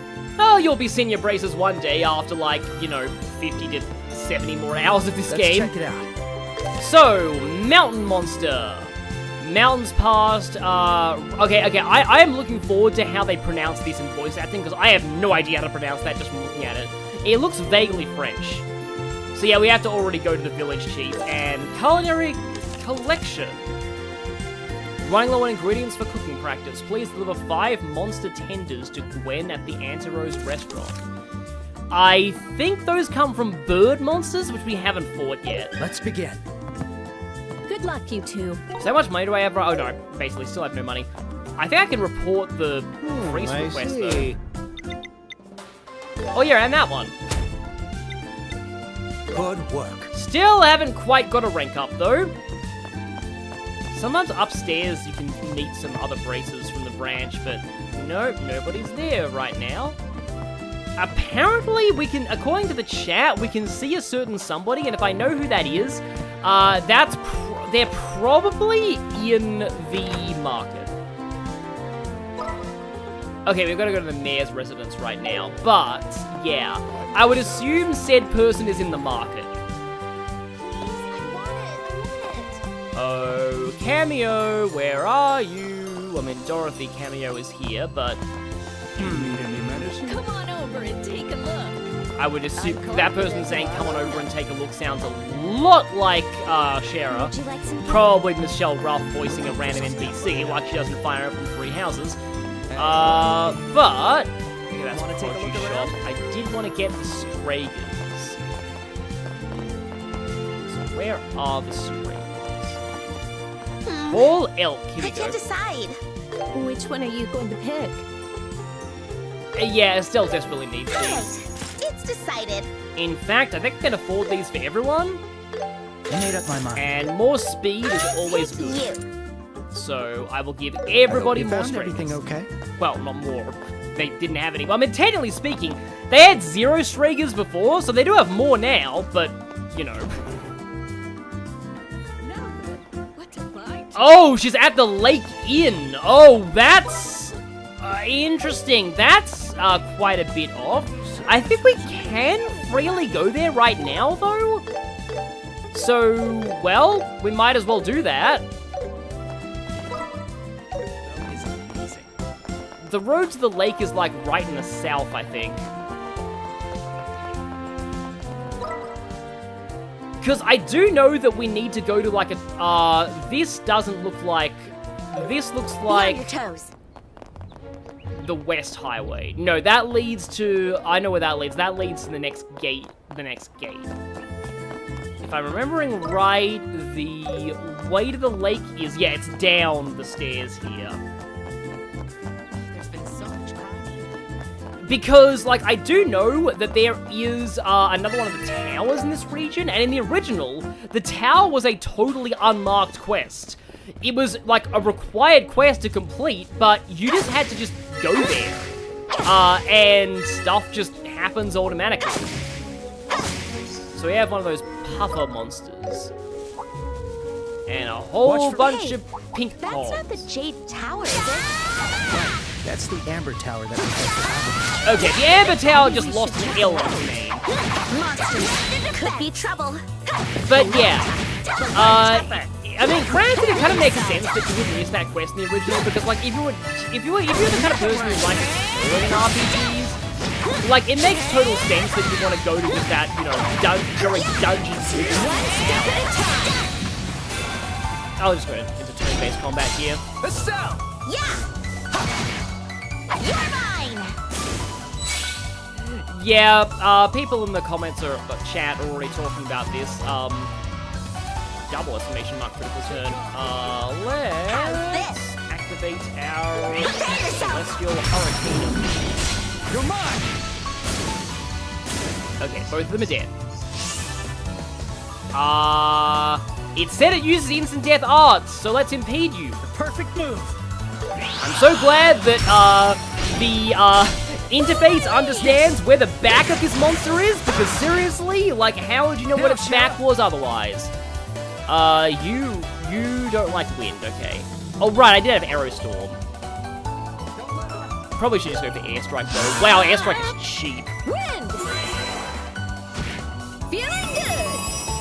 Yeah, that just seems to be like a Shara passive.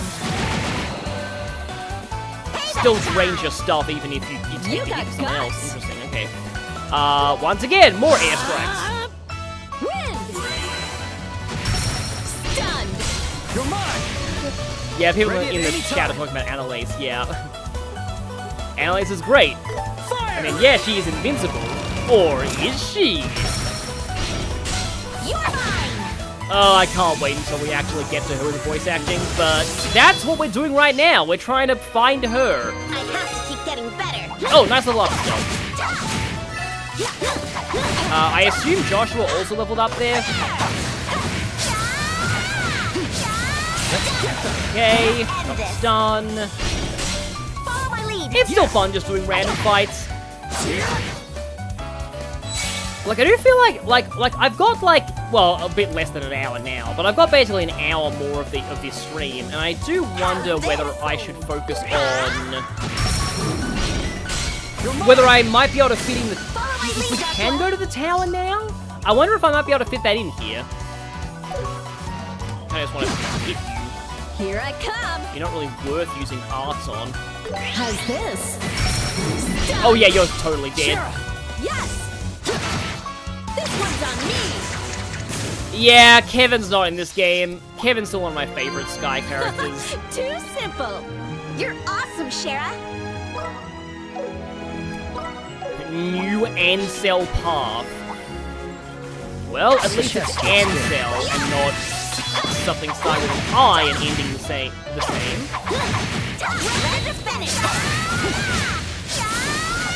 Okay, premature strike there. Cool necklace, okay. Well, given we're getting that, granted the tower here is the Earth Tower. We're not going to be getting the Fire Tower until a little while later. Another one of those wisdoms.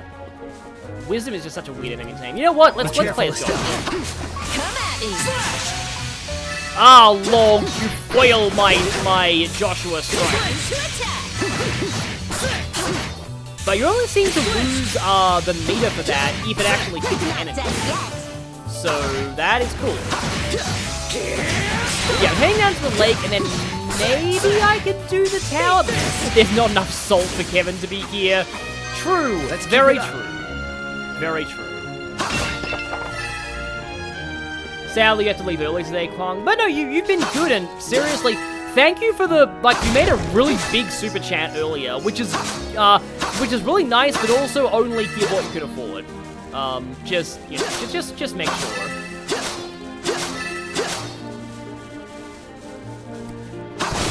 I'm getting a lot of fire seepeth for an area that again is supposed to be for the Earth Tower, not the Fire Tower. I will certainly take you materials though. More of those mush snakes. So I remember being more in like the mountain regions. But yeah, there's a fork in the road here. And also, oh, there's the mountain monster. It's all the way like up there.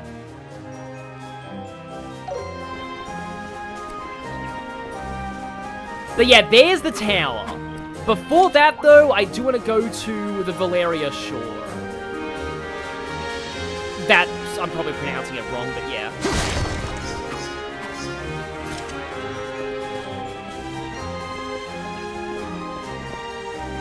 Yep, Josh reduced community service by cutting the grass. Unfortunately, unlike in Zelda, you don't get money for it. See, in Zelda, the grass pays you for cutting it. Oh, and we sheathed our weapons, so I can't cut this grass! This grass, it's the same model as the cuttable grass! It taunts me! Speaking of taunting me, this area right here. I don't think it's quite this area, though. I think it's the seashore where the horrific Estelle fishing tournament in the third game happens, but ugh. I know this is where you catch one of the best, fish in the game in Sky SC, but, I think the Sky the Third Sun Door with the fishing tournament, I think that's at the ocean. Still, I think you do a fishing tournament here. This dock is gonna be important later. But that's, you know, for a while. The Kingfisher Inn. I think somebody has a book for you here at some point, too. Yeah, honestly, this place would be such a nice place to actually stay. I was just thinking of, Nintendo Capri Suns, I would totally sleep here catchphrase, and, you know, to be honest, people need to get Tim into Trails. I feel like Tim would really like Trails. Again, I don't have, a direct line to him or anything. I mean, he communicated with me in the comment section of Investigations 2 back when I was giving insights there, but, I want to find some way to, get Tim, you know, Nintendo Capri Sun Tim into Trails, because I feel like he'd like it.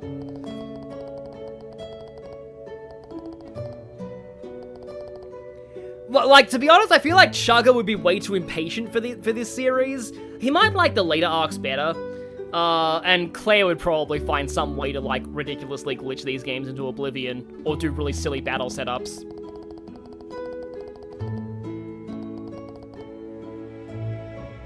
Will you be staying? I didn't mean to do that. I thought you were a shop where I could buy something. Phew, that was a good But break. yes, there she is. Don't worry, I'll talk to her. I'm kind of putting it off a little bit. Please, take care. Oh yeah, one of the fishing tournaments was in the Grand Cell sewer, but yeah, the ruined shore is, that's the worst one by far. Which And one we're are you still going to poor. pick? I have 9 exchangeable Seepeth Mass.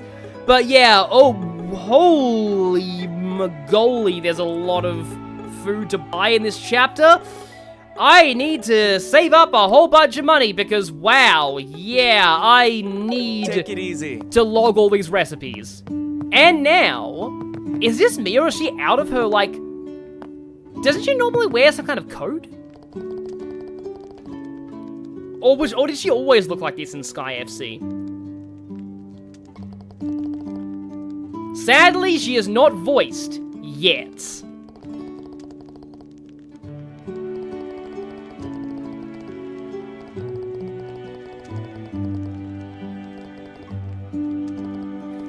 Well, sadly, she took the BP for that monster hunt before we could.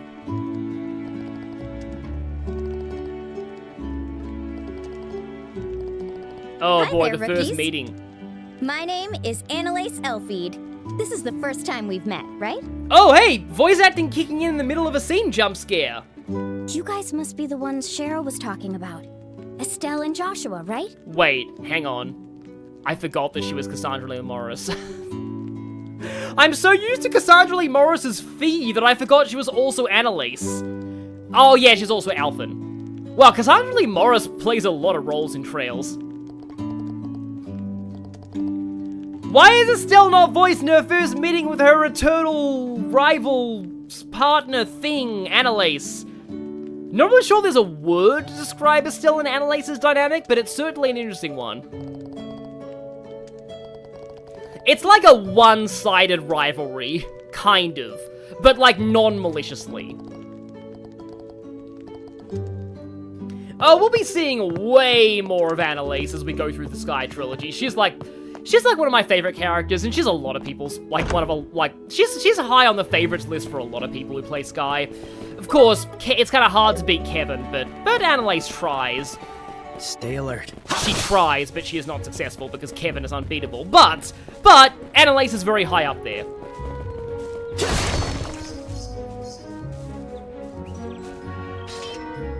Yeah, Annalise, Fee, and Alphen. I can actually tell that Fee and Alphen have the same VA.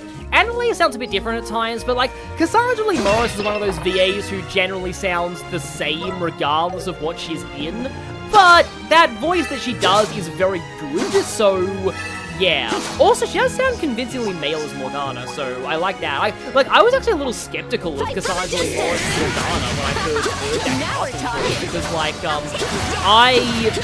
I never heard her play a boy voice, but she does do more. She does actually do.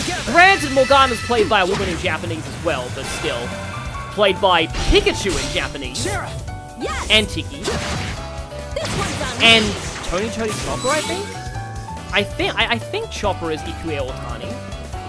Perfect move. That is, yeah, there's a lot of enemies here, but I'm gonna just do this regardless because it's fun. Oh, she got a new outfit in the remake. Now, Shara. Weirdly, I think I like her old outfit better. Yeah, it is very wind resistant, but Aerostorm though. But Aerostorm, look at this sweet, gigantic AoE. I want my Aerostorm, but I shall not have my Aerostorm. Oh right, Shara's like all in a win right now, unfortunately. Well, I mean, she can aerial this next. You know what, I'm going for Aerostorm. Actually, wait, how much? Oh, it's only a little bit more delay. They'll probably move a lot by the time that she... Oh, wait, no! These things can cancel your casting. Yeah, you may have noticed that. Shara's no longer casting, because, yeah, these things just have cancel normal range attack. So, that's unfortunate. and yet their physical attacks are also quite, and yet they're very evasive towards physical attacks. So I can take them all. Here we go. Okay. Venom Rupture. You got guts. Yeah, I had a feeling there'd be defense down. Again, let's try Aerostorm again. Arcana of the Goddess. Oh, nice miss there. Thanks. Cassandra Morris is the only bee to be in every mainline Trails game with an English dub. Yeah, because she's been voicing Annalise ever since the original Sky. All the way back on PSP. Yes. This one's on me. Wind. And here we go, Aerostorm! It's not very effective on those puffers, but wow, that looks awesome. So I had to show it anyway because of that alone.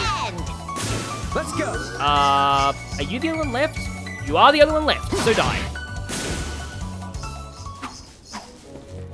Getting Aerostorm early is fun. Oh, that was worth a lot of experience, too. So I'm kind of glad I took that fight. Oh, there were two of them. But I don't think this is getting out of hand.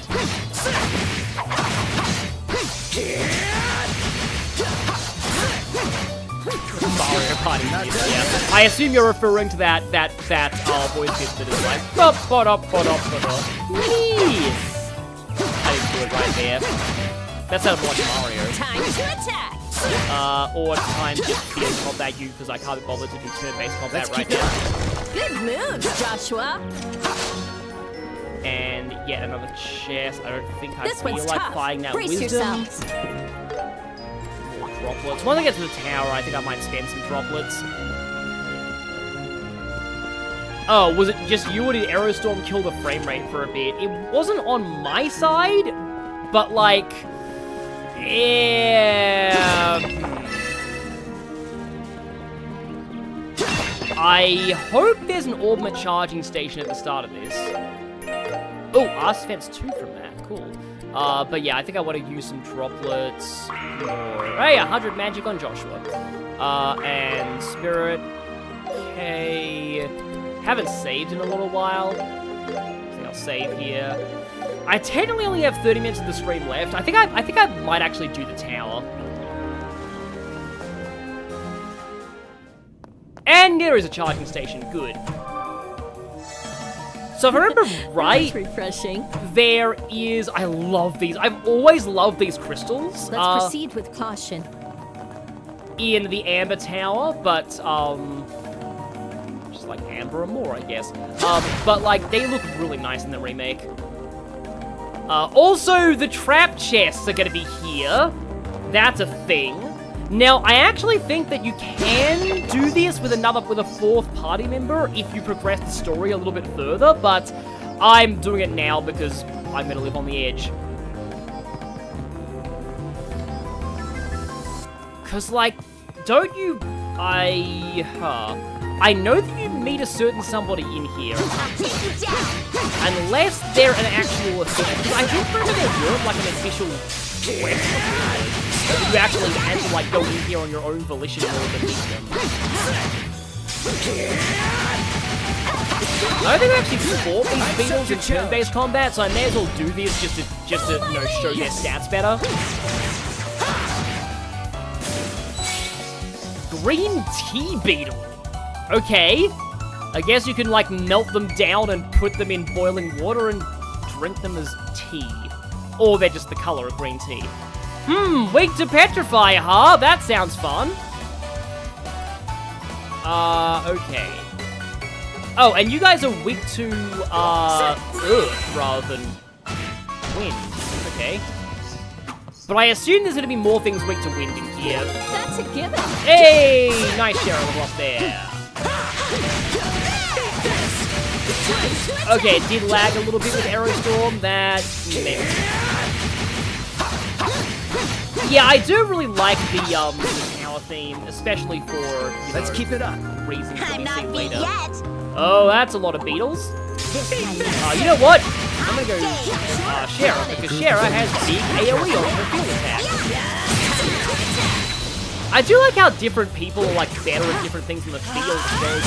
Like Shara's good for clearing out deep towards enemies in the field. Okay, got a couple of flinches there. Let's just go for the turn-based combat.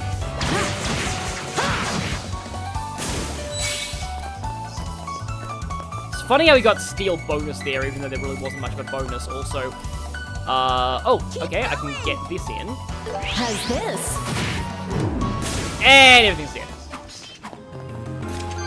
It's over. On to the next. Topaz shield. Well, oh, okay. So with that, that should give Shara enough, things to get,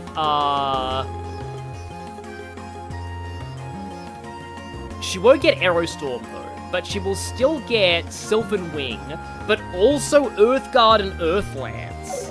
I might use that later just because I'm hoping that we run into some The things enemy's that are... strong. Keep cool. Oh, I thought for a second that was like a massive eyeballs, but no, it's a turtle. Hopefully we will prove turtly enough for the turtle club here. That was one of those movies that was a fever dream for me as a kid, but like I kind of like it. Master of Disguise, by the way, for so bad it's good reasons. Like, it's really bad. Like, it is really, really, really bad. But it is morbidly amusing just to see how bad it gets.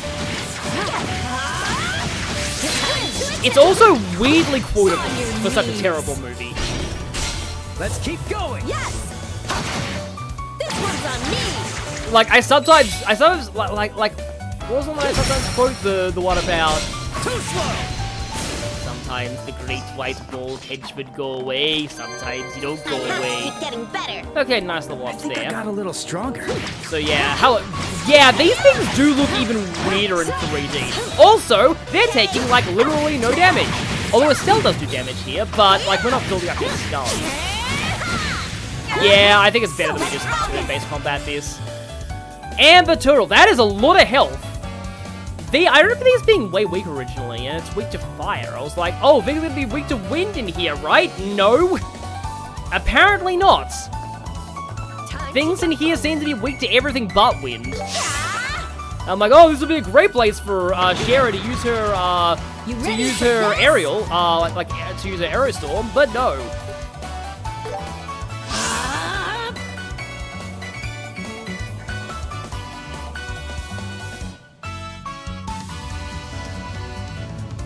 Somebody said I'm starting to fade behind the game audio.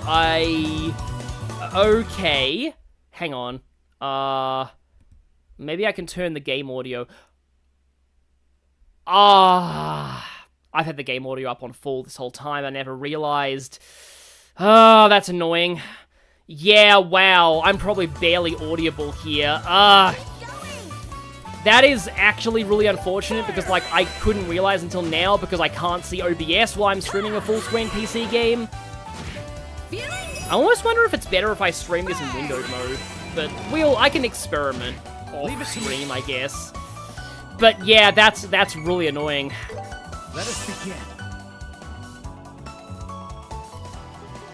I kinda hate that I accidentally did that. Of the goddess. Fire!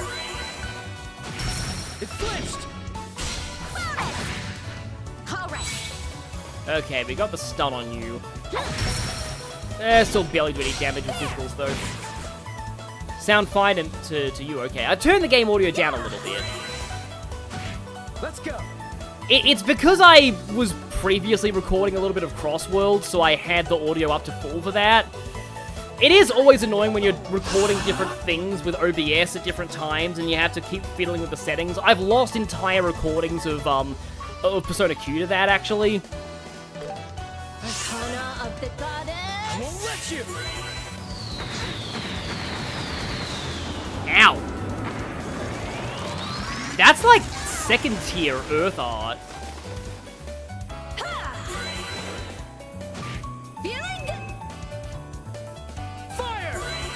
And it gets a crit turn now, because of course it does.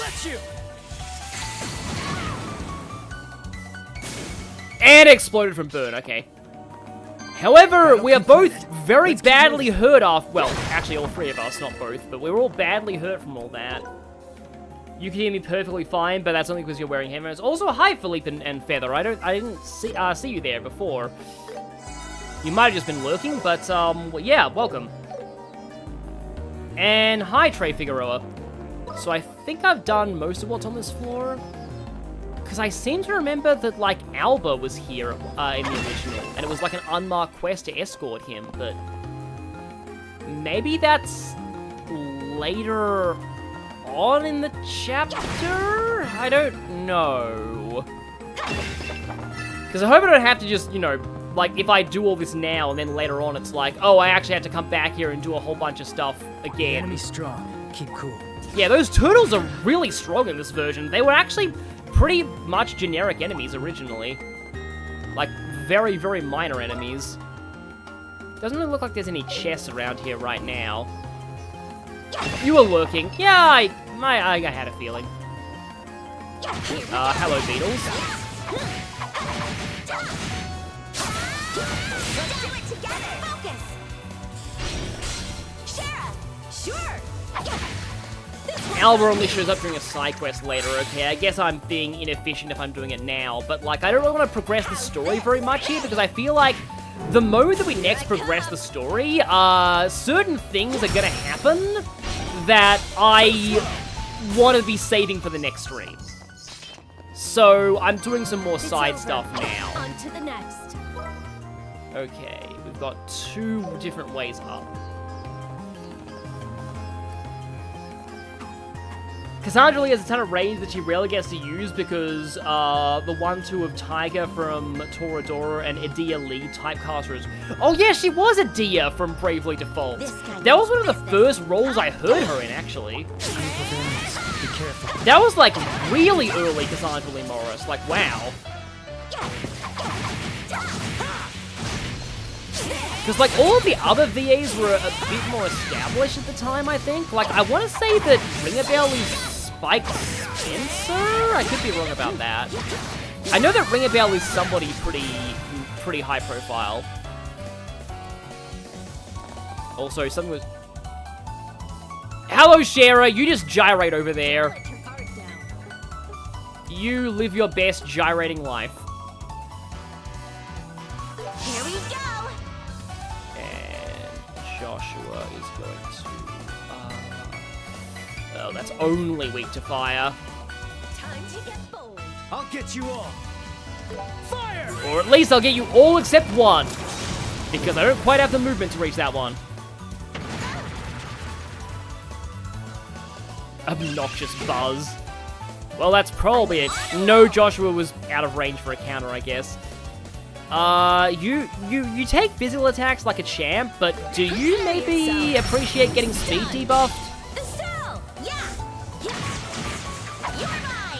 Yeah, Ringabel was Spencer. Okay, that makes sense, yeah. He's also Excellus in Fire Emblem Awakening, if you want some horrifying trivia. And Marth in the original Fire Emblem OVA for even more horrifying trivia. Or Mars, I should say. Mars Lowell. I don't know why he had the surname Lowell in that game, but apparently he was Mars Lowell. Let us begin. Oh, Cassandra Lee Morris is Yubel in Yu-Gi-Oh! GX. I'm surprised to see such a, like, big-name voice actor in a 4Kids dub. But then again, a lot of the 4Kids VAs are quite good. Well, some of them at least, but, yeah. Even Jason Griffith is honestly fine, in my opinion. Later on, at least. Early Jason Griffith was rough, but yeah. But like, Cassandra Lee Morris is not the kind of VA that you would think would be in a, 4Kids dub, so I'm surprised that she's Yubel. It's funny because I get the feeling that by the time, and it's going to take a very long time for it to get there, but by the time little Karibo gets to the point in Yu-Gi-Oh! GX with Yubel, this is just such a weird, dumb thing to say, but it's probably going to trigger shipping wars in me because, like, from watching little Karibo watch Yu-Gi-Oh! GX, those things, am I the only one who thinks Jaden and Alexis is a cute ship? I know that Jaden and Yubel is, like, canon later, but, like, I actually really like him and Alexis right now, especially after the tennis episode. So I'm probably going to be disappointed later when the Yubel stuff becomes canon. I still love though. Speaking of which, in those videos, there was a really hilarious headcanon because, like, some people were saying that, like, Alexis looks like the love child between Kaiba and Joey, like, if that was somehow possible. And somebody then came up with a headcanon about how that could happen, and that it's that Kaiba tried to make a clone of himself to make the perfect duelist, but he obviously couldn't make them the best duelist possible, because otherwise he'd have somebody better than him, and he can't have that. So he added some of Joey's DNA to dilute her dueling powers. And that's like, that is the most perfect headcanon of all time. Okay, at least 2 other people in the chat like that ship. Good to know. Because, like, here's the thing about Alexis as well. I was watching one of his more recent reacts to a Yu-Gi-Oh! GX episode, and I was utterly shocked that Alexis won her duel against a villain. Because, like, normally, and this sounds really bad, but it's kind of true, like, I'm used to the women in Yu-Gi-Oh! Being completely useless. So I was incredibly shocked that Alexis actually won that. Like, I was like, okay, wow, this is, like, to be honest, like seeing Little Karibo watching GX, this is a weird tangent, but, you know, you watch my videos and streams for tangents, so yeah. And I guess this is like the equivalent of going through Tartarus in a Persona game in a sense, but this is a weird tangent, but, like, watching the Little Karibo reacts to Yu-Gi-Oh! GX, why the heck did GX get so much hate back in the day? Like, seriously, why? Like, looking at, like, Little Karibo's reactions, it looks like a genuinely good show. Like, honestly, I think it's actually better than OG Yu-Gi-Oh! Especially when it comes to the cast. Like, they actually give the ensemble cast a lot more screen time. It's genuinely really funny at times. Like, it has some really good filler episodes, like comedy episodes. Like, they give everyone the proper screen time, and apparently, like, Jaden's whole thing about being the best at everything is, like, actually brutally deconstructed later in the show. Like, I am seriously wondering why people dislike GX. Anime Girl in the chat says later seasons, at least for you. That's funny because I heard really good things about the later seasons of GX. Like, I heard that Jaden had, like, a full-on villain arc later on that was really well received, so... I've heard people liking the later seasons of GX, and I don't know. Oh boy, we have one of these. At the very least, getting these out of the way early means we don't have to deal with them, with Alba being escorted, because that would sound not good. But yeah, Daniel M. Oh, okay, yeah, that's about, Spike Spencer volunteered to do Arakune's voice,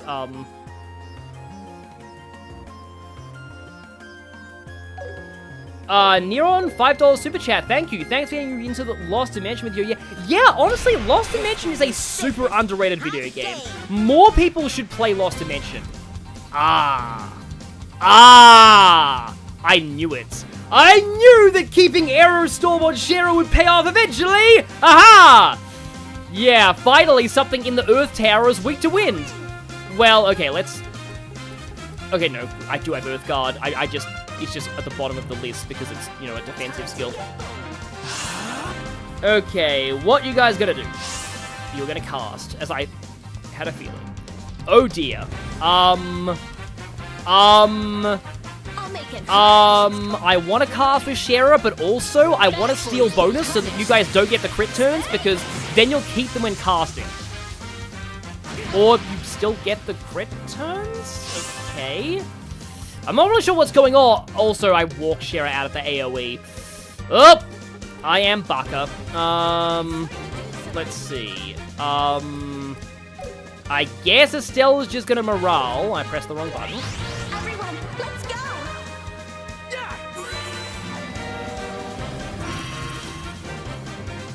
GX is a Jaden problem, even when compared to other pro tags who do practically everything at the expense of other characters. That's weird because the early episodes have a great, like, balance with the cast. Estelle has no impede things, and Shera's about to get hit, because of course she is. Morale again. Yeah, no, there are actually a decent number of enemies in this game that have over 200% elemental weaknesses. Oh boy, Shara, don't die, please. Let's go. Well, at least Joshua's got an action here, so he can go ahead and use a Heelys. What about a food? It's dangerous. Be careful. Let's use the crepe and make sure that I actually use the crepe on the right person. Oh, she has a 0 arts turn. She has a 0 arts turn. Yaha! Gonna do this just in case I like it. Hey, 4,000 plus damage to everything. Nice. Again, Estelle doesn't have an impede craft. She will get an impede skill eventually, but not now. I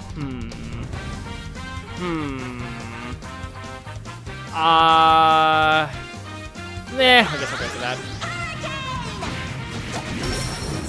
Yeah, no, GX was a bit of a step up in terms of the card game itself, yeah. And yeah, I agree, more people need to play Lost Dimension. Lost Dimension is great. It's also not that long of a game. So you can clear through, even doing all the stuff from like, it does have like a lot of things that you need to do multiple playthroughs to actually see, but also, I just remember they explode. Estelle, you shouldn't have done that, Estelle. You just made it blow up in your teacher's face. I hope you're happy about that. Okay. I'm gonna Arrow Storm. Strategy RPG with character balancing as good as Lost Dimension shouldn't be that obscure. The downside of, well, okay, I will say it's mostly good at character balancing, but then there's summon allies. There's the fact that you can inherit that in a character that can move through walls as well. You can just completely skip a lot of maps in that game. I hear that Lost Dimension did get a lot more attention when it came out on PC. So yeah, definitely play that if you haven't. Oh yeah, Himeno was the fire girl. Yeah, she had issues. I remember that she actually does do a lot if you like, because the interesting thing about like Lost Dimension is that due to you getting different combinations of like randomly generated traders every time, basically like whichever party that, like whoever's left at the end of the game, they're all going to be like a lot stronger than they would normally be, because they get to inherit the abilities of the people who were traders. So, generally speaking, you might find a character that seems weak in Lost Dimension, and then, like, if you get a full run where they don't turn out to be the traitor, they can be really good. I remember not liking Himeko at first, the fire girl, but I remember that she can actually put out some insane damage. And this is just from an LP I did a long time ago. That was my first ever, like, capture card LP with that capture card, too. And it was bad because I had a lot of visual glitches because my computer was not powerful enough for the capture card and would sometimes just totally bug out my capturing. But anyway, yeah. I seem to remember that she can do a lot of damage. I do remember, though, she does tend to, and this sounds weird out of context, she tends to go insane very often. Oh yeah, Zenji's mental dive segment, you constantly hear a stream of that with different inflections. Yeah, he's pretty great. He's another character who also I didn't find that good in my first playthrough, but like, he also gets very powerful if you give him, like, inherit a lot of skills onto him. But I do remember that again, like Himeko, she tends to go crazy very often, because in that game, characters' skills can cost a sanity meter sometimes, and if somebody's sanity meter overflows, they become uncontrollable and attack allies for a while. And yeah, I seem to remember that her skills could drive her crazy way more than other characters, because she tends to burn the sanity meter fast, but she has a lot of damage. Yeah. Then there was that doctor guy who was like a complete jerk who got like way worse after completing his bonding events. He's like, when I got his bonding events, I was like, I wish you're the traitor. I don't like you. Let me get this other chest first. I should probably deal with these guys as well. Oh, also, you know what? I love the chest that just gives you all secrets, because it helps you open slots, it helps you get better quartz. There's not much that all Seepeth is good for a lot of things. I would very much like these bombs to die. Thank you very much. Because they get kind of evasive and that's annoying. I'm not even sure I want to bother fighting the turtle, actually.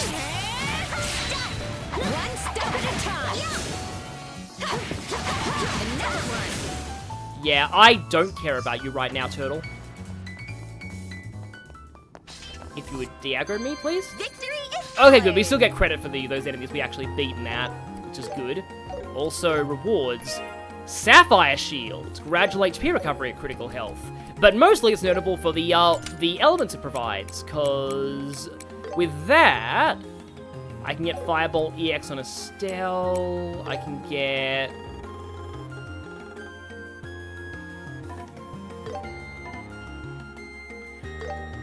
Oh, okay, you can only have one shield per line. Nice to know. In the original, I think it was only one shield per, like, augment in general. Well, the shield didn't exist back then. There were only, like, one ailment quartz per... Yeah. But... Okay, if I get rid of Poison Blade for Sapphire Shield... Nope, that's bad. I don't really have anybody that I can really want to use Sapphire Shield on right now. Of course, I'm sure that I'll be giving it to a certain party member later on to get them because, you know, 4, like, not 4, I think it's like 3 restricted water slots that she has, which is kind of insane. I know that in the Daybreak games, they finally actually gave, like, a purpose to... Well, not a purpose, but they made it so that restricted slots double the elemental value of the quartz installed there. And that is actually really good. They probably should have worked like that always, because that actually gives, like, an advantage to having restricted slots, because normally, anybody who has restricted slots that aren't time, it's usually a bad thing. Because, you know, time's, like, the best element, so having restricted time slots is always good. I see your move. Okay, I would like to use Earth Guard here. Critical turn. Critical turn, critical turn, critical turn.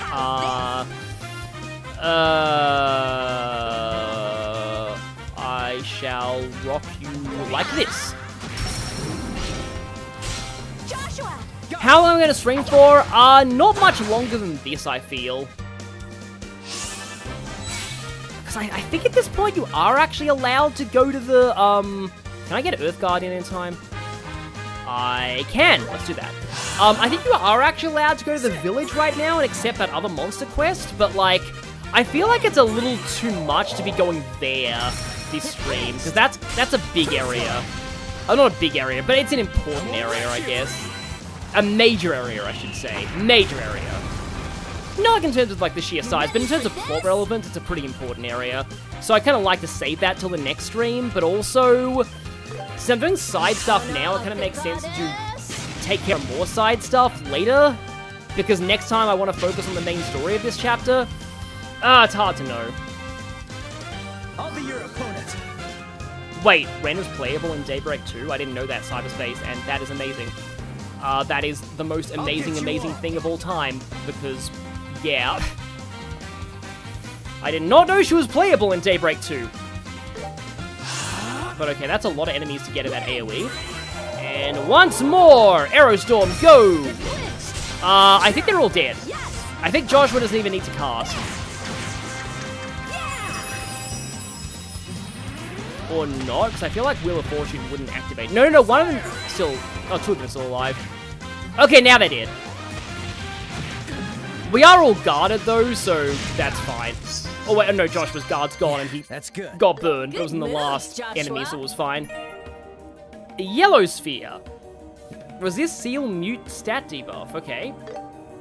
I mean, that's nice, but also, also plus 10 speed. This guy means business. I'm game. That's nice, but also plus 10 speed. That is the quote of all time. Oh, I forgot that doctor was called Sojiro. Wow, he is just not worthy of the name Sojiro.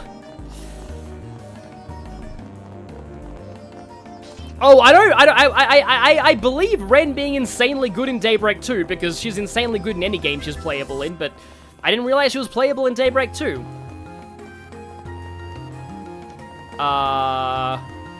This... No, this didn't go nowhere. This went somewhere. And by somewhere, I mean up to this next floor. Oh, I remember there being a monster on the roof here at one point in Sky SC that was like, oh boy, was it annoying. Oh boy, was it very, very annoying. Yeah, I don't really want to bother with those turtles. they take a while to go down. Okay, yeah, here is the special elemental feature of this place, which is the big set of earth crystals rather than the big tree. I like the big tree in the Jade Tower.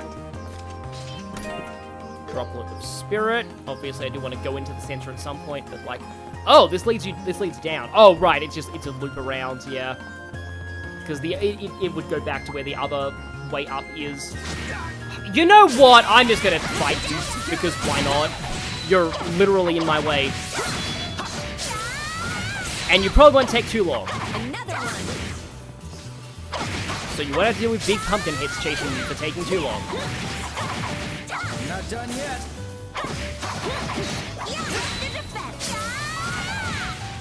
It's funny, I was watching somebody stream Deltarune, and I didn't realize that there was actually an extra part to the "you're taking too long" gag that I never actually saw from just watching the boss fight out of context. Yeah, that one's not trapped. Blind Blade. Only one element value, though. I mean, it might be nice on, although Shara can already inflict blind on things. But I guess it's an extra chance of inflicting blind. And Heelys. This is a good place to stop. All right, rested and ready. She's arguably even better than she normally is. Wow. Nerond, I'm glad that your arc of hating Persona is gone. I was tied to some separate stuff. It feels so separate, good. like that you couldn't separate There's from nothing Persona. to do here. Let's take a look around and leave. There's nothing to do here. Yeah, I Take in the came here too early. But yeah, we can see the lake. You know what? It would actually make sense to end the stream here because I ended last stream at the top of a tower. But I love the blue trees though in this region. Like that looks really nice. Never really thought of the trees as being blue before. Also, I think we can fast travel out of here, which is great. I'm just wondering if I actually do try and do that other monster quest while I'm just doing side stuff. Yeah, we can just fast travel back, which is cool. Now I want to see if I can actually upgrade some weapons. Because we should have some good amount of Seepeth Mass. Which one are you going to pick? Not a lot of money, though. Customize, here we go. Okay, we can get Twin Rod Plus and Stun Razors Plus for only 1 U material each, so may as well take those. This. Yes, please. And Estelle would probably love Strega J Plus, so I'll take that. Yes, please. Of course, the Black Bangle Plus is good. I don't even have enough money to afford another Black Bangle, though. But Black Bangle Plus does sound very fun. Maybe I can actually get Cast 2 now. I mean, I can just straight up buy it now, but I think it's a little cheaper to do this. I got it. And then customize one. Unless no, I still have U materials. I can't get Action 2. I can get Cast 2, though. Let's upgrade Shara's Cast. Yes, please. No, slots are still locked. And let's see. I can get EP Cut 2. I always like getting EP Cut 2 in these games because, like, it gives a very nice amount of, elemental affinities. Like, 2 space, 2 time, and 1 mirage is actually really nice. You can get access to a lot of good arts that way. I can get a second attack, too. This. Yeah, a second mine, too. I like to have multiple mine 2s. I made up my mind. Yeah, the environments are great. But, yeah, anyway, probably should do some more of these items. I'll put the Spirit on Shara for now, and then Orbment. Okay, well now everybody can get Mind 2. Whoop. I was gonna put EP Cut 2 on Shara. That doesn't give her anything new, though. Does EP Cut 2 give... Oh, EP Cut 2 will give Joshua Anti-Sept. But also, Shara has some very expensive stuff, so maybe EP Cut 2 is good for her. So yeah, she's got a Cast 2 now. She has Clock Up EX. She has Clock Up EX. Oh boy, she has Clock Up EX. I am getting the EP Cut 2 for that. Let me just check what... hang on. Orbment. Yeah, the arts menu. Clock Up EX. It's still only single, but in the original game, this was incredibly ridiculous. Speed and movement up, speed and movement double buff, and also anti-sept all. Removing buffs from the entire enemy field is actually kind of nice. And now more people have access to attack 2s at this point. Oh, that's got some earths on it.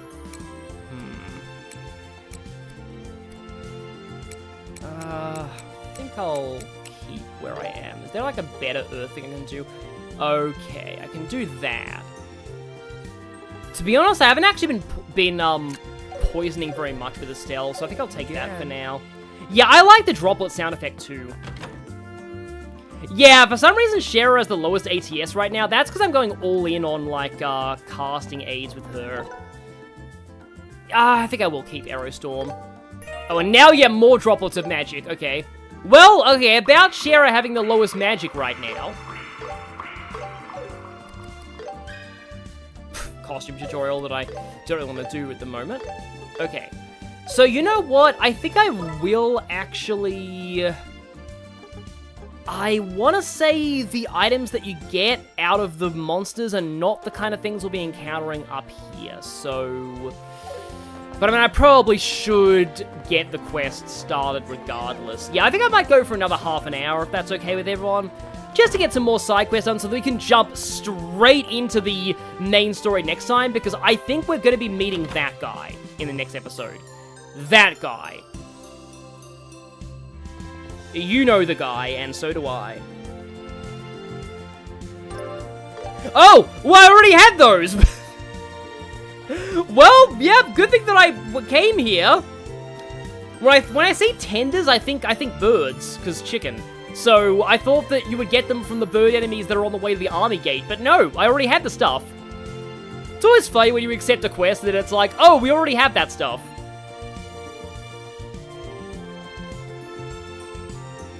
You feel guilty for only offering mirror?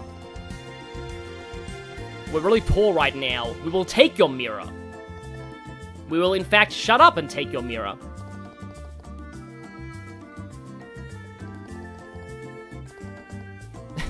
You mean we're learning the recipe of, like, something that's served at a high-end restaurant? Like, normally they would never do this, because that would, like, put themselves out of business, potentially. Granted, that is true. And I'm sure Estelle won't be able to replicate the exact flavor. Yes, he will be in the next thumbnail. Believe me, he'll be in the next thumbnail. You know what? That actually does make sense. Yeah, no two people will cook the same thing. I had somebody compliment me on my cooking yesterday. I made some matcha pancakes from the Sonic cookbook, and yeah, they really liked it. Royal omelette, nowhere near as memeable as royal crablets from Tales of Graces.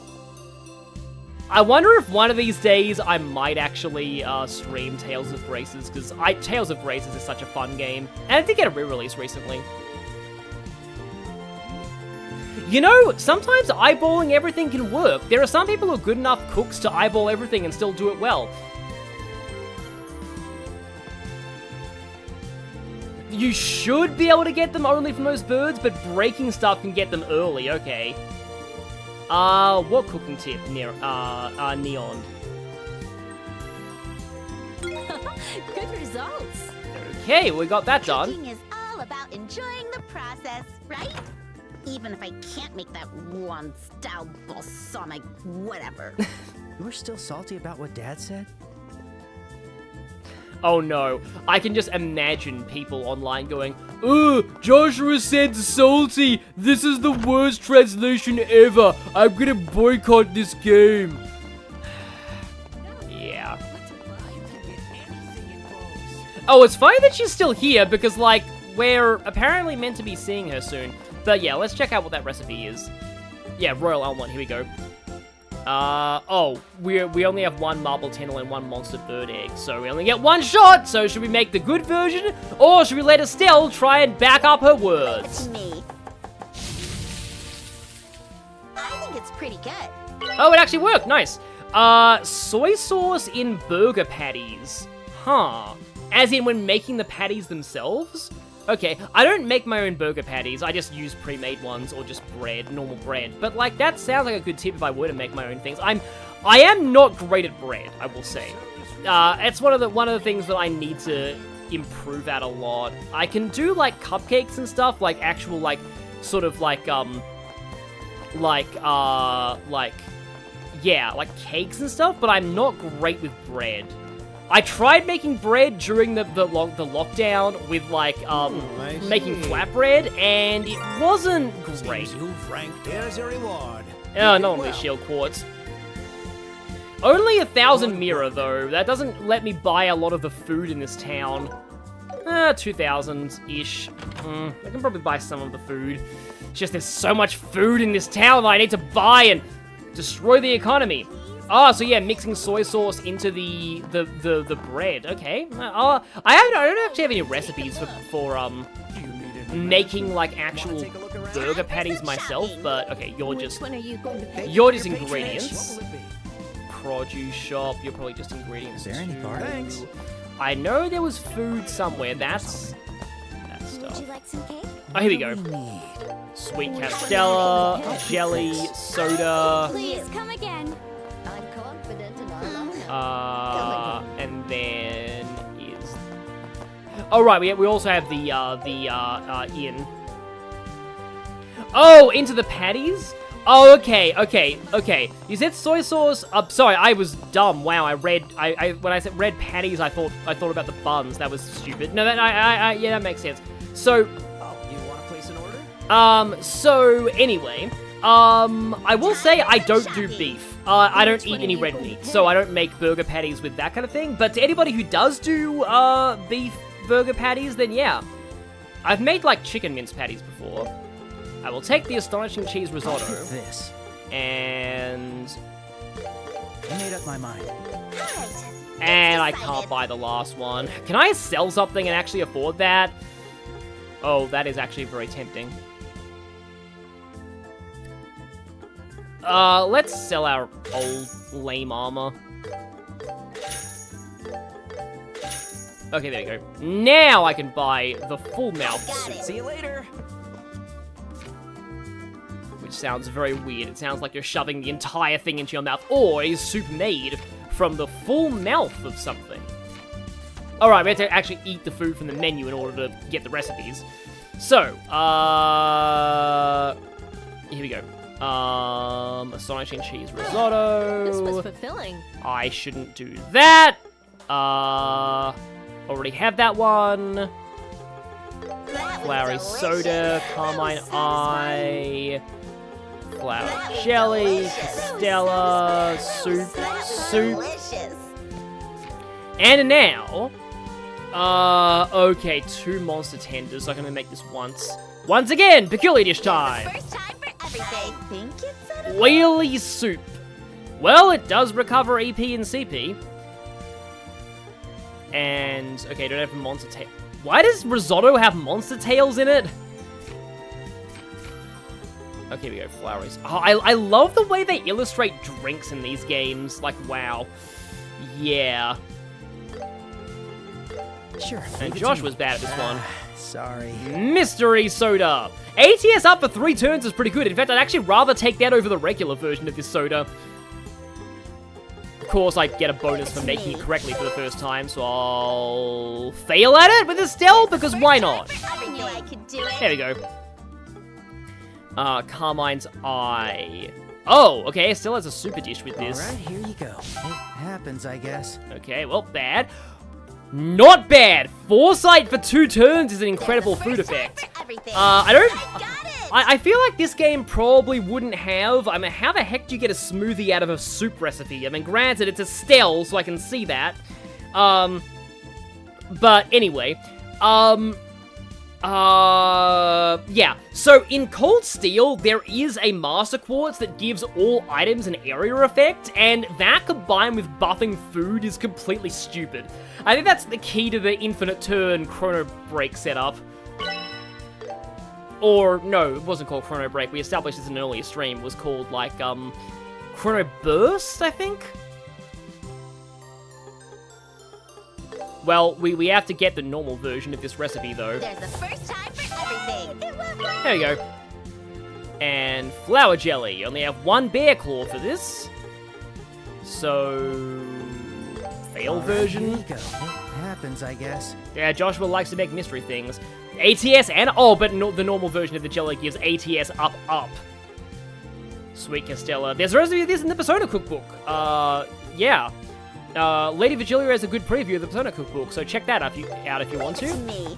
But yeah, this right here is why I like to buy a lot of the standard ingredients like sugar, eggs, milk, and flour, because they're used in a lot of foods.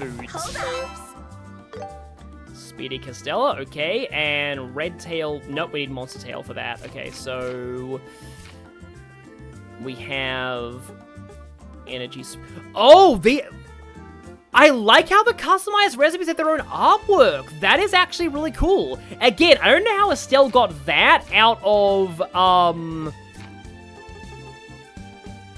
this. But again, let's not question Estelle's thought processes. Okay, that requires monster tenders. Yeah, the Mobius Master Quartz. That was another one of the things that I didn't actually realize was broken in my first playthrough. But yeah, Mobius is fun in that game. It doesn't actually have the, like, increased AoE effect until you level up a few times, but once you do, oh boy, it gets very fun. Let's go. Maybe I'll be Joshua for a little bit. And yeah, I think I'm gonna head out to the village and try and do that quest, because yeah, we spent a while stuck against Josette for the first 2 hours of the stream, so let's have a little bit of overtime here. Oh yeah, it was a bush. I thought it was like a slime or something.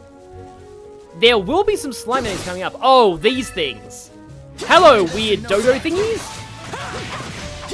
I may as well fight you. I think they're called, like, rock something. I was about to say rock pecker, but, like, that sounds really... No, they are... I was right on the money. They are literally called rock pecker. Oh, these things look really good in 3D, actually. But, yeah. The pecker thing, though, just makes me think of, like, there's a, So in Dragon Quest Monsters, there is a... Let's just say there's an enemy called Mad Pecker, and, like, Maryland had a field day when he saw that enemy name. It's like, is like, that's not something that should be mad, just saying. Like, yes, it is a bird enemy, but given the sheer amount of innuendos in, like, other Dragon Quest games, I wouldn't be surprised if that was intentional. Yeah, it looks very fluffy. Also, yeah, congratulations, Cyberspace, for beating Josette in your first try in your Nightmare playthrough.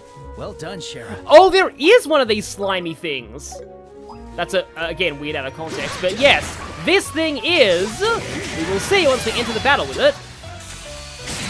I didn't... Oh, I summoned Mole, okay. Follow my lead. Got it.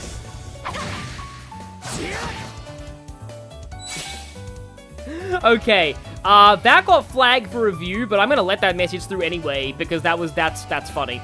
But yes, the Boiled Egger G. Oh wow, this thing actually looks kind of freaky in this version. In the original, they kind of just look like eggs, but now they're like weird Eldritch Abomination egg entities. Very resistant to everything except fire, okay. Let us begin. Yes, at least it wasn't called a big pecker, exactly. You'll pay for that.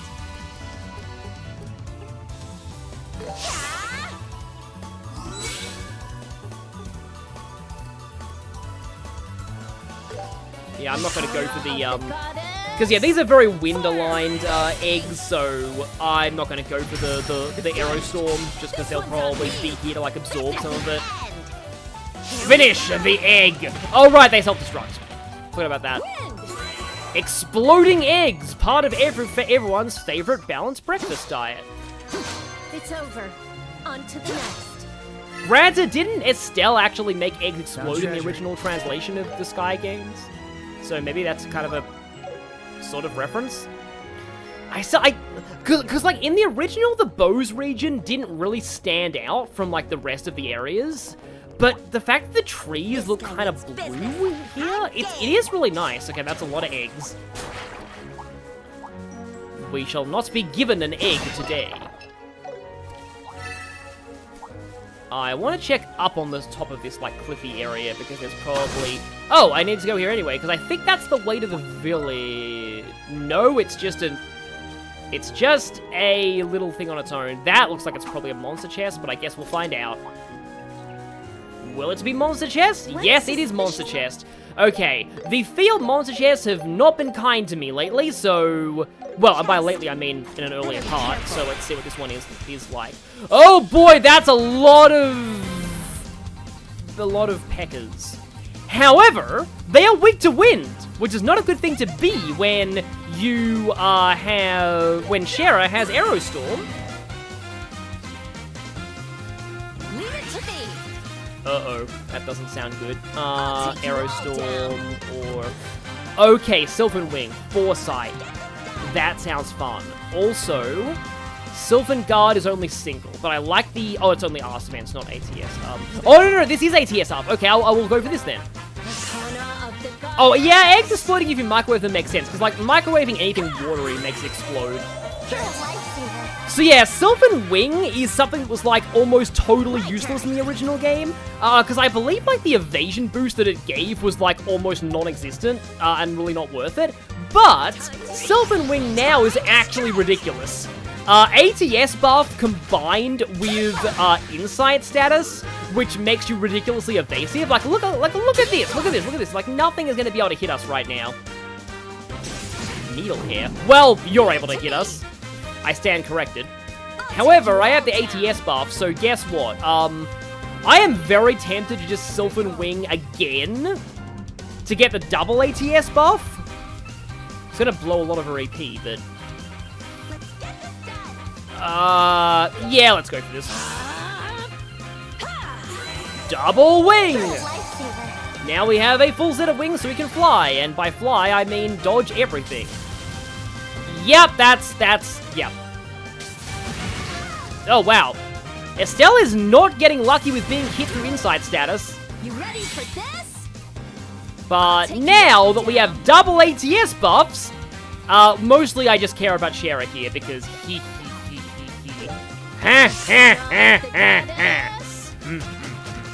People of the AMS, I am Goldman.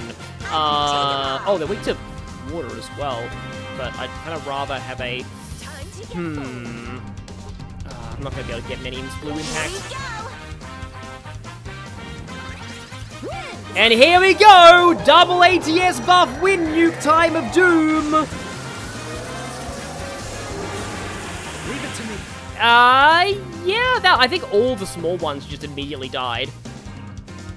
And I suppose I can dual strike you. Perfect move. The back. Can I get the back on both of them? No, I think I can only get the back on one of them. Here. Let's keep going. Okay. But yeah, I appreciate Sylvan Wing actually being good now. Because, like, it's taken it years and years. Oh, okay, when they go to sleep, I believe they wake up and get buffs. However,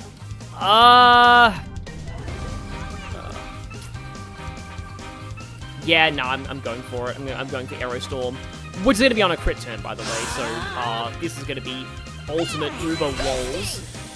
Art boost, huh? Oh, wow, okay, nice one, Estelle. And... oh, it's not even dead, wow. Let's keep going. I wasn't oh, Estelle has higher ATS, I think, thanks to the stuff I'm giving her. Shara's got lower ATS. Too simple. But yeah, that was fun. And just after I upgraded Joshua's weapon, he finds a better one. The lore of RPGs. Oh no, it's actually worse. Huh.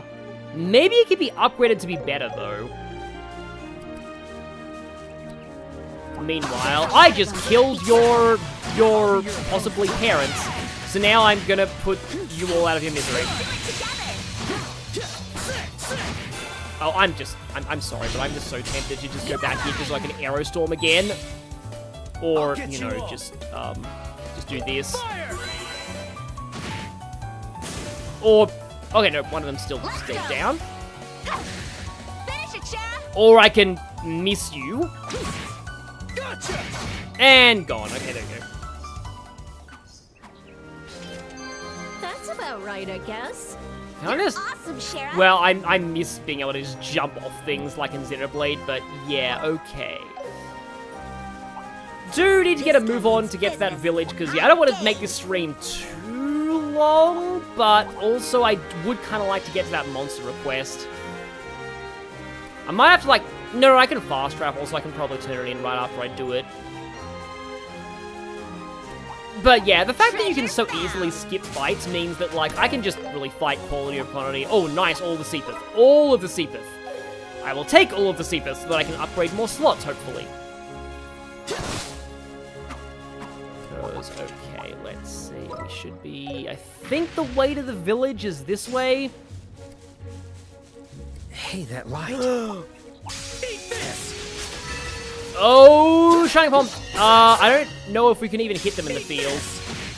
Maybe you have to just do this. A shining palm? It's so fast.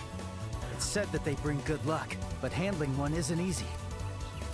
I like how they're literally like angels now. Like, I love the way they look here. Now, in the original, I believe... Oh, they're immune to Death Blow now. In the original, spamming Death Blow was one of the main ways you dealt with these things. Here, I think often you kind of need to just spam S-Crafts. So, let me see if I have any of those attack buffing foods. Let's see. Strength up. And then... Sever. This may not work, we'll see. Better be prepared. Okay, we did get it there. Oh, that's one dead, nice! Actually killed a Shining Palm. I'll take your CP. I won't let you. Shining Star Ray. And meanwhile, you're just the third wheel in all this. Or like the fourth wheel, because there's 3 Shining Palms. Okay, so Shara has full CP, so she's gonna go for, I believe that... Oh, yeah, you're only 50% all elements, not null. Okay, so, hang on. Yeah. More meatballs! Drill meatballs, it's my last meatball, but I will take it because it is worth it if it means Shara gets a double strength buffed S-Craft to explode the Shining Palms. Looks like you need a Or space. Whippity Shining Palms. Okay. Yeah, that's another one down. And... Oh, okay, she got 200 CP. You know what? Overkill, but I'll take it. I am not taking any chances. I just want them to... Like, I do not want them to run away. And there we go. So let's see how much we get from that. It adds to my womanly charm, huh? And you get a solid amount of Seepith too. But yeah. Nice level ups there. So apparently they're easy to farm in this chapter, and I assume that's because, like, once you get in here... There's like... Oh yeah, there's a warp point. Yeah, now I see what people were saying earlier. So I'm gonna just... I think I'm gonna not bother with most of these enemies because I want to just accept that monster quest. Or I could fight, like, one of them. I accept your challenge. These things look pretty much the same way they did in the original. Yeah, it's named after an American cryptid as well, which I think the original American cryptid was not like this at all, but okay. But yeah, you can probably just very easily farm those Shining Palms by repeatedly going back to the start of the trail. This one's on me.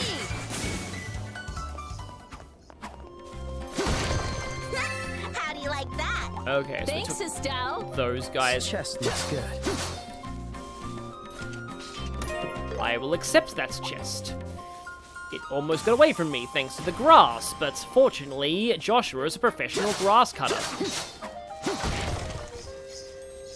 So I think we're expected to go to that village first to pick up the quest, and then the monster will spawn. Oh, we can actually see it already. Wow, this trail is short in 3D. Like, I don't know why, but in 2D, this place looked really long. Oh, wait, but there's a second trail that leads to the mine. So the first is the path to the village. And then the second part is the longer one. Yeah, okay, now I remember. So yeah, not gonna say it in voice acting yet, so I'm not gonna even try and pronounce it. Yeah, this orchard is important. I do like how you have the freedom to go here, because spoilers, you will be going here for the story later, but I like how you have the freedom to go here in advance. An abandoned mine, huh? That sounds like the place that a group of bandits would make their hideout.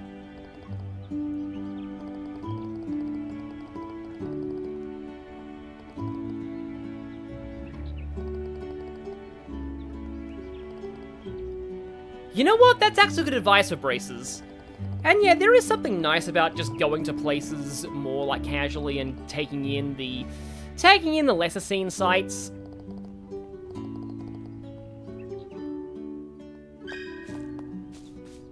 I remember these kids being interesting because I think they talk about the legend about dragons at one point. But also we have here, and I think you can buy like a fresh juice recipe. Are there any bargains? Which one are you going to pick? No, but you can buy produce. I feel like there is definitely like an orange juice recipe in one of these areas. The Moonlight Path. But not the Moonlight Horse, because that would be a whole thing from way later in the Trails franchise. Teas in Cold Steel, way more important in Reverie. Not Reverie, Daybreak. Way more important in Daybreak. I smell oranges and lemons. Local specialties, perhaps? Yeah, they even have a harvesting tractor. What a relaxing view. Oranges and lemons sing the bells of St. Clement's is, I think, a British rhyme that is important in the plot of 1984. The houses are built right along the mountain slopes. Makes sense for a village known for its orchards. Even the elderly have to hike these hills every day. I respect that. There are some real places in the world like that where elderly have to hike to get to their homes, and it means that people live longer. So, like, it's actually really healthy.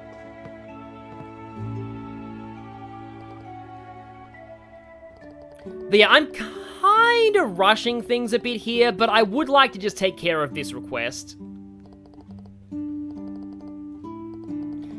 They don't really need to do the tower, but, you know, it clears out the chest for the time we actually have to go in there. Alright, it's the mountain trail past the village. Ambushes. Okay.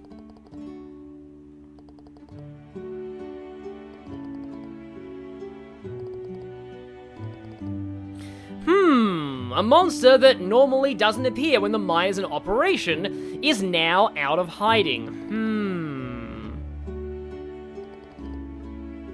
Yeah, it's probably a good thing to not tell the others until we deal with it.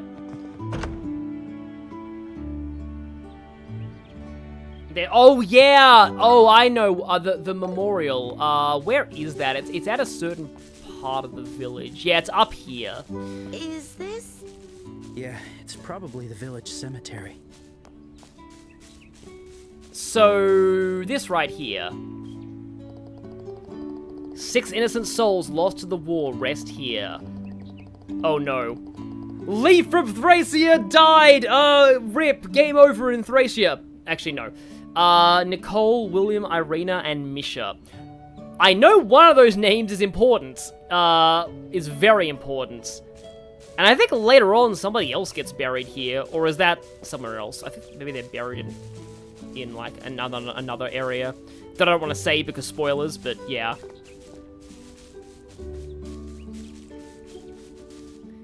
Yeah, I think you need permission from the mayor to actually go past this point. Oh, don't worry, we have been employed to kill your monster. We are the local Beowulfs.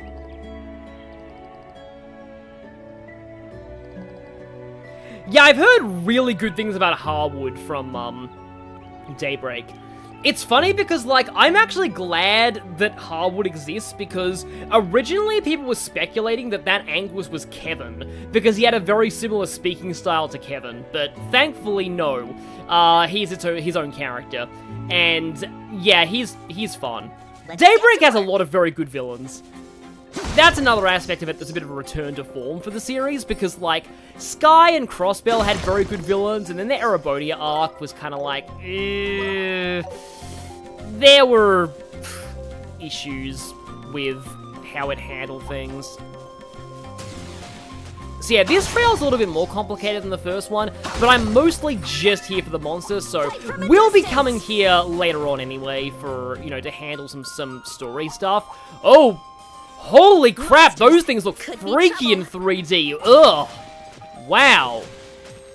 Okay, but up here is an ambush predator, so I should probably be a little careful before I hit. Actually, I'm pretty well healed, so you know what? Let's get ambushed. Oh, they changed Asbel to Abel in this version? I knew it would be one of these. Yeah, it's this weird thing. I'll destroy you. That's a good thumbnail, actually, if you're making a video just about this fight. Does it have mouths on... It has teeth on the... No, like, it has an exposed rib cage on the... How does it digest things?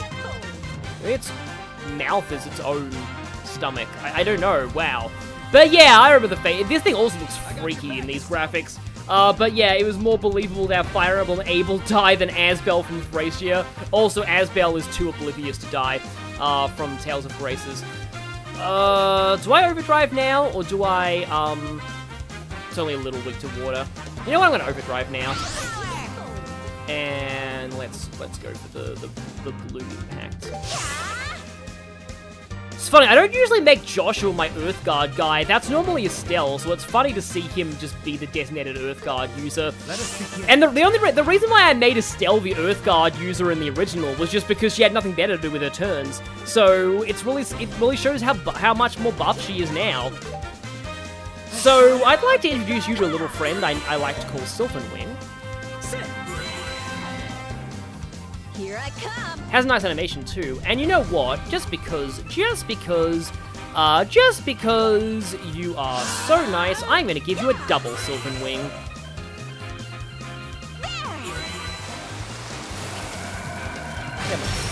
I mean that's okay.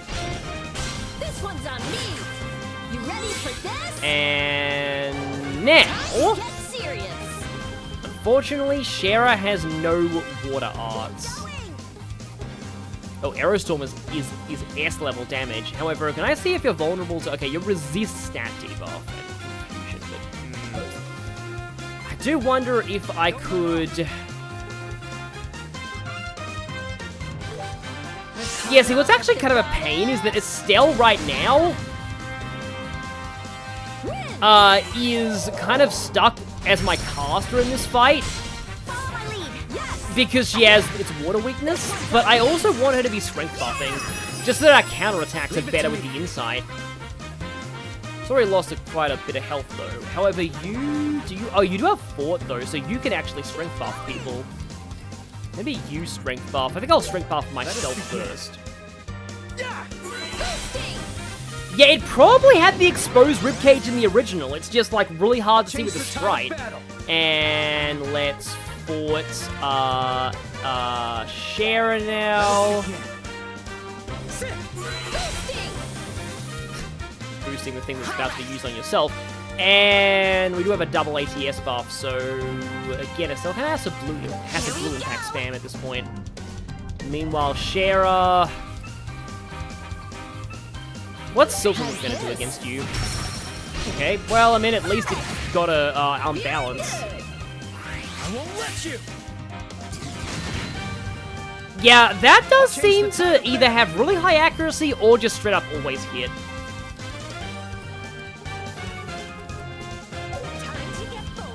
Oh, you know what? Overdrive. And let's overdrive... No, I'm gonna overdrive Dual Strike in the back. Oh yeah, 2,000 damage, nice. Got it.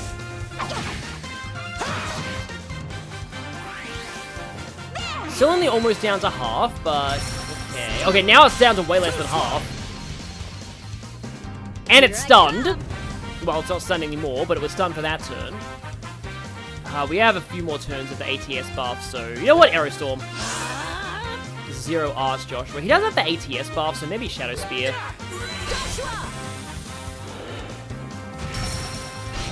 Okay, another chain attack.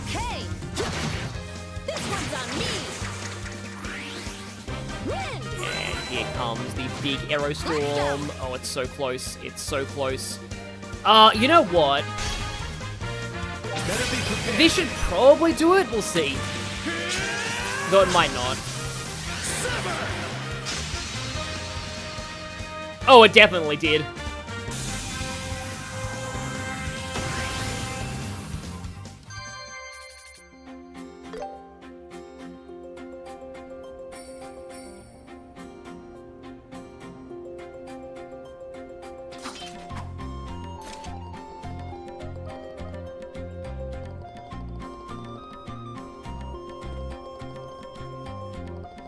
We weren't exactly caught off guard. They told us specifically that it was an ambush predator, so I mean, it makes sense to be prepared for an ambush. But yeah, if a civilian had come through here, they would have been om-nom-nommed very, very easily. Alright, quest completed. And there's a chest further up here, so I think I'll probably take that before I leave. Found Thankfully, treasure. it's not a monster chest. Drop a lot of strength. So apparently on the rewards menu, I can check, completed, claimed. I've claimed 47. Oh, here we go. Okay.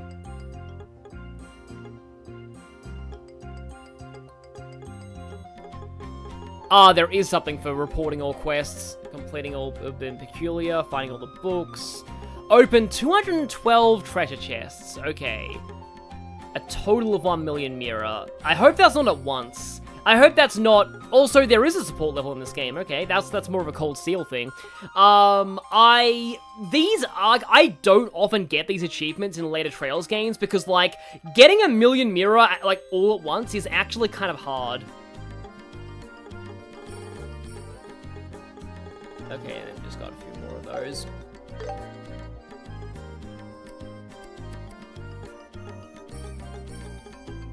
Oh, here we go. Yeah, we can actually see some of these. Register all books. There's 33 books. Where is it? Where are the chests?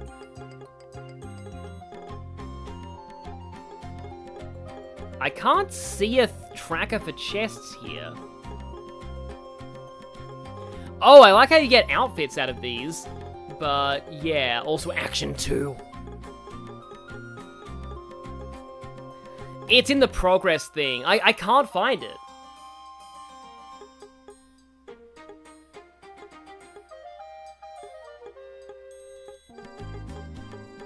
Oh, here we go. Open 6 treasure. So we've got 49 so far. There we go.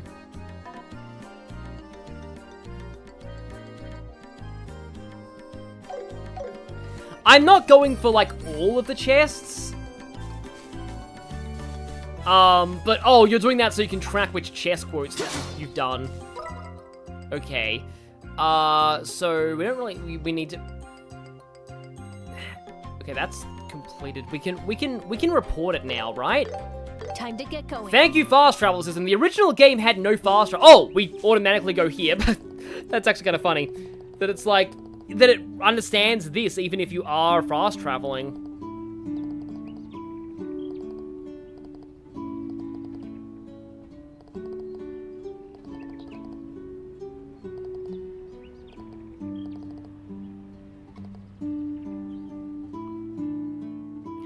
It's good to be able to do stuff for the villagers, and now I think we can just go back to Bose and report it. Here we go. It's insane to think that the original game didn't even have fast travel at all. Like, how would you get by without this, seriously? I mean, I get it could lead to, oh, kids these days are too impatient and stuff, but, like, I think most games should have fast travel systems. I see. Okay, so we got the mountain monster reported, and that's actually all because the tower was not an official side quest yet, because I did it too early. But yeah, we have some mirror. So okay, yeah, I went a bit overtime this time, but I think now is a good time to end this stream.